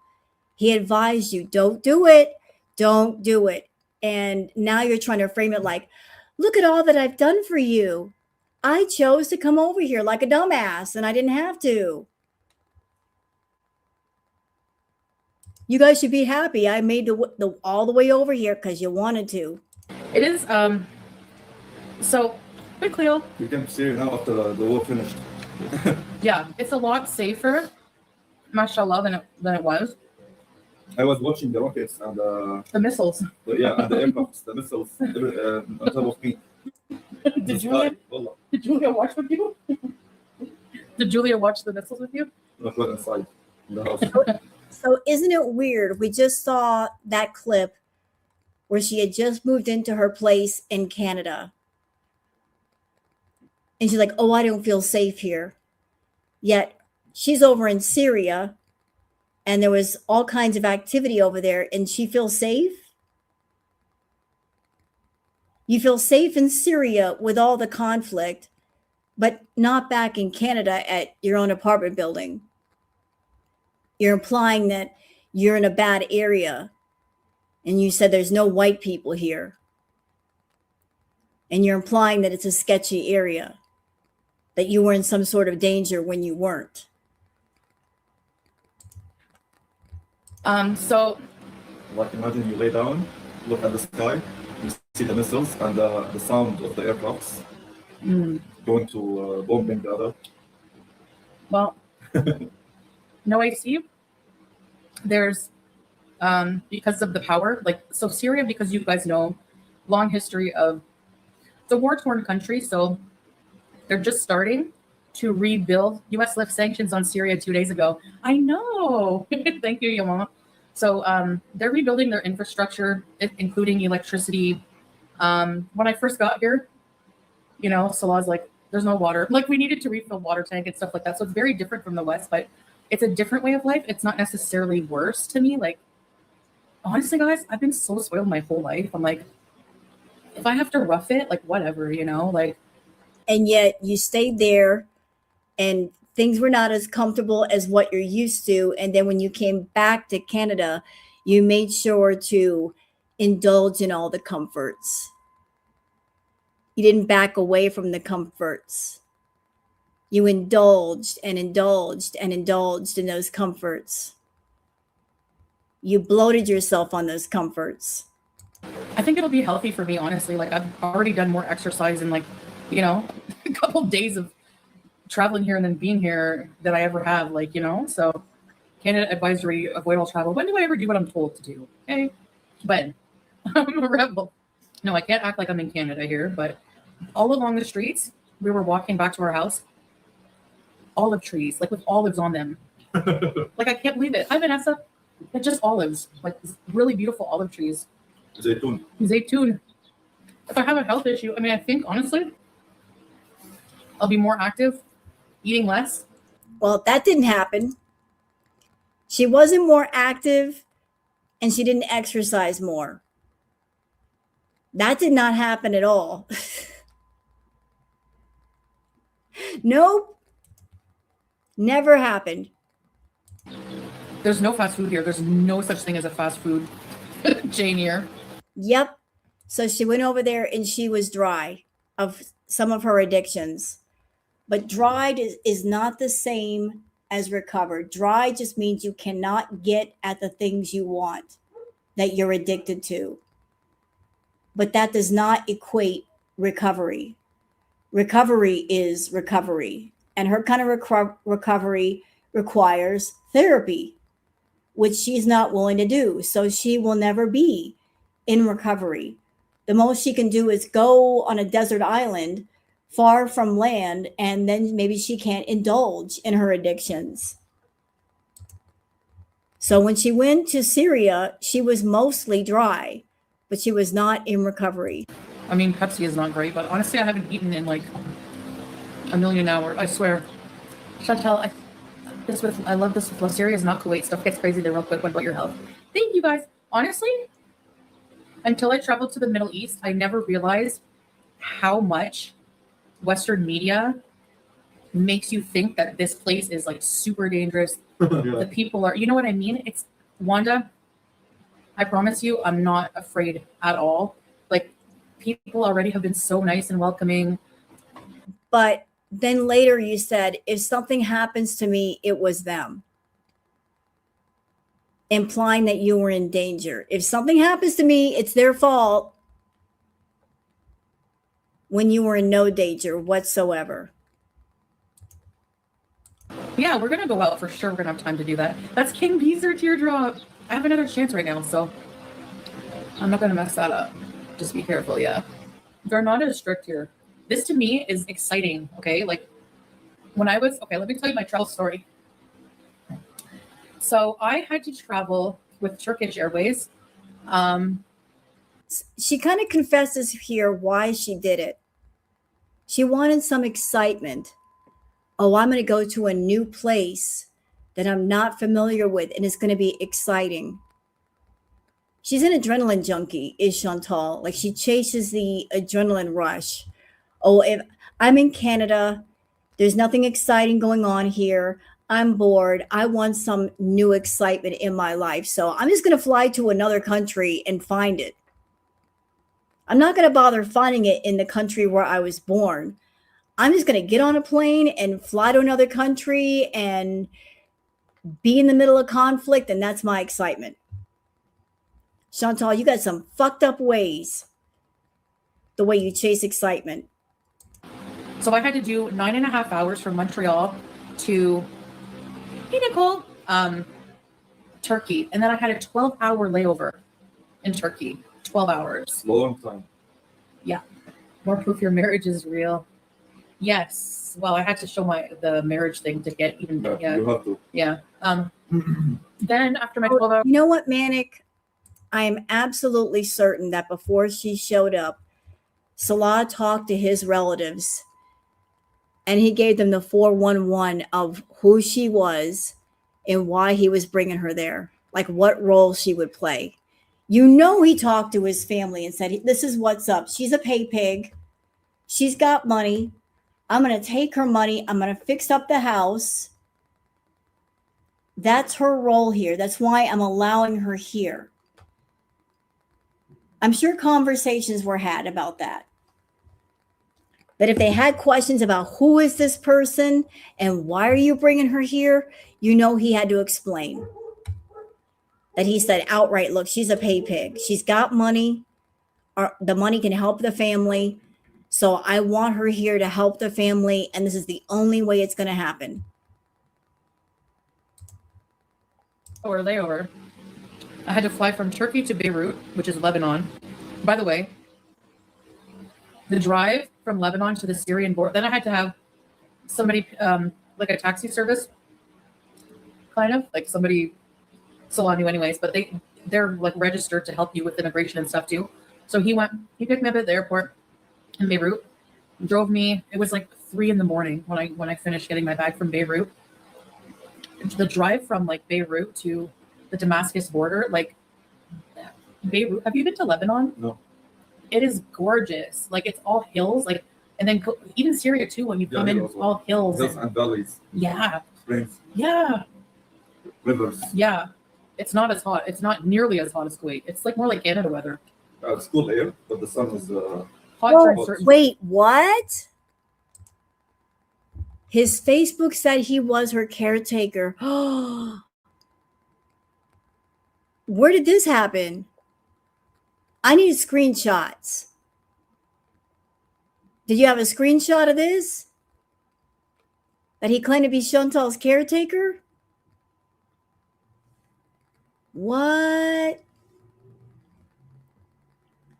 Claiming to be her caretaker. Oh.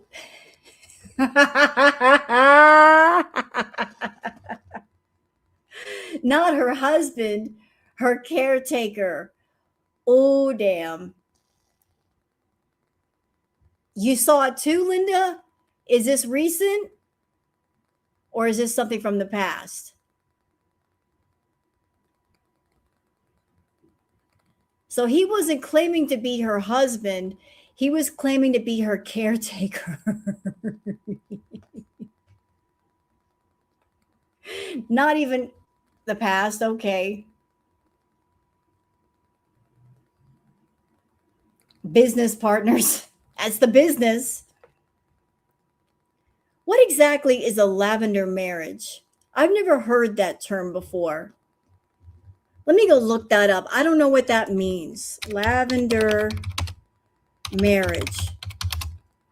I've never heard that before. Sorry. Oh, okay. A lavender marriage. A lavender marriage is a male-female mixed orientation marriage undertaken as a marriage of convenience to conceal the socially stigmatized sexual orientation of one or both partners. I didn't know that. I didn't know that was a thing. I had no idea. I don't know. Look, I don't know what his sexual orientation is. And as a bisexual woman, I don't care if he's bi, if he is bi. I don't know and I don't care. You know, I got no problem with somebody's sexual orientation. In my opinion, it was a marriage of convenience. She had her bankruptcies in Canada. She had her money problems, and she was looking for a safe place to escape to from her money issues. So she ran to the Middle East. Maybe her and Salah talked. He gave her a place to escape to, and in return, she financially took care of him. So, like, as far as the sexual orientation part, like, I don't care what he is. I don't care if he's a gay man, a bisexual man. It's like, whatever you are is what you are. It ain't got nothing to do with me, what you do in your bedroom. But I think at the very least, it was a business arrangement of I do for you and you do for me. We each have a need and we help each other out. And that's all. And that's it. So like they're the business partners. And the business is I help you and you help me too. We come together on that. We don't have to be emotionally, physically together. We can just walk side by side and help each other out. Times. Like right now, it's already cooling off. We just have a big fan. Just from 10 to 3 p.m. The heat. The electricity here, because they're rebuilding the grids, goes off every. How does the electricity We work? use solar. Oh. Solar energy. So, but the government gives you a certain amount of electricity per day. It comes about 1 hour. Every 5 hours, you have 1 hour only. Oh. So every 5 hours, 1 hour of electricity. But you can pay extra for solar power? No, solar. This Yeah, and you know what, Jason? That's always been a problem. She plays herself false. She finds guys that just want to keep it casual, like just keep it real casual. And she uses the, yeah, I'll keep it casual with you thing to get close to them, to get into their life, to get into their house. That's her in. That way she secures a parking space in their life. And then once she secures a parking space in their life, then she starts catching feelings.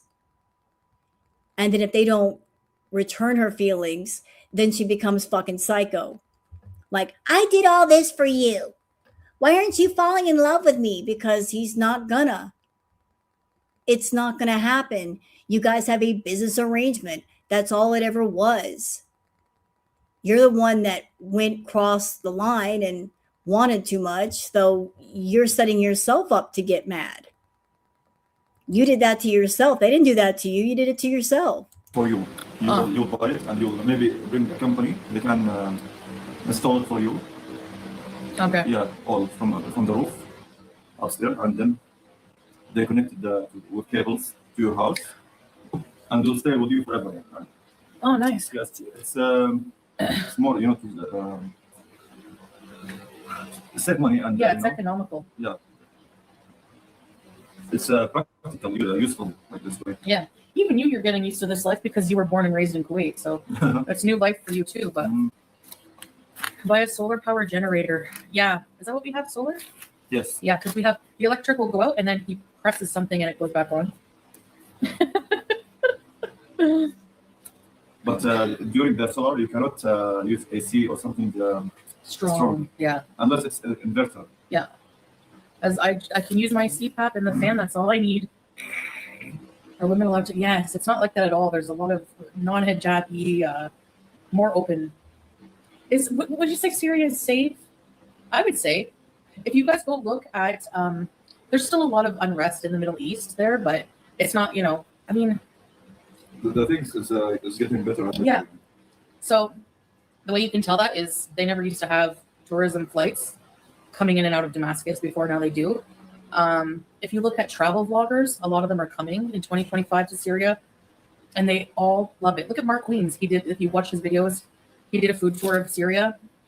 My family was really okay about that. So people that are vloggers, people that have done videos and so forth about the Middle East, they've all talked about how they had to be very, very, very careful. Very careful.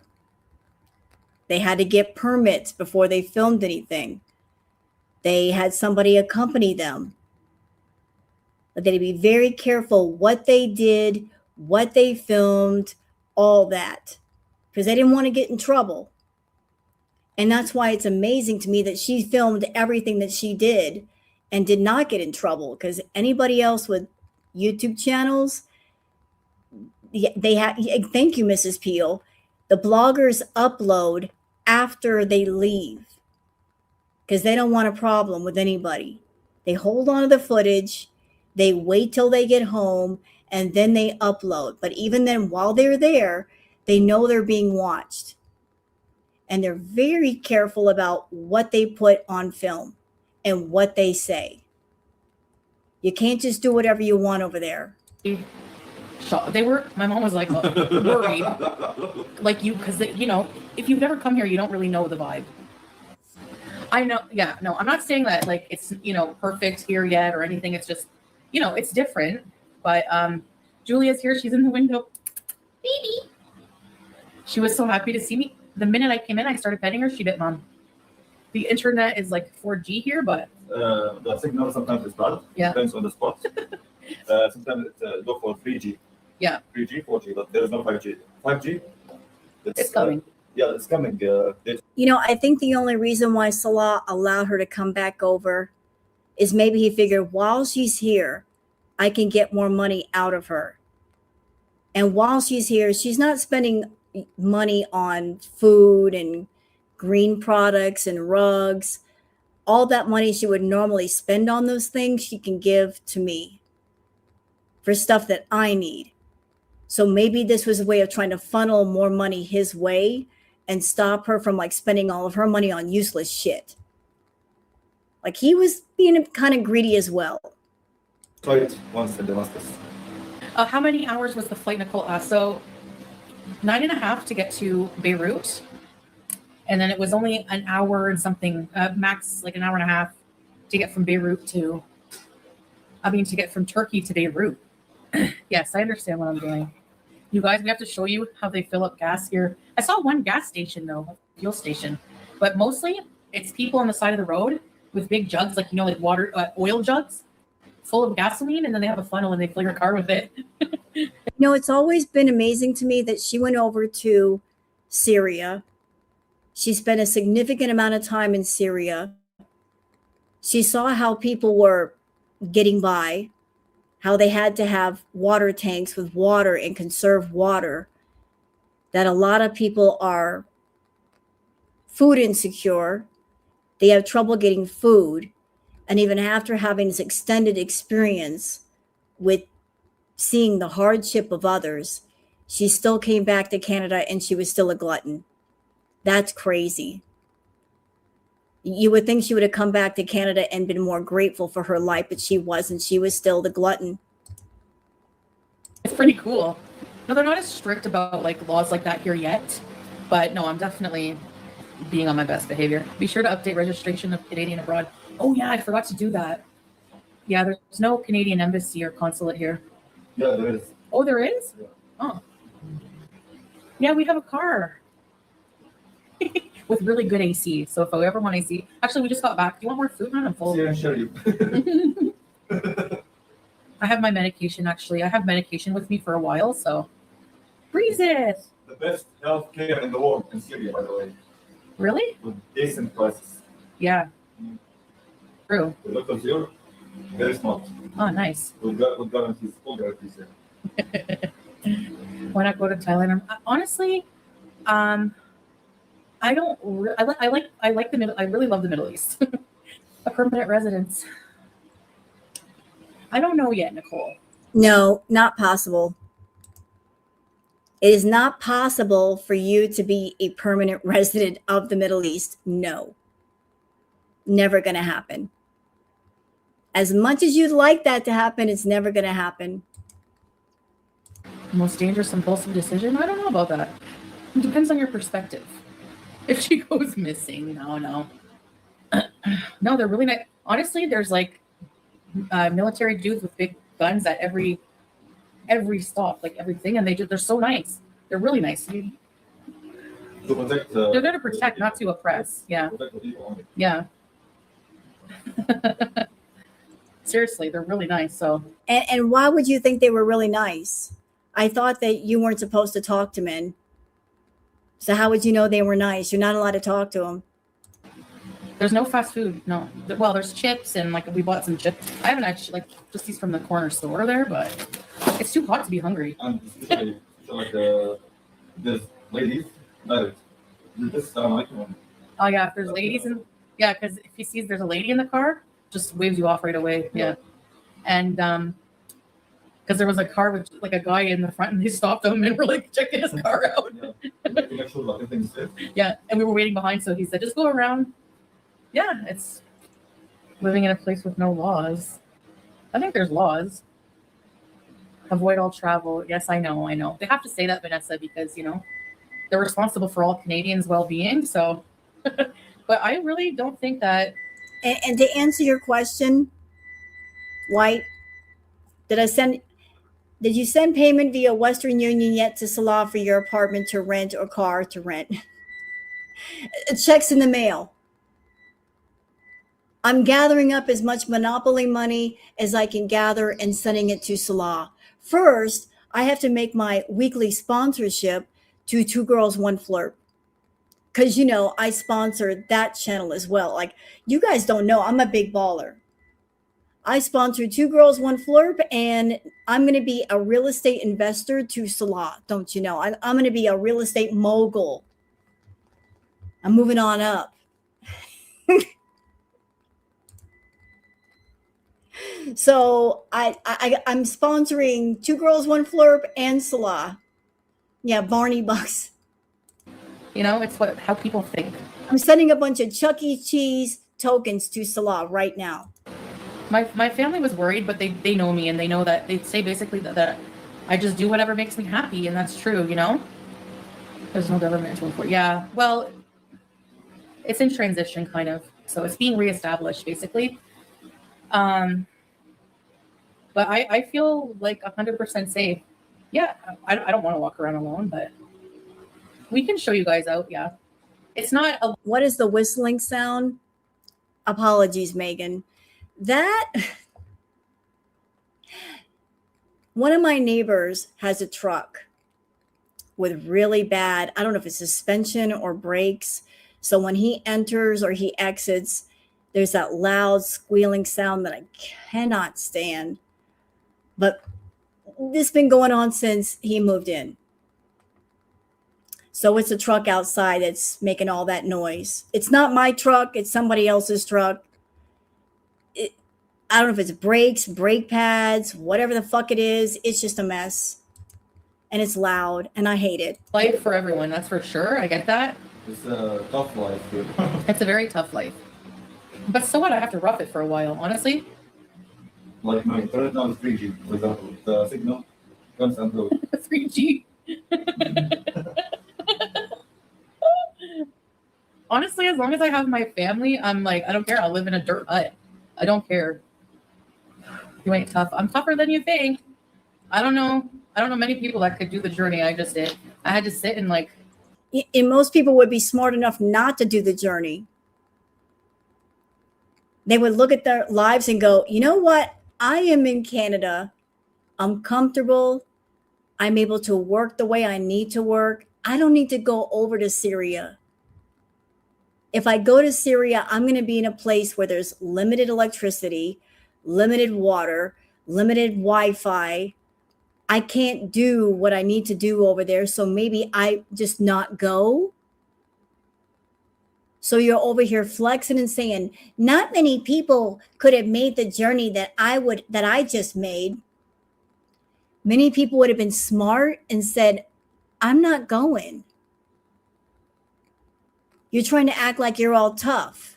You're not tough. You're just stupid. You've always been stupid. Immigration at the Syrian border for like ever. It was interesting. Everyone just like at like maybe 5:45 to maybe 5:30, everyone just like pulls up their cars to the gate, runs to the door. So I'm like running with this taxi guy to help me with the immigration. Yeah. Well, there's one part, they go and stamp your passport, then you have to drive a bit, go into another office. That one took a bit longer. I think they were verifying like our marriage certificate and stuff. Yeah. Oh. Yeah. Yeah. Yeah. Because they're like, why are you? Foodie, are you noticing something that when you actually get off your ass, you got something to talk about? When you get up off the couch and have yourself a little adventure, you got stuff to talk about that you can make into content. What happened, Sarah? I don't see anything from radio.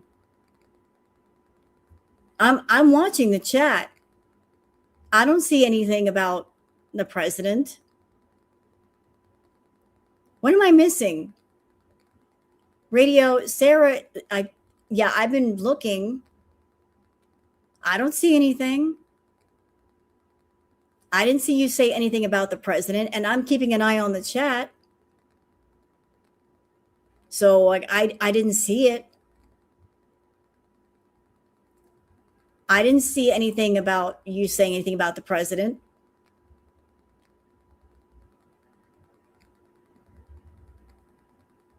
I've been watching.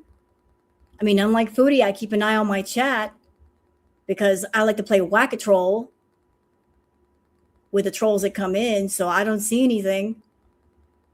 So we're all good. If there's a troll in here, I'll take care of it, but radio's not a troll. They've been coming into my chat for the longest and they're cool. Here. Stephanie, kinda. It's kind of, I don't want to say lawless, but kinda. So we have a really big place right now, but I don't know. Like, Salah has a house, so we're trying to transition into that. Get it ready and stuff. Building this a lot. Yes. How does your husband provide for you? He's got enough money, don't worry. I'm making a request, just so nobody gets angry or fights. I would like to make a request, a respectful request, that we not talk about political stuff in the chat, if that's all right. I don't want anybody getting angry over anything, so please, no political talk. That way we can all remain friends. Thank you. And I appreciate you listening to me. No one's business. My business is still running and great. It's working still. But there's also, like, you know, like, it's really, really, really affordable to live here. But it depends. Some things, like gas is expensive, fuel is expensive, like Canada. You got to pay. Like, somebody came knocking at our door needing money for our water and stuff like that. Like, that's not only what, $7 for a whole tank of water. Like, anyway, I'll do, like, definitely we'll vlog and stuff like that. I don't know if we can go out and live stream because of the stability of the internet might not be reliable. But in this room, I have pretty good internet. Why are you going to timeout here? What? What did you do? Were you posting things on Twitter? Were you posting pictures of Foodie's fupa on Twitter that I'm going to find later? Is that why you're going to the corner? Am I going to see that shit at 8 o'clock in the morning when I'm trying to have my coffee? If so, go to the corner right now before I get sick. So I could do lives at home, but I'll do vlogs, you know? I'm showing you guys Syria and stuff. No electric. There is electric, but whenever it turns off from what the government gives you, we just switch it to solar. When I got here, I had a nap with my CPAP, so you can film here. There's blush. I do it anyway because I'm stupid. I'm stupid. I get up in the morning and I check YouTube to see if anything's happening. Then I go straight to Twitter. So I'm stupid. Stupid. And then I see things. Then I feel more stupid. Then I get nauseous. Then I feel stupid. It happens. Tons of vlogs. Tons of vlogs. All the travel vloggers are coming here. It's not as bad as people think at all. And you can't convince people unless they come here. I didn't feel unsafe whatsoever. Everyone's been so nice. No, I didn't feel like my life was fulfilling. Like, I did it. I went back to Canada, got my own place on my own. No, you didn't. You had help. Did everything, you know? And it was depressing. How dare you? Because your first trip back, you had financial help from the Beezers then too. They helped you get into that place. You even asked them to buy you things for the place, and then you took off. So that you being in the apartment now is not just the first attempt, but the second attempt at being in Canada. So the first time you came back, you swore to people, no, I'm not leaving. You got money from the Beezers. You were telling people, I need stuff for the bedroom. I need a mattress. I need this. I need that. And then you weren't even there for a month. And you took off. Yeah, she did that, Tasha. She got help from the Beezers when she went back the first time. And then she left. And then she came back and she got help again. So this is attempt number 2. And when she got to apartment number 2, she was bitching about it. Didn't want to be there. I wish I could move out. Go then. Where are you going to go though? You have nowhere to go. But go ahead if you want to get out. I don't feel like that life is for me right now. I feel restless. Like I want to go out and explore and challenge myself, you know? We watch this. So I think I'll last a week. So 30 days is generous. Hey, babe? Someone said, I watch this back in 30 days and see how you feel. I said, you gave me a week. We'll see. It's a challenge. Oh. Yeah, I told you that I'll give you a week only to not be able to stay more. Yeah. Stay longer. I'm pretty resilient. Nah, it's not that she's resilient.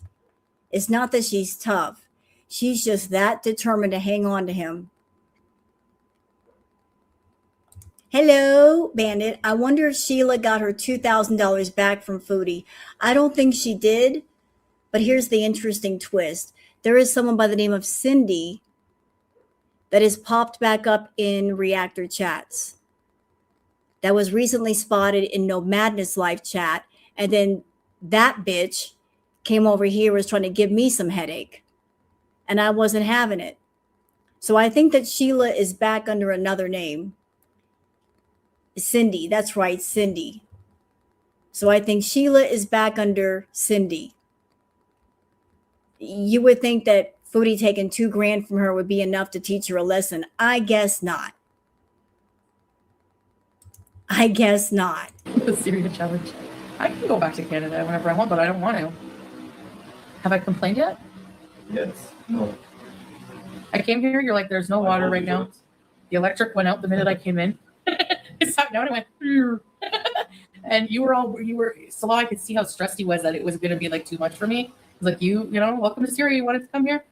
But I'm really like, I don't know. Yeah, it's, you know.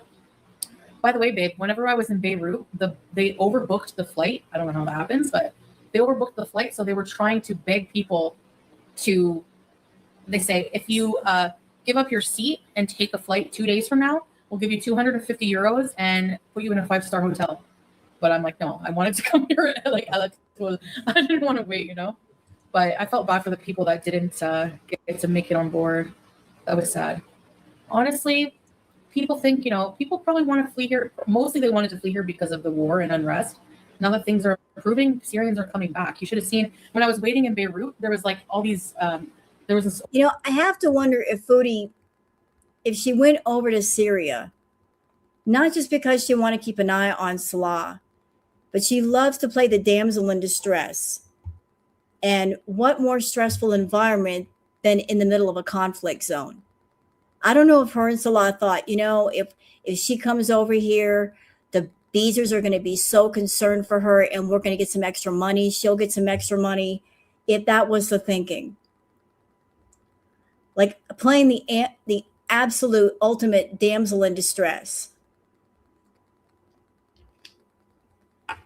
And the thing was, because of where she was at, she couldn't stream as much. The footage was constantly lagging and cutting out. But I'm wondering if that was part of the thinking was, hi, I'm in the Middle East, I'm in Syria, and there's conflict here, and it's scary, and feel sorry for me, and tune in, and extra views, and all that shit. Older man and this other guy with like a Syrian flag, and they were taking pictures like they were coming home, you know? Yeah. And everywhere in the world, there's stress. Like, you know, it's a different stress. How many people, like, just because you have electricity, constant electricity, 5G, Wi-Fi, run like constant, you know, those kind of AC, that's not what life is. Who cares? Yeah, like it's not, there's different stresses. Like there was a different type of depression. I don't know. But at least we have a Western toilet.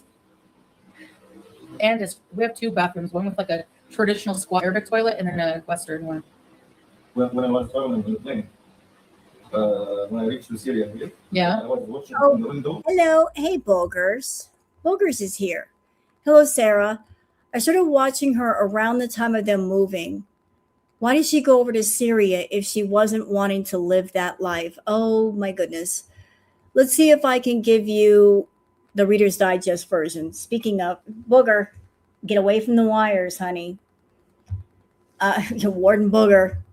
Booger. Hi, Boogs. Hold on a second. Come here. You want up here? I want to say hi to the people. They miss you. It's Boogers. Let me cut this off for a minute so you guys can see. The queen is here. The baby's here. Hey, baby. So, why would she go over to Syria? Let me get this off the screen really quick. Sorry. So, let's see if I can give the Reader's Digest version. She was in, let's see, I got to go back. She was in Syria. Wire time. Hold on. Buggers. Hi.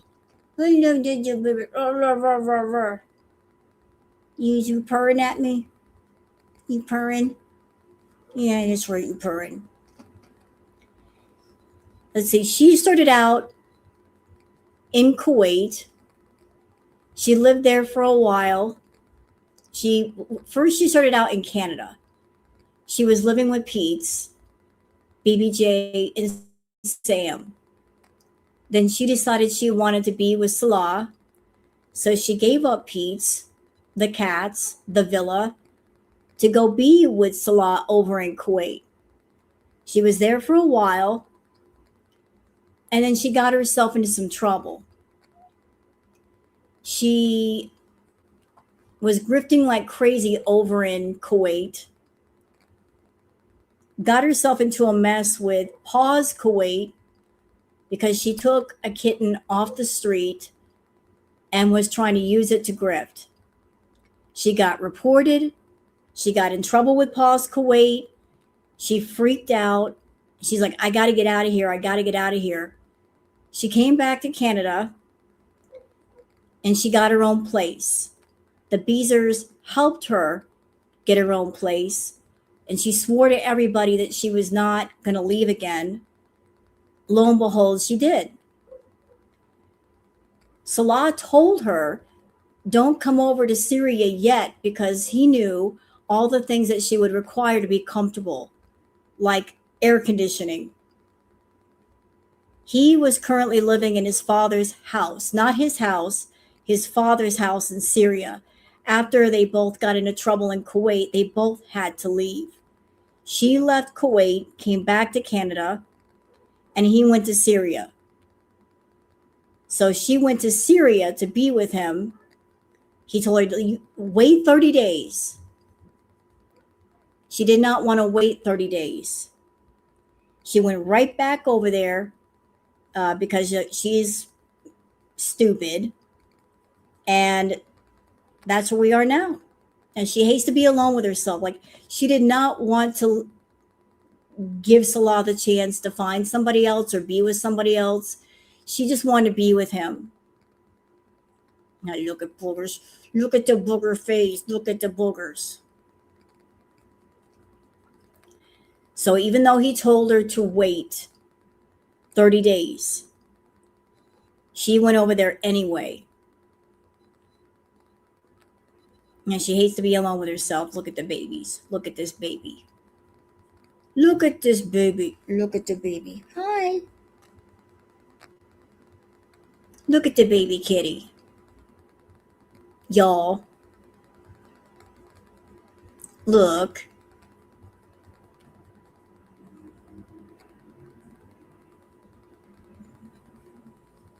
Rawr, rawr, rawr. Look at the scratchy chin. Look at that scratchy chin. Look at it. Rawr, rawr, rawr. Somebody's comfortable. Y'all send help. I want to keep going with this react, but she's got my arms. What do I do? I got cat paralysis. When an animal like gets in your arms or they jump on your belly and then you don't want to move because that would disturb them. I've got cat paralysis right now. Look at your baby.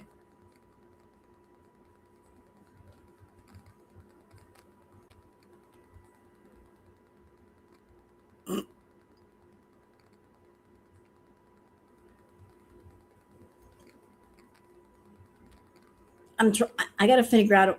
Well, you want to get up? You can get up. There you go.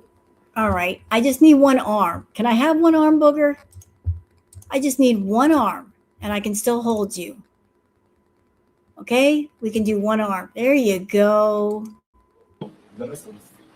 You saw the missiles from the window? Yeah, going from Iran to Israel and vice versa. That would freak me out. In a plane and there's missiles going on? Yeah, from distance. How do they do missiles? Do they program where they want to go exactly, geographically? Yes. Ah. Okay. People was scared in the plane. Missiles scare you? Well, I mean, not really. Babe, are there groomers for pets here? Because you took her to get her nails cut, but She is the perfect palate cleanser. Thank you, Havasu Mom. You boogers. It's my baby. That's my girl.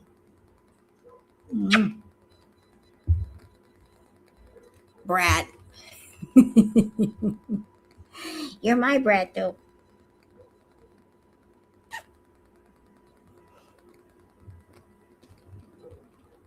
Her little paws. I was in somewhere else, right? Well, in clinic. What? In Damascus? Yeah. Yeah. There's like, well, he took her to get her nails cut somewhere, so. Yes, thank you. I can go to Malaysia anytime I want. Yeah. Yeah, he can travel to Malaysia, but obviously, if you go somewhere like you're a tourist, like Malaysia, you have to leave. So at least here you can, you know, this is his home. He's Syrian. Yeah, they live there 3 months. Yeah. Hey, Lavisa. Actually, power hasn't been out. I think I put the fan on auto so it goes down, down. It hasn't been out that much today. A few minutes. Yeah. Sometimes only half an hour only. Yeah. Yeah. It's blackout. Yeah. Use electric. To answer your question about Booger, does she wake me up when I'm sleeping? Yes, she does. In the morning for her royal breakfast, she wakes me up. 6 in the morning, she's like, get up. And I don't know how animals know that first thing in the morning to walk across your belly so you'll get up and use the bathroom, but they seem to know that. I don't know how cats and dogs know that, but they know if they walk on your belly, you got to go to the bathroom and you'll get up and feed them. And Sarah, don't worry about it. Listen, don't you apologize. I appreciate you being here, and I appreciate your super chat. Don't you ever apologize. We keep it casual here, you know. It is what it is. It's all good. The electricity's dipping. If people, you know, some families, they cannot afford to buy solar. They have to adapt their life like this. Yeah. Without electric. Yeah. And if you don't have a CPAP or who cares if you have no electric for a few hours? No, I don't have access to my Canadian, like my money. So I'm living off of my husband right now. Sorry, babe. Like literally, there's no ATMs at work, especially internationally. Only Dream.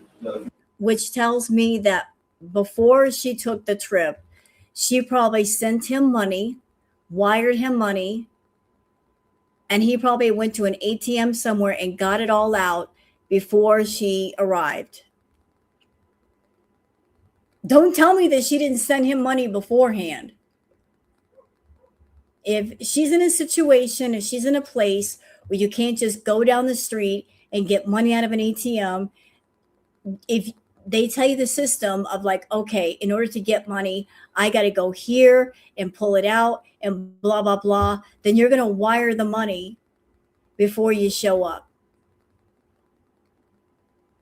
So it's not like you're surviving off his income. No. You sent the money before you left. And that's probably why he let you show up, because the first time you went to Kuwait, you sent $9,000. Before you initially went to Kuwait, you sent a big amount of money. So wouldn't it just make sense that you did it again? That you wired those funds ahead of time? Because there ain't no way that he had enough money to feed your ass when you showed up. Yeah. And you can pay for things in Syrian pounds, but they use also US money. It's so funny because, well, not funny, but it's interesting because you'll exchange, so exchange like. People saying what? Oh my god, what? Babe, do you want to show them the oh no, maybe not, the Syrian money? Yeah, they do on vlogs. Yeah. I want to show them the stack. Show them like what $10 looks like in like a stack of Syrian money. $1? Stack of Syrian money. Where'd he get that? How much is $10 US in Syrian pounds? Depends on the rate every day. It's around 10,000 Syrian pounds. This apartment is millions in Syrian pounds. I can't transfer money to Salon. Interesting. So where they're staying at currently in this footage is his father's house. And she just said it cost millions of Syrian pounds to get the house. And the house was not in the best condition. To make it livable for Foodie, further adjustments had to be made. They had to, bring in more solar panels. They had to get in extra water tanks. She maxed out everything. So Foodie now talking about you can get a house cheap in Syria. Bullshit. Because you were staying at Dad's house, which did not belong to Salah. In order to make it comfortable, even more money had to be spent. More. Extra solar panels because you were draining all the electricity, extra water tanks because your disrespectful ass kept using up all the water. More power, more this, more that. So if you got another place in Syria, say, you got to start all over again. I think this is Dad's place. This is Dad's place. This is Dad's place. So no, I didn't. I think I would have to travel to not even Beirut to access an ATM with my money. Probably Turkey or somewhere like that. Or maybe Jordan. Jordan? I don't know. Hey guys, I need to go to the bank. I'm gonna go to Jordan. I'll be back in a day. These are about maybe 35 USD. This is 35 USD. So if you want to buy something for so tacky. 35. So tacky. Flashing the money, so tacky.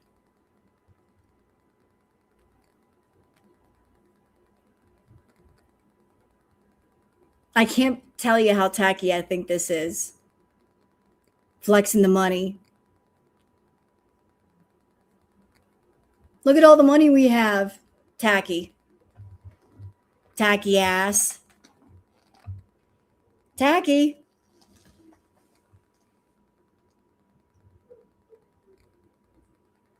Exactly. So tacky. I told y'all I used to be a stripper. And people that came into the club doing this shit, flashing money, they were broke. They wouldn't spend a dime. They would flash it, but they wouldn't spend it. People who have money don't flex it. Those that don't have it and they get some, they have to flex it. I used to see it all the time. Guys coming in the club, tons of gold chains, big old wad of cash. They could choke a hippo. Guess what? They were the cheapest mofos in there. Wouldn't even buy the girls drinks. Wouldn't do any private dances. Waste of time. But the guys who had money, they weren't flexing at all. They just wanted the girls' attention, though. Those broke people. Look at me, I got a wad of cash, and spend it. Or shut up. I avoided guys like that, flashing their money. Get out of here. You're not going to spend a dime of it. Look at Foodie over here, flashing cash. USD. Here you go. They like stores usually have a money counter. Like that's how money feels. No AC, I'll be slim in no time. Yep, it's a hike. Even just walk into the car and up and down stairs, and yeah, there's no lift here.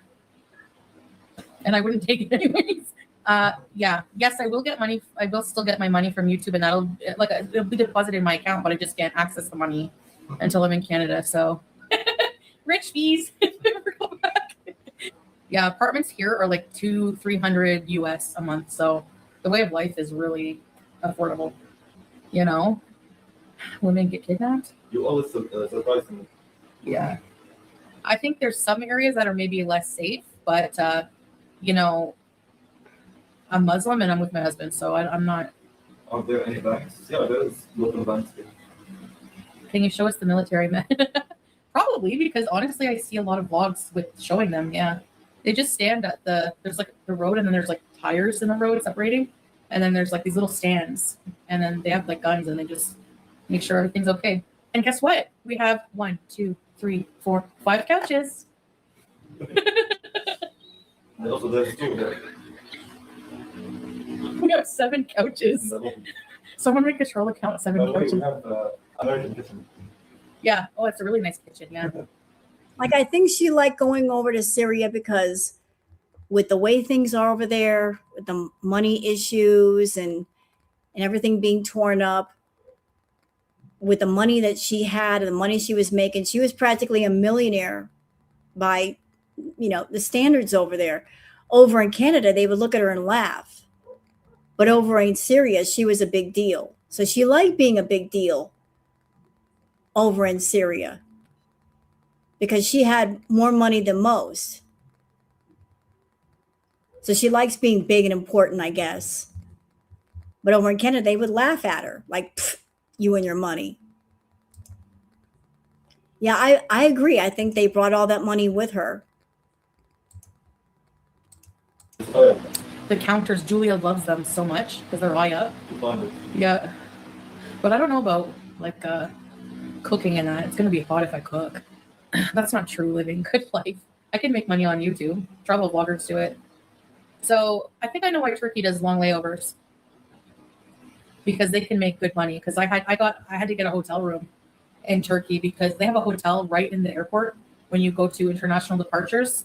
Like I did a vlog about it, but I was so grateful for that. But it was pretty expensive. Yeah, you paid €100 for what? 12 hours? 10 hours. 10 hours. Y'all forgive me. I got to turn on the air. I am sweating in here. The swamp cooler is right above my head. I need some air up in here so I can breathe. So forgive me, it's a little bit loud. I got to cool this place off before I burn up to death. But like, guys, do you want to travel for over a day with no shower in between? Like, I got to plug in my CPAP I put the AC to 16, turn off the lights, slept for 6 hours, took a shower, watched TV. They give you water. I can receive super chats, yeah. So send me all of them. I'm just joking. He looks stressed out. I think he's stressed out because he's worried about me. He was worried about me, like, coming here. And, like, you know. I haven't complained once. I'm not stupid. I'm not going to come to a country where I know what's going on. I'm not going to, like, complain, you know. And then she complained. And then she complained. That changed real quick.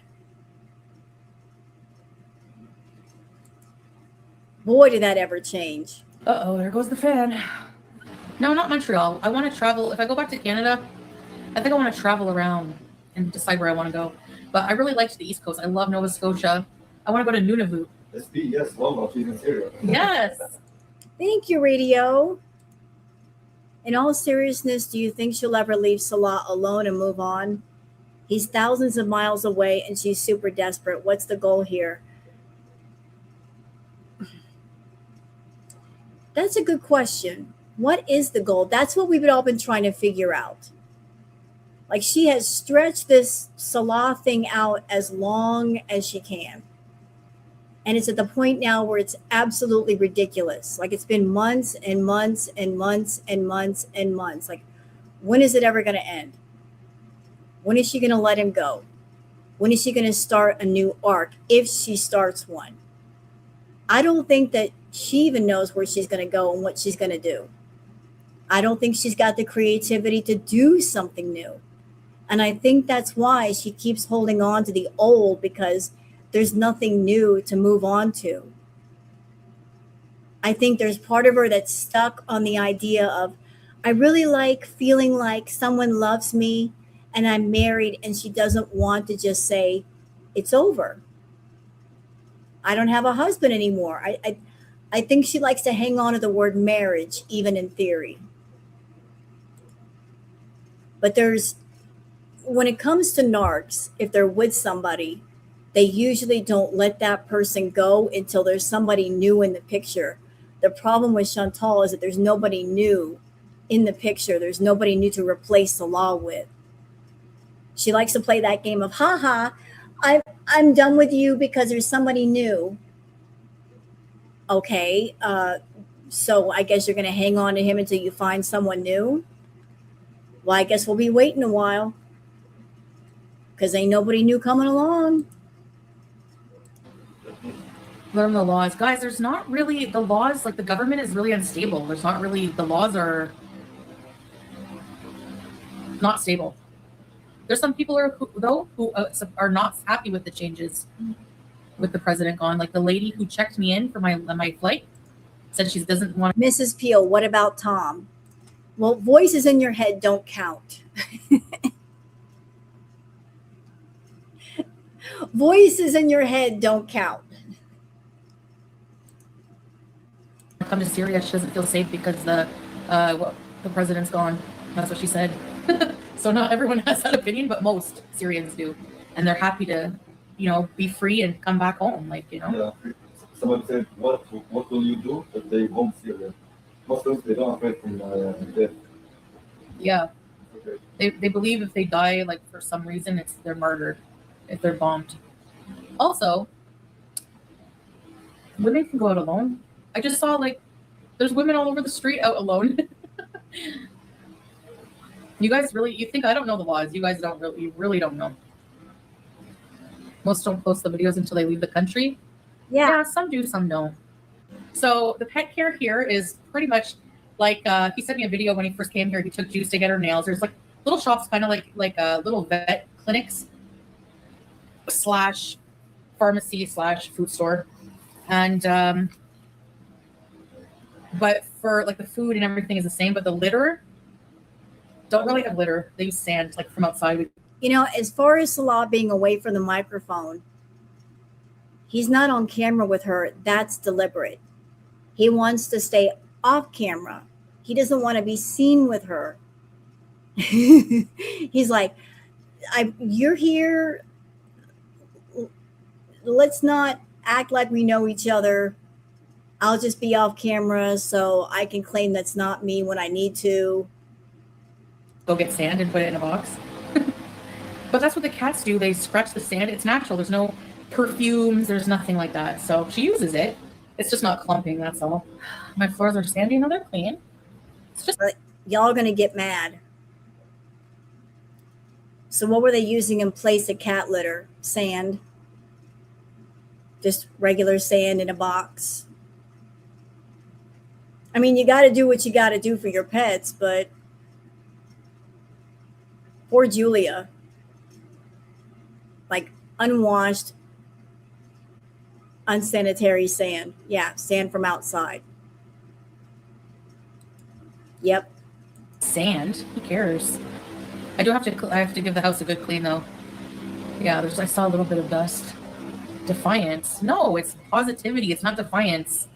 You know, why would I move here and be negative about everything? It's not defiance. It's positivity. You know, where people are negative, I just try to be positive. That's it. Do I have a support system? Oh yeah. Mary, it's so communal here. Like, I was welcomed so nicely by just like random people like in the building, and yeah, it's very, very. The people are very nice here. 90% poverty rate. I know, Terry.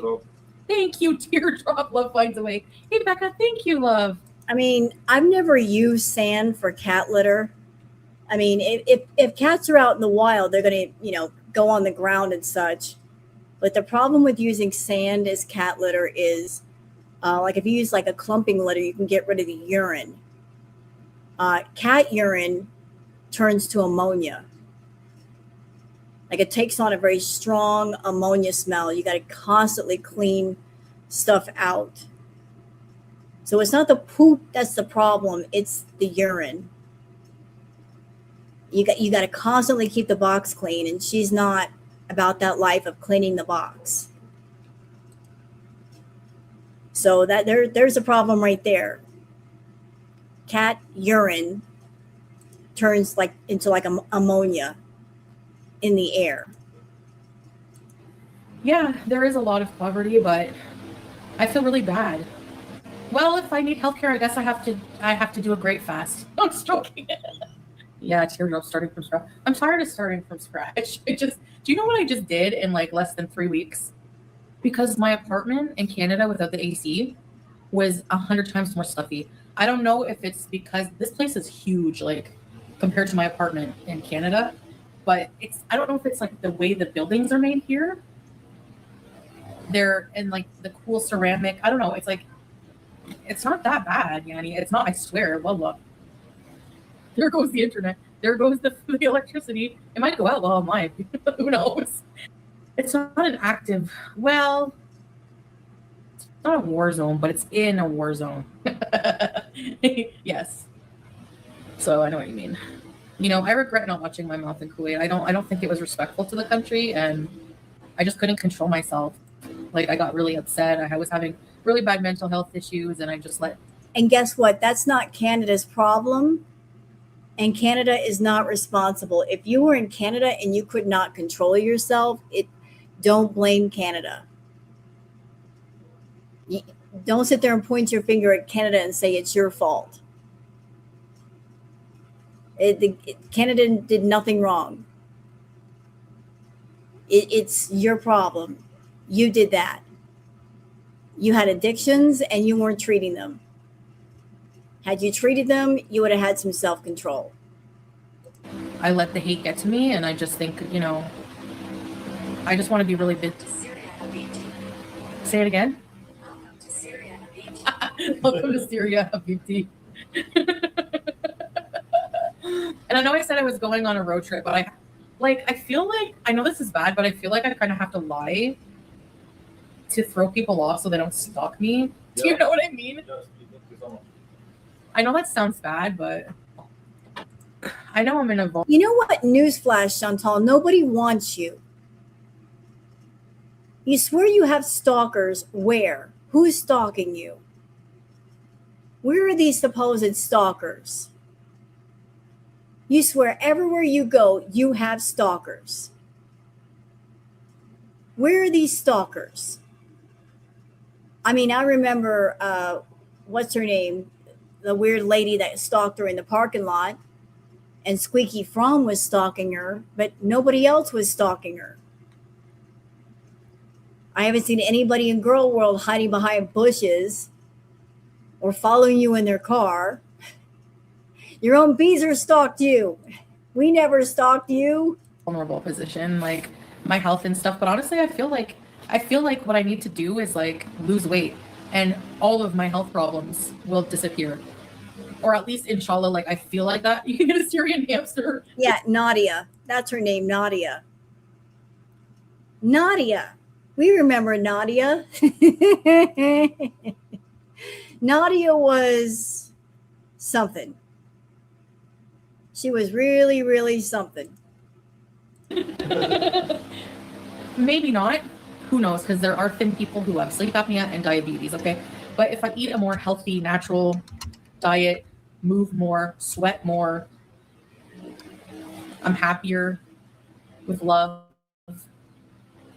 I'm not worried. I don't care about the warnings. I take them into consideration. I know that the government has to put them there. I'm just saying, like, until you travel yourself and experience things, for me, I think the best way, because it's still a bit unstable and they do postpone, cancel a lot of flights.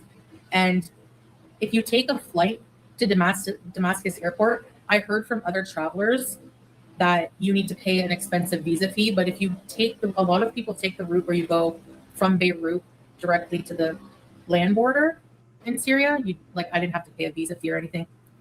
I haven't been on insulin in a while because my blood sugars are pretty stable with the metformin, and I find if I don't eat, like egg out at night, in the morning my blood sugars are like almost normal. So that goes to show you. Syria is currently experiencing a highly dangerous and volatile. Anyways, whatever. I don't care. I don't know. I'm not afraid to die. What I'm afraid of is not living my life.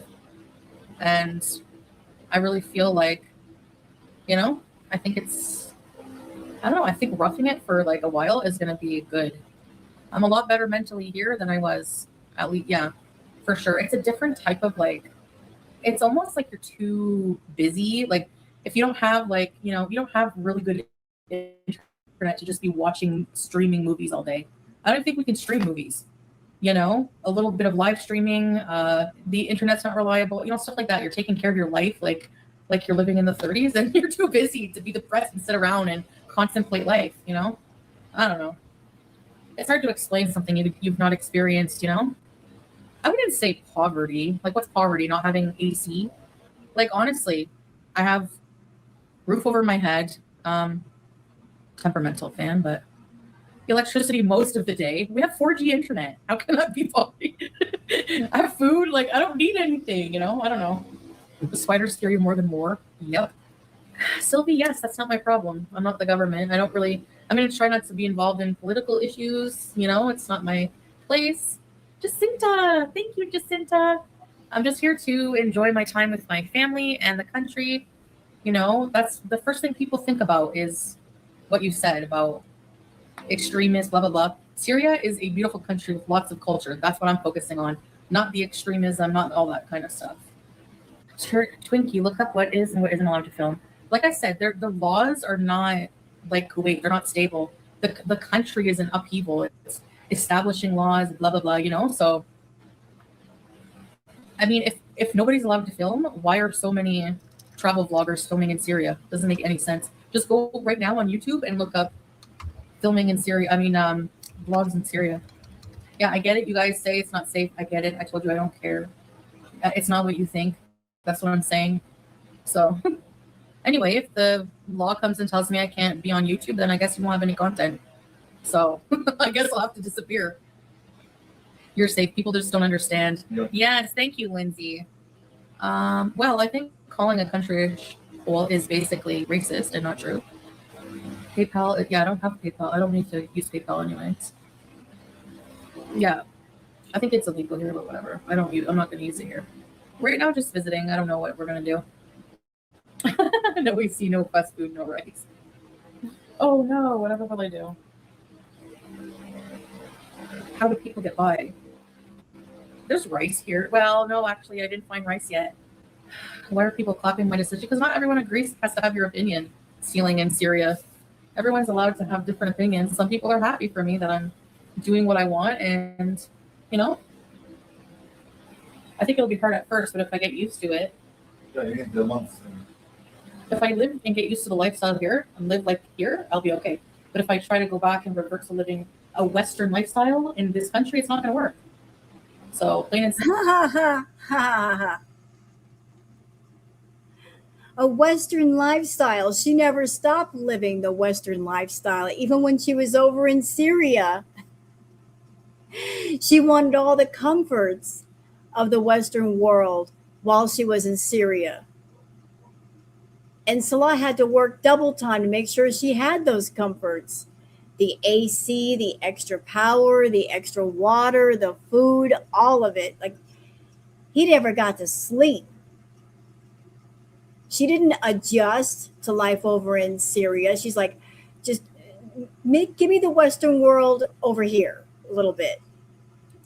And KFG. Simple. Well, I need my family more than freedom of speech, so. Oh, yeah, we got invited to drink tea and coffee. Yay! We have really nice people around us, so. Okay, I gotta go. We're gonna go hang out. But I might come back and do these later. We'll see. And I'll see you guys again. Bye, Belle. Bye, everybody. Assalamu.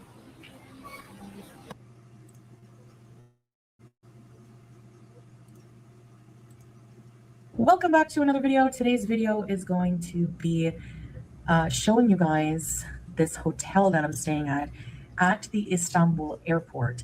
Now, there is a hotel here that you can rent by the hour or for a night, whatever. Was this the hotel that she went to with Sauce's money? I think it was. This is where she ran to with Sauce's money. I think this was it. Was this it? She looks like a linebacker. Well, you know. Was this the one? Oh, this was en route to Syria. Okay. She looks terrible. I rented it for 11 hours. I have a 12-hour layover here at the airport, and after a 9.5-hour flight, I got through passport control. I got through, the transfers, all that stuff, security, and I was so exhausted. Like, I couldn't sleep on the plane at all, and I was so tired, so thirsty, so hot. I just wanted to rest and have a nice shower to be refreshed. So, because I'm still not done my travel journey, so I still have to go from Istanbul to Beirut in Lebanon, and then from Lebanon, I take a taxi ride for another almost 3 hours driving, not including the immigration area, like going through customs. I'm going to show you a bit the room, what it's like, and it was perfect. It did the job. I'm fully refreshed.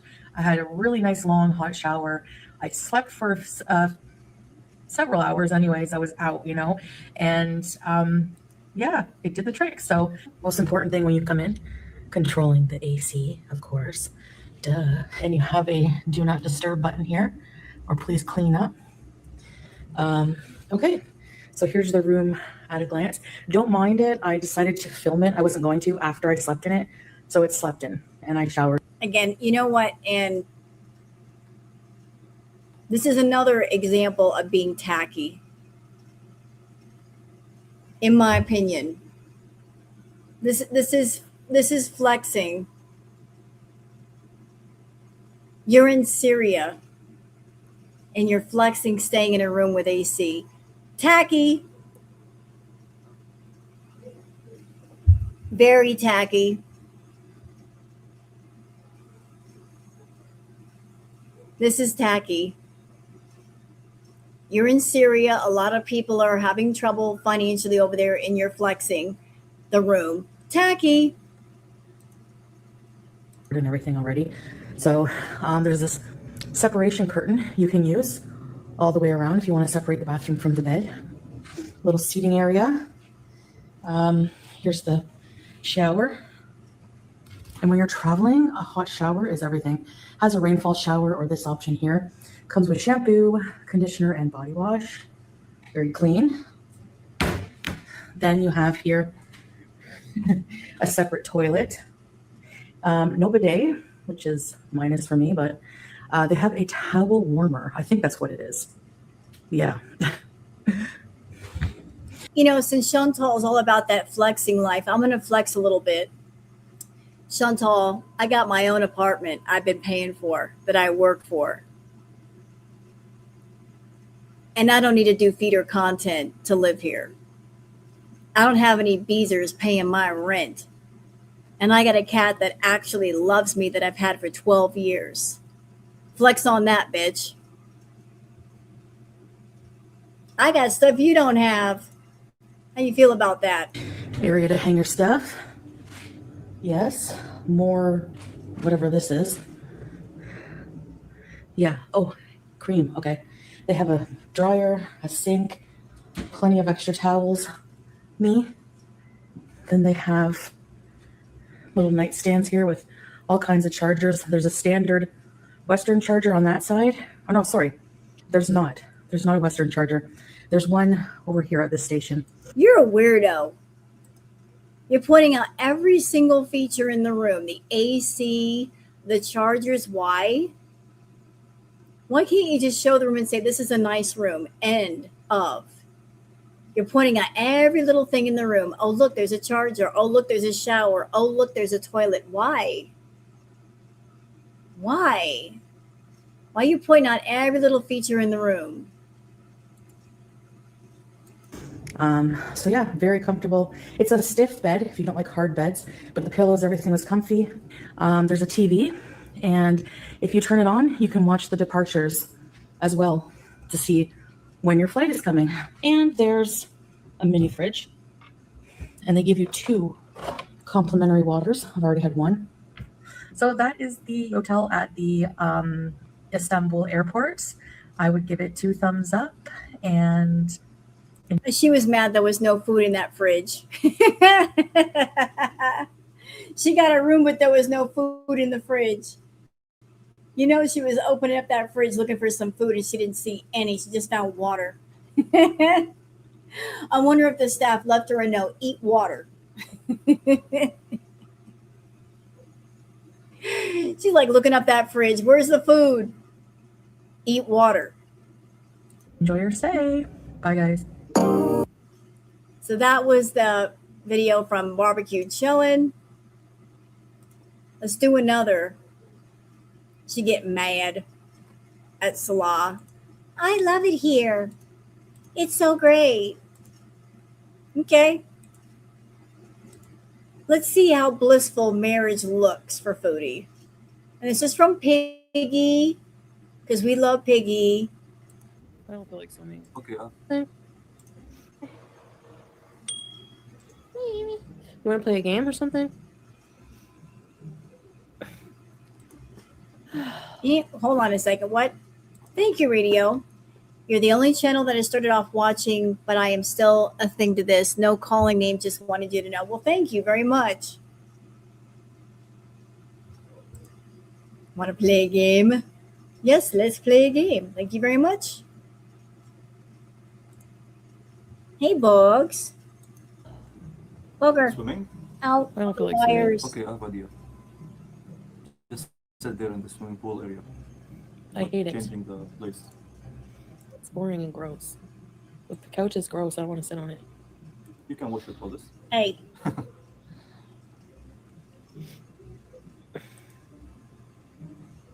It's hot. Why would I want to go there? Not anymore because now it's 1 a.m.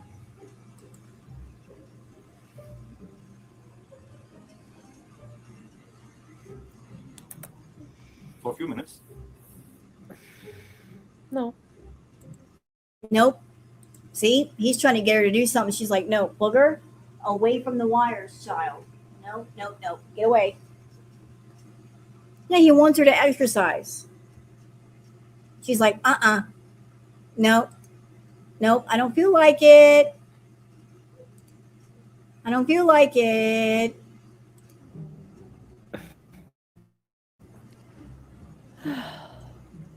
Swimming?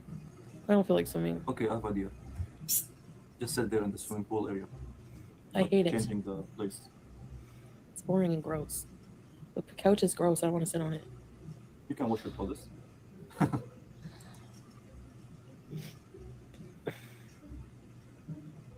It's hot. Why would I want to go there? Not anymore because now it's 1 a.m. Ow.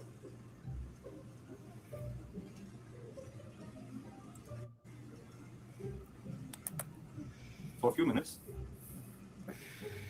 No.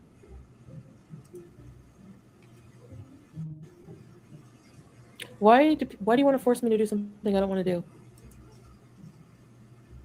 I'm serious. I'm asking why. I'm encouraging you. But I said no like 1,000 times. It's after midnight. I'm trying. I don't know. I don't feel good.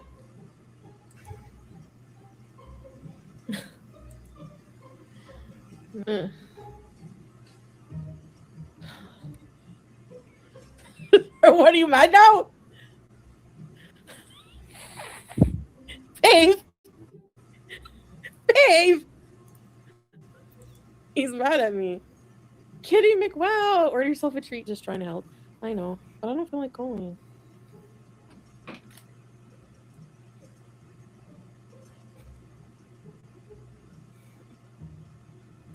Where are you going?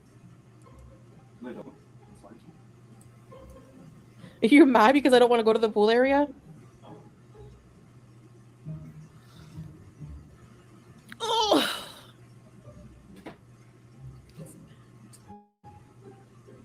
He's totally mad. Just because I don't want to go outside?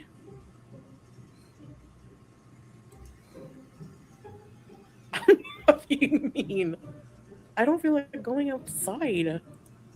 What does it matter? He can care about me in the fucking morning. I'm tired. It's 1 a.m. Like, nobody gives a shit that I have, like, major issues with elevators and going out in the heat and that dirty couch. I don't want to go. You disrespect and laugh at him while the chat occurred. No, I don't, Max in Space. What are you talking about? I don't laugh at him. What are you talking about? How am I rude? You are rude. You want to be with the man, and you said, oh yeah, we're going to travel, we're going to do things, but yet your happy ass won't get off the couch. So there he is, he's trying to get her to go down to the pool area and get in the pool. And swimming would be fabulous exercise for Foodie because of her weight. It's less stress on the joints. And she's like, no, I don't want to go. So during the daytime, it's too hot. She doesn't like the sun. So you got to do everything at night. So it's nighttime. And he's like, let's go down the pool now. She's going to find an excuse now.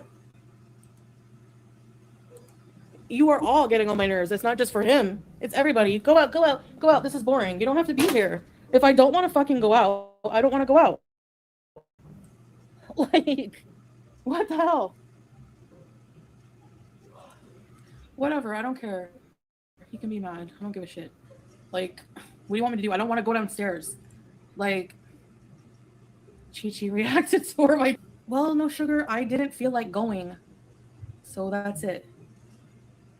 I don't know why anyone had to get mad. I just fucking said I don't want to go. Like, people are bugging me to go and go and go. I don't feel well.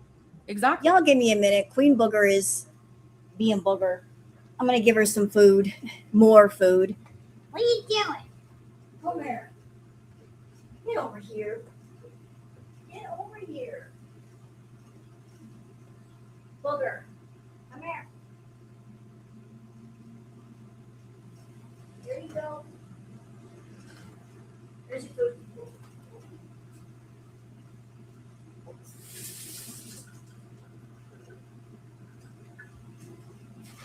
There, now the queen is happy. She's over here biting on me. It's like, okay, you want something. Like, what do you want me to do? I don't feel well. Like, I don't feel like going out downstairs. You're accusing me of something I wasn't even mean. Like, what? So what? If I don't feel like I ever want to do anything, that's my choice. I don't know why I'm being villainized just because I don't want to go to the pool. I just want to sit here like I always do. If that's not your cup of tea, you don't have to watch. Like, what? I was just being, like, assertive. I don't want to go. That's it. I was direct. Because I'm tired of being pushed.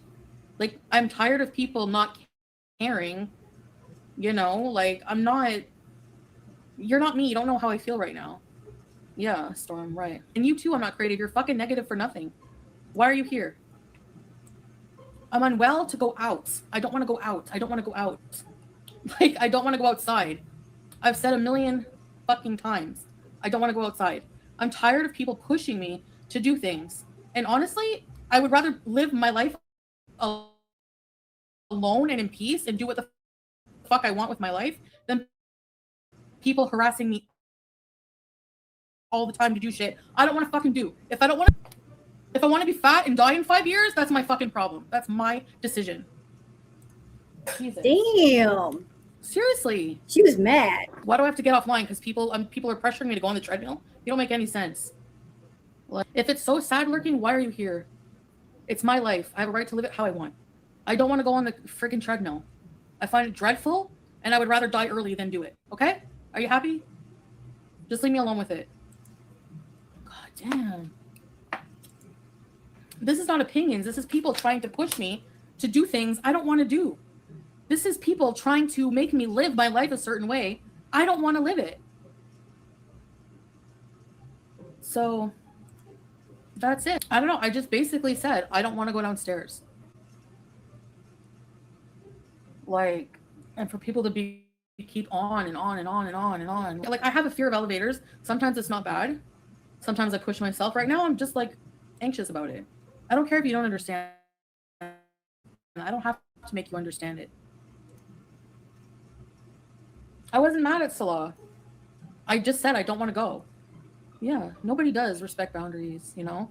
People think I should be like how they want me to be, like constantly on the treadmill, doing shit. Like, no, I don't want to right now. That's it. If somebody doesn't want to do it, they don't want to do it.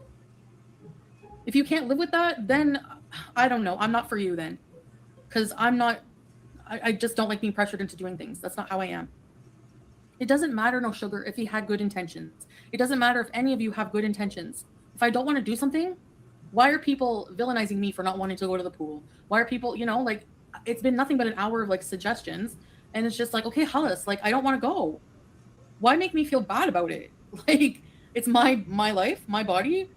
If I don't want to and you have all the energy to do it, good for you. I'm not pounding the treadmill. I'm going to pound on your face. I'm just joking. Super Scruffer, I'm going to smash the treadmill in your honor, okay? I'm going to smash it. I hate it.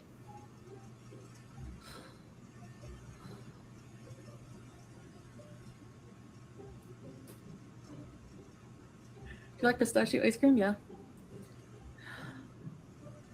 Yes, I wouldn't even go out for food right now. That's how I don't like the elevator, especially when I'm tired. I don't know why.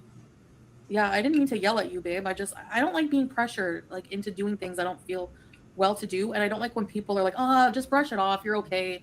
Like, no, I'm not. You know, I'm not. I don't know. I have a lot of weird, like, elevators is like one of my worst fears. And yet she uses the elevator all the time now with no issue. She'll get on the scooter and use she's used the elevator by herself. Isn't it amazing that when she was in Kuwait, elevators were a problem? Oh, I'm so scared. But now that she's alone, she can do the elevator. Isn't that something? She got over that fear real quick. And because I live in a building with one, like, I have no choice. And usually it's okay. I'm usually still pretty frightened when I get in, but I didn't mean to be mean to him, you know? Anybody who like pressures me enough, like, I just like stop, you know? And yeah, I wanted a 12-hour stream, but I think that I like make plans, like grandiose plans that I'm not able to do, you know?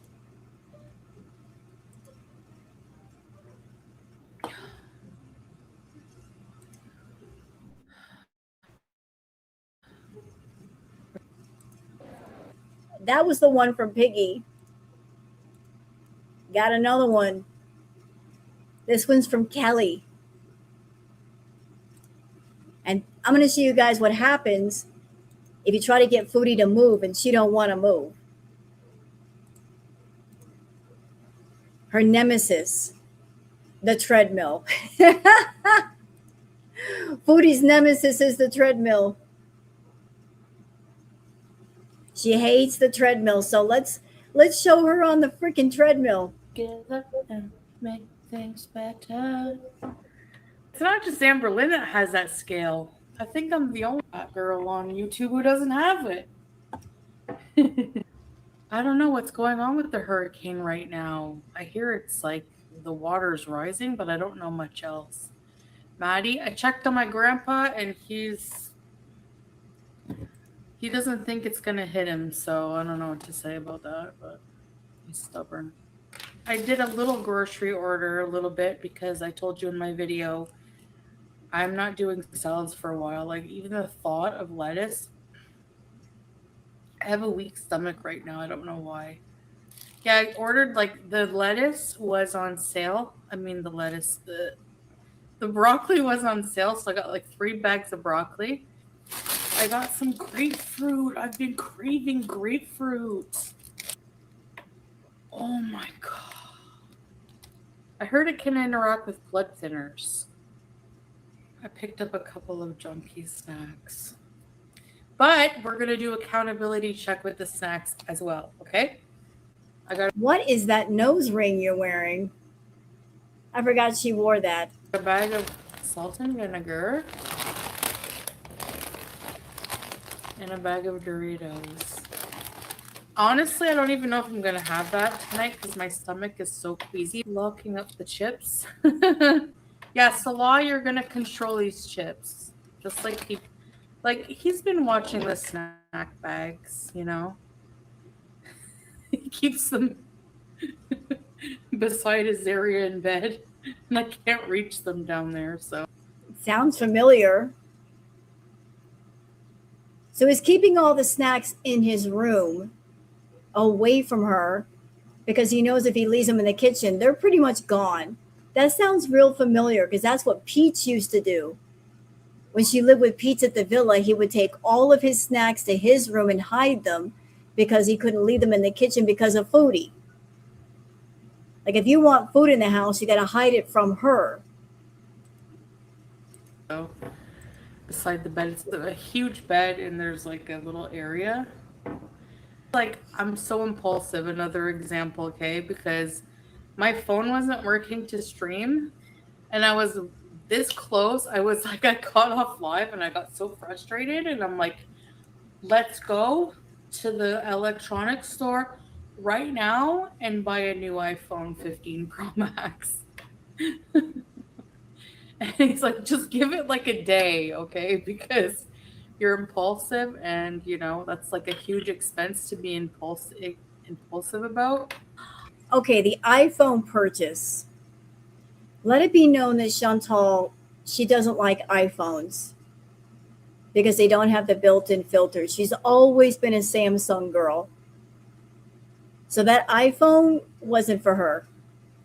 That was for him. He's okay with the iPhones. She hates them. So I'm wondering if that was kind of a bonus gift for him to keep him around longer because he was getting tired of her shit. I want to try the Oreo flavored Coke Zero. Maybe I can get one. Babe, do you think the Bacala has one? It'll be a treat. It's a Coke Zero. There's no sugar. I haven't had soda since Thailand. Soda isn't for you. I know, but I really just want to try the Oreo one. Uh-oh.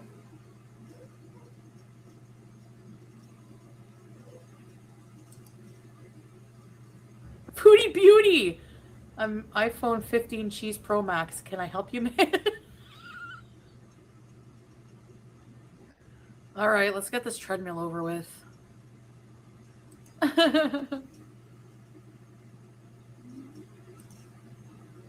Thanks for noticing. This is my gym clothes. All right, let's get this over with. Where's your belly? Ow. Don't bite mom. Don't bite mom. Let's get on this thing.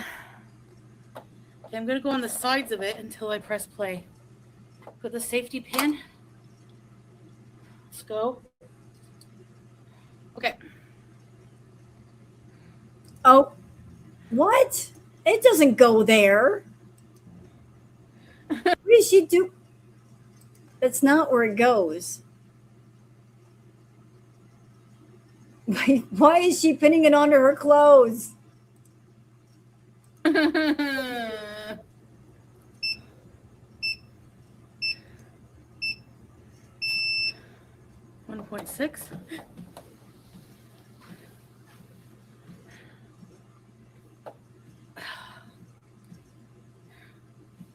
Okay, let's go.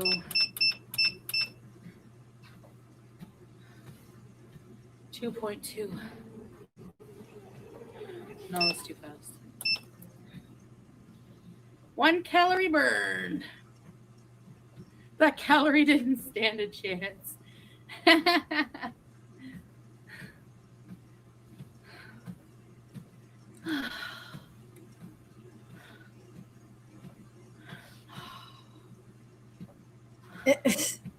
1.8.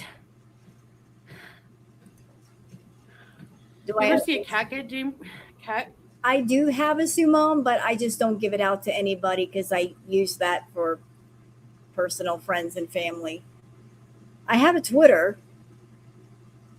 For those who want to talk to me, I do have Twitter. Get brain freeze? They go. Okay, let's swing our arms.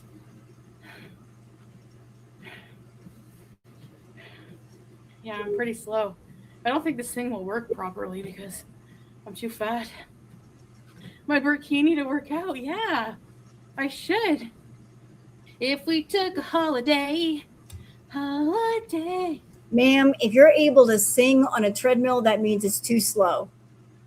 If you're walking to where you don't want to talk, that means it's fast enough.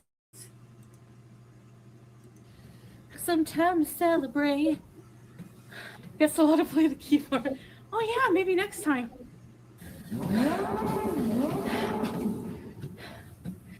My treadmill growled, yeah. Yeah. She's too heavy for it. The doctor said before I can walk, I should move. You're halfway. Thank you. I ain't doing this for no haters. They're not even in my mind anymore. It's for me. Me. I'm still full from the meatloaf and the potato. And that's what she ate.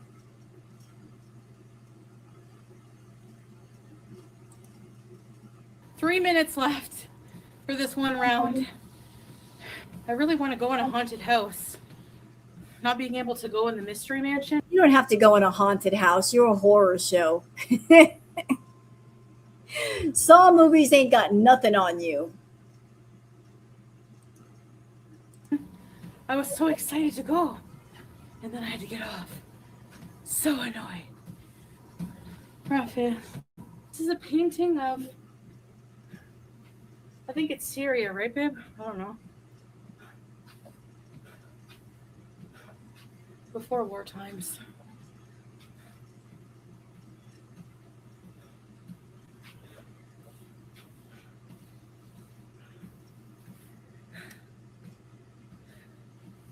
Oh, the fan.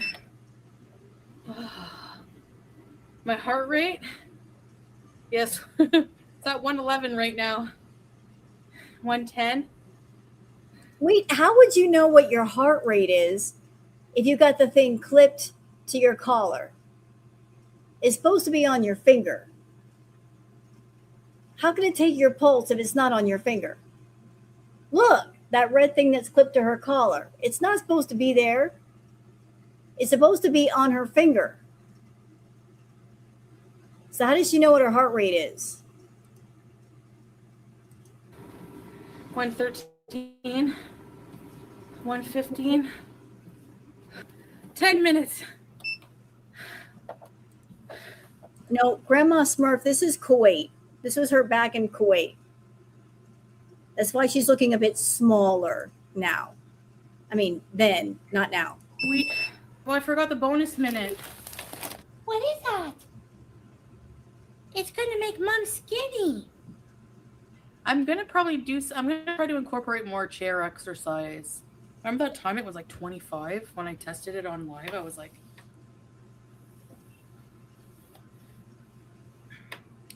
my diabetes was uncontrolled. My blood pressure is actually okay. Anytime it's been checked at the hospital, at the doctor's, it was like normal. I'm like really surprised. Does it interact with metformin? I take metformin, Zocor, Cipralex, insulin, Damn. Lantus insulin, and I can't remember the name of the other thing I'm on. All the medications. Hold up. We're going to jack up the volume on that because I know I got some nurses in my chat that are paying attention. Foodie, say again what all you're on because I'm sure they're interested. Go ahead.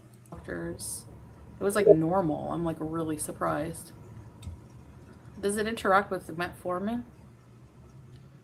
I take metformin, Zocor, Cipralex, insulin, Lantus insulin, and I can't remember the name of the other thing I'm on. What are you doing? I can go with you. Yeah, one soda. Stop it. I hate this. Ew, no. No with the baby voice. Ew, no. No, stop. No soda. Just a diet soda. See how quickly that baby voice went away? I can go with you. Baby voice comes out when she wants something, and look how quickly the adult voice comes out. So the baby voice is for manipulation. The adult voice comes out when she doesn't get what she wants. She's trying to win the argument. Watch. You can watch it in real time. Even her facial expressions change. Look. I can go with. Okay, so this is creepy. When she's in, I want to get my way, I want to manipulate, the little girl comes out. You get the little girl expressions. But then when she doesn't get her way, watch how her voice changes and her facial expressions change as well. With you. Yeah, one soda. Just a diet soda. It's diet. I want to try the Oreo Pepsi. I'm allowed diet soda. Yes, diet soda. What? I haven't had any diet soda in a week since Bangkok. Back to the baby voice. Stay strong, Salah. No, there's nothing wrong with the diet soda. I'm not asking for pizza. I'm not asking for donuts. I'm asking for diet soda. There's no sugar in diet soda, is there?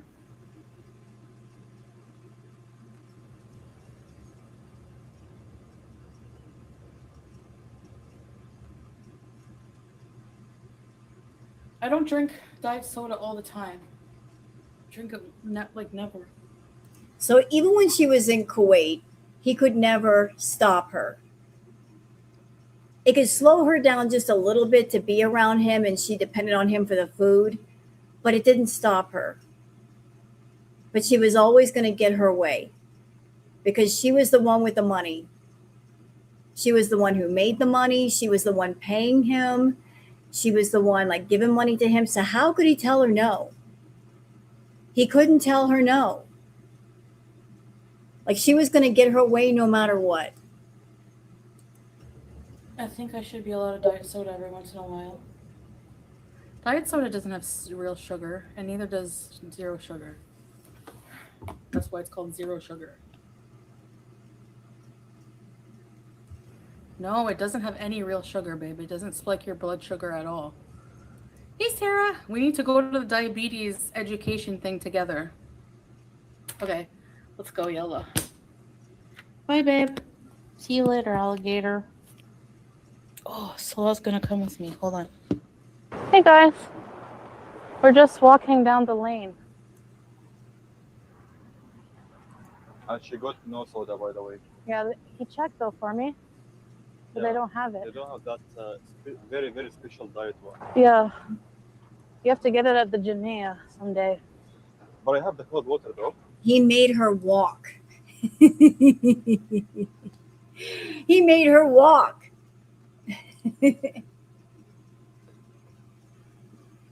You know, she was hating her life right about now. He made her walk.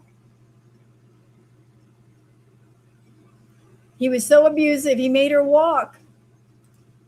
You want that diet soda? Get up and walk, bitch. It's okay Yeah. for now.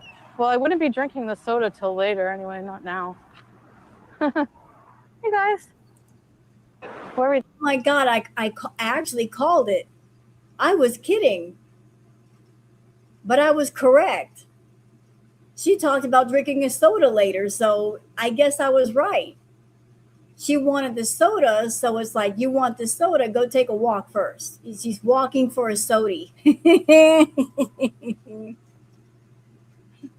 That's the only way you can get her to do anything is you want a soda? You want a candy bar? Get up and do something. Where are you going? Maybe just for the beach here. Oh. Give me your hand. Wait, babe. Yalla. Ew, it smells like fish.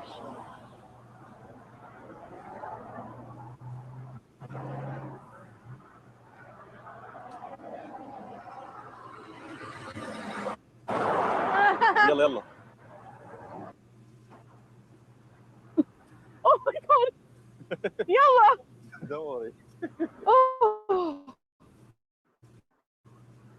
You did it. It scared me.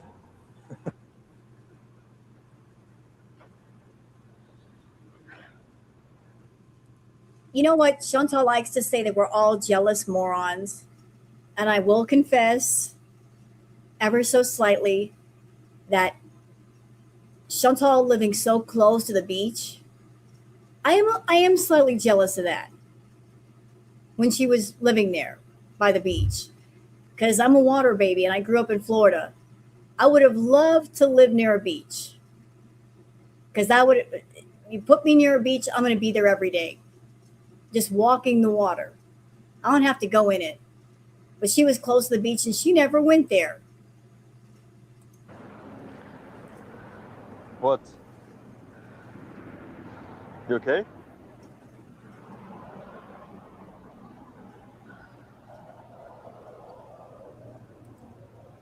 Yoga? But she's mad. She's real mad. Well, why are you mad? I feel sick. Oh, God. You get across the street, suddenly I feel sick. She doesn't want to be at the beach. She doesn't want to walk the sand. She just wants her doggone soda. That's her plan. I'm going to claim to feel sick. We'll go back. I'll get my soda. That's it. That's all. She doesn't want to do the work to get a doggone soda. Go back to home? Just like take a look on the beach and come back. Right? The breeze of the beach here. This always happens when she is supposed to do something or somebody asks her to do something. She claims she's sick. But she's never too sick to eat. When it comes to food, suddenly she's all healthy again. I thought I was going to puke. Maybe you need a cold water? I have. Not now. This is a breathtaking beach. Can't even see it. Yeah, it's dark here and there is no lights, you know. I don't want to walk in the sand. Just here.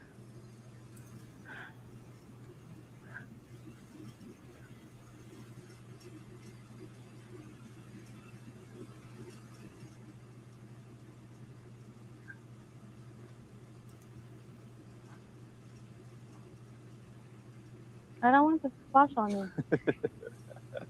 Spotlight.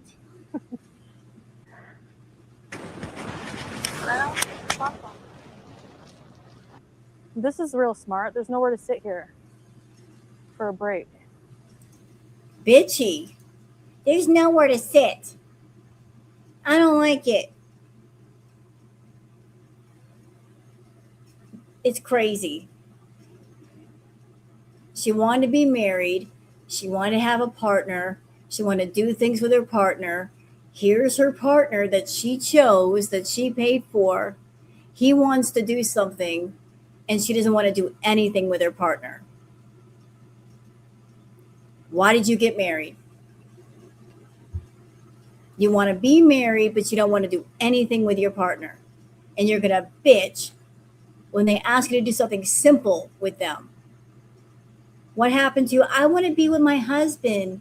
We're going to do stuff together. Anybody else, if you had a partner, be like, yeah, let's take a walk along the beach. That's kind of romantic, kind of cool.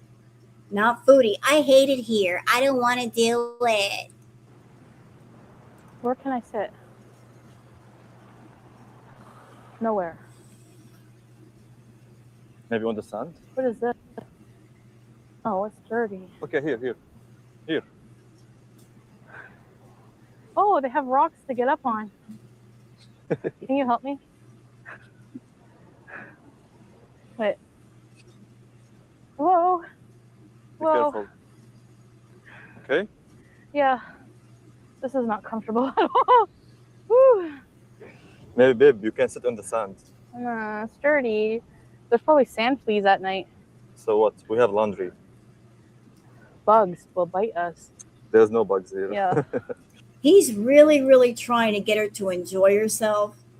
He's like, look, you can sit in the sand, like you can look at the water. You can walk along the water. He's suggesting all kinds of things to her, and she's got a gripe for every single one of them.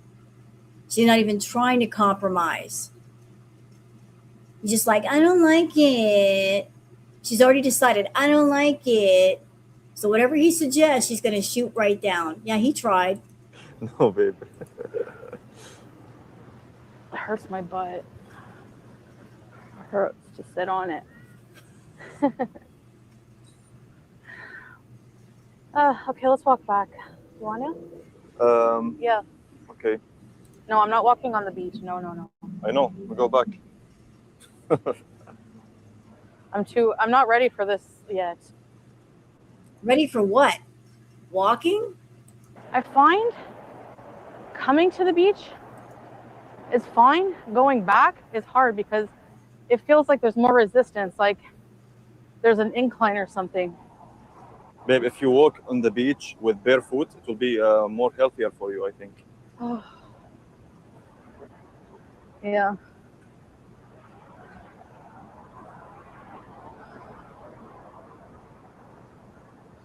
This resistance will be advantage for you. Trust me. Can you mute for a minute? Okay.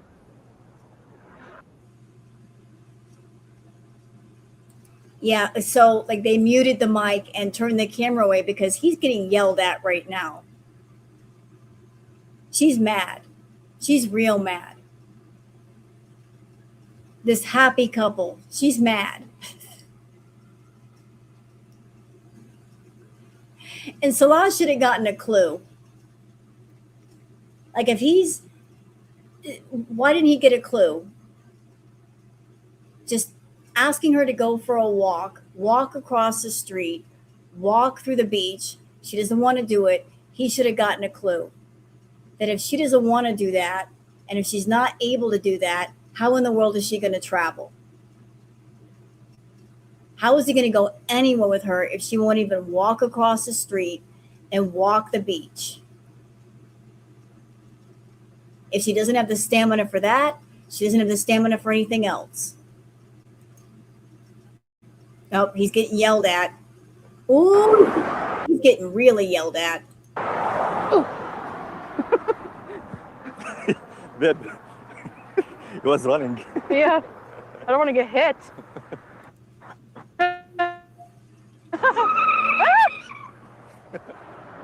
Come. خلاص, you are late now.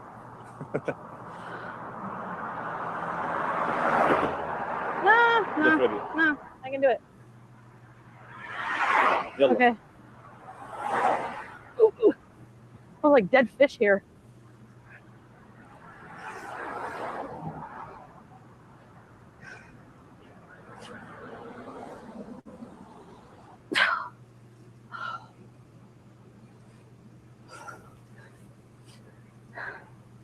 Sometimes I get crabby when I'm. You find I'm crabby sometimes? No, it's okay. This is so hard. You know, it's like He had a bit more patience for her here because she was making a lot more money. This is when she had the most power over him, was in Kuwait, because she was making a little bit more money. But all that shifted around when she went to Syria. Like here, she was in control of him and he was putting up with her. because it looks like nothing to somebody like who can walk normally. I'll try to, as soon as I get up, I'll do it. But like I've been feeling ill. Like I don't know if it's my medications, but I feel I almost got sick at the beach. I'm like, oh no, please don't barf in public. Sorry for the interruption, but what the IBS mean? It stands for irritable bowel syndrome. What the colonoscopy? Colonoscopy. It's a medical procedure. I'm sure first time you hear a lot about these medical issues. A lot, especially this one, the anxiety you talk about. Anxiety? Yeah. Okay, let's go back to the AC. Nah. I like here. You like it here? They. You see a ghost or something? They. Yes. I see ASAP. Yes. Back to the baby voice.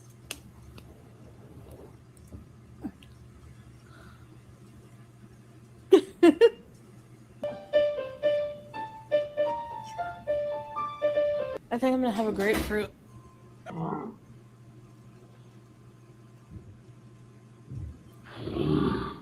So she was sick at the beach, right?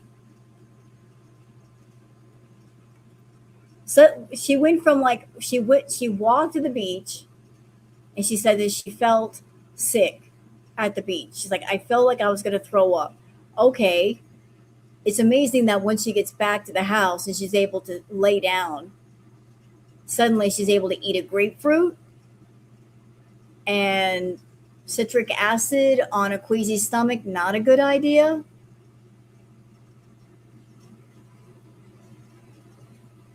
It's funny how that nausea went away as soon as she got back home. Isn't that something? At the beach, when he's asking her to walk, she's nauseous.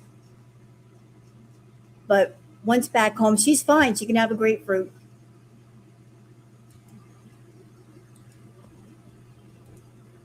I'm not able to eat a meal right now because I don't feel well, so I only had one meal today. But that's okay. I'll show you how I eat my grapefruits. Okay, I eat it like this. Oh, yum! Oh my gosh, I want to cry. It's so good. Oh, Lord, gnawing on the grapefruit. What is the matter with her?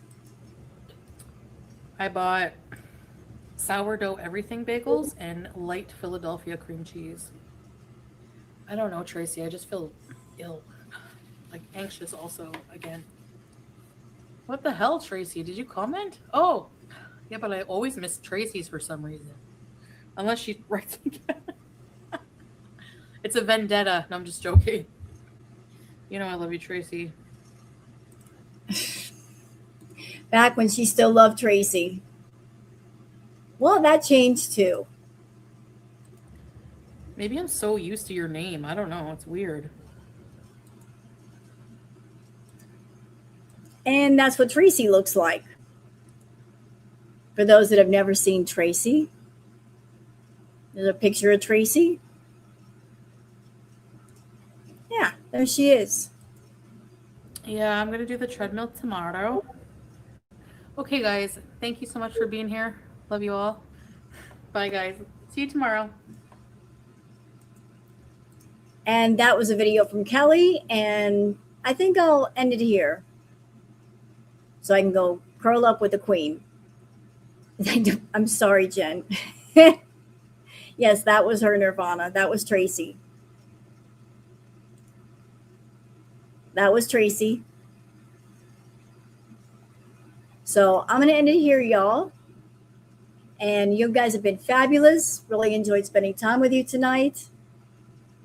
And I hope you guys are great. If you'd like, please like and subscribe. And I'll see you guys on the next one. Until then, take care of yourselves. Bye, everybody.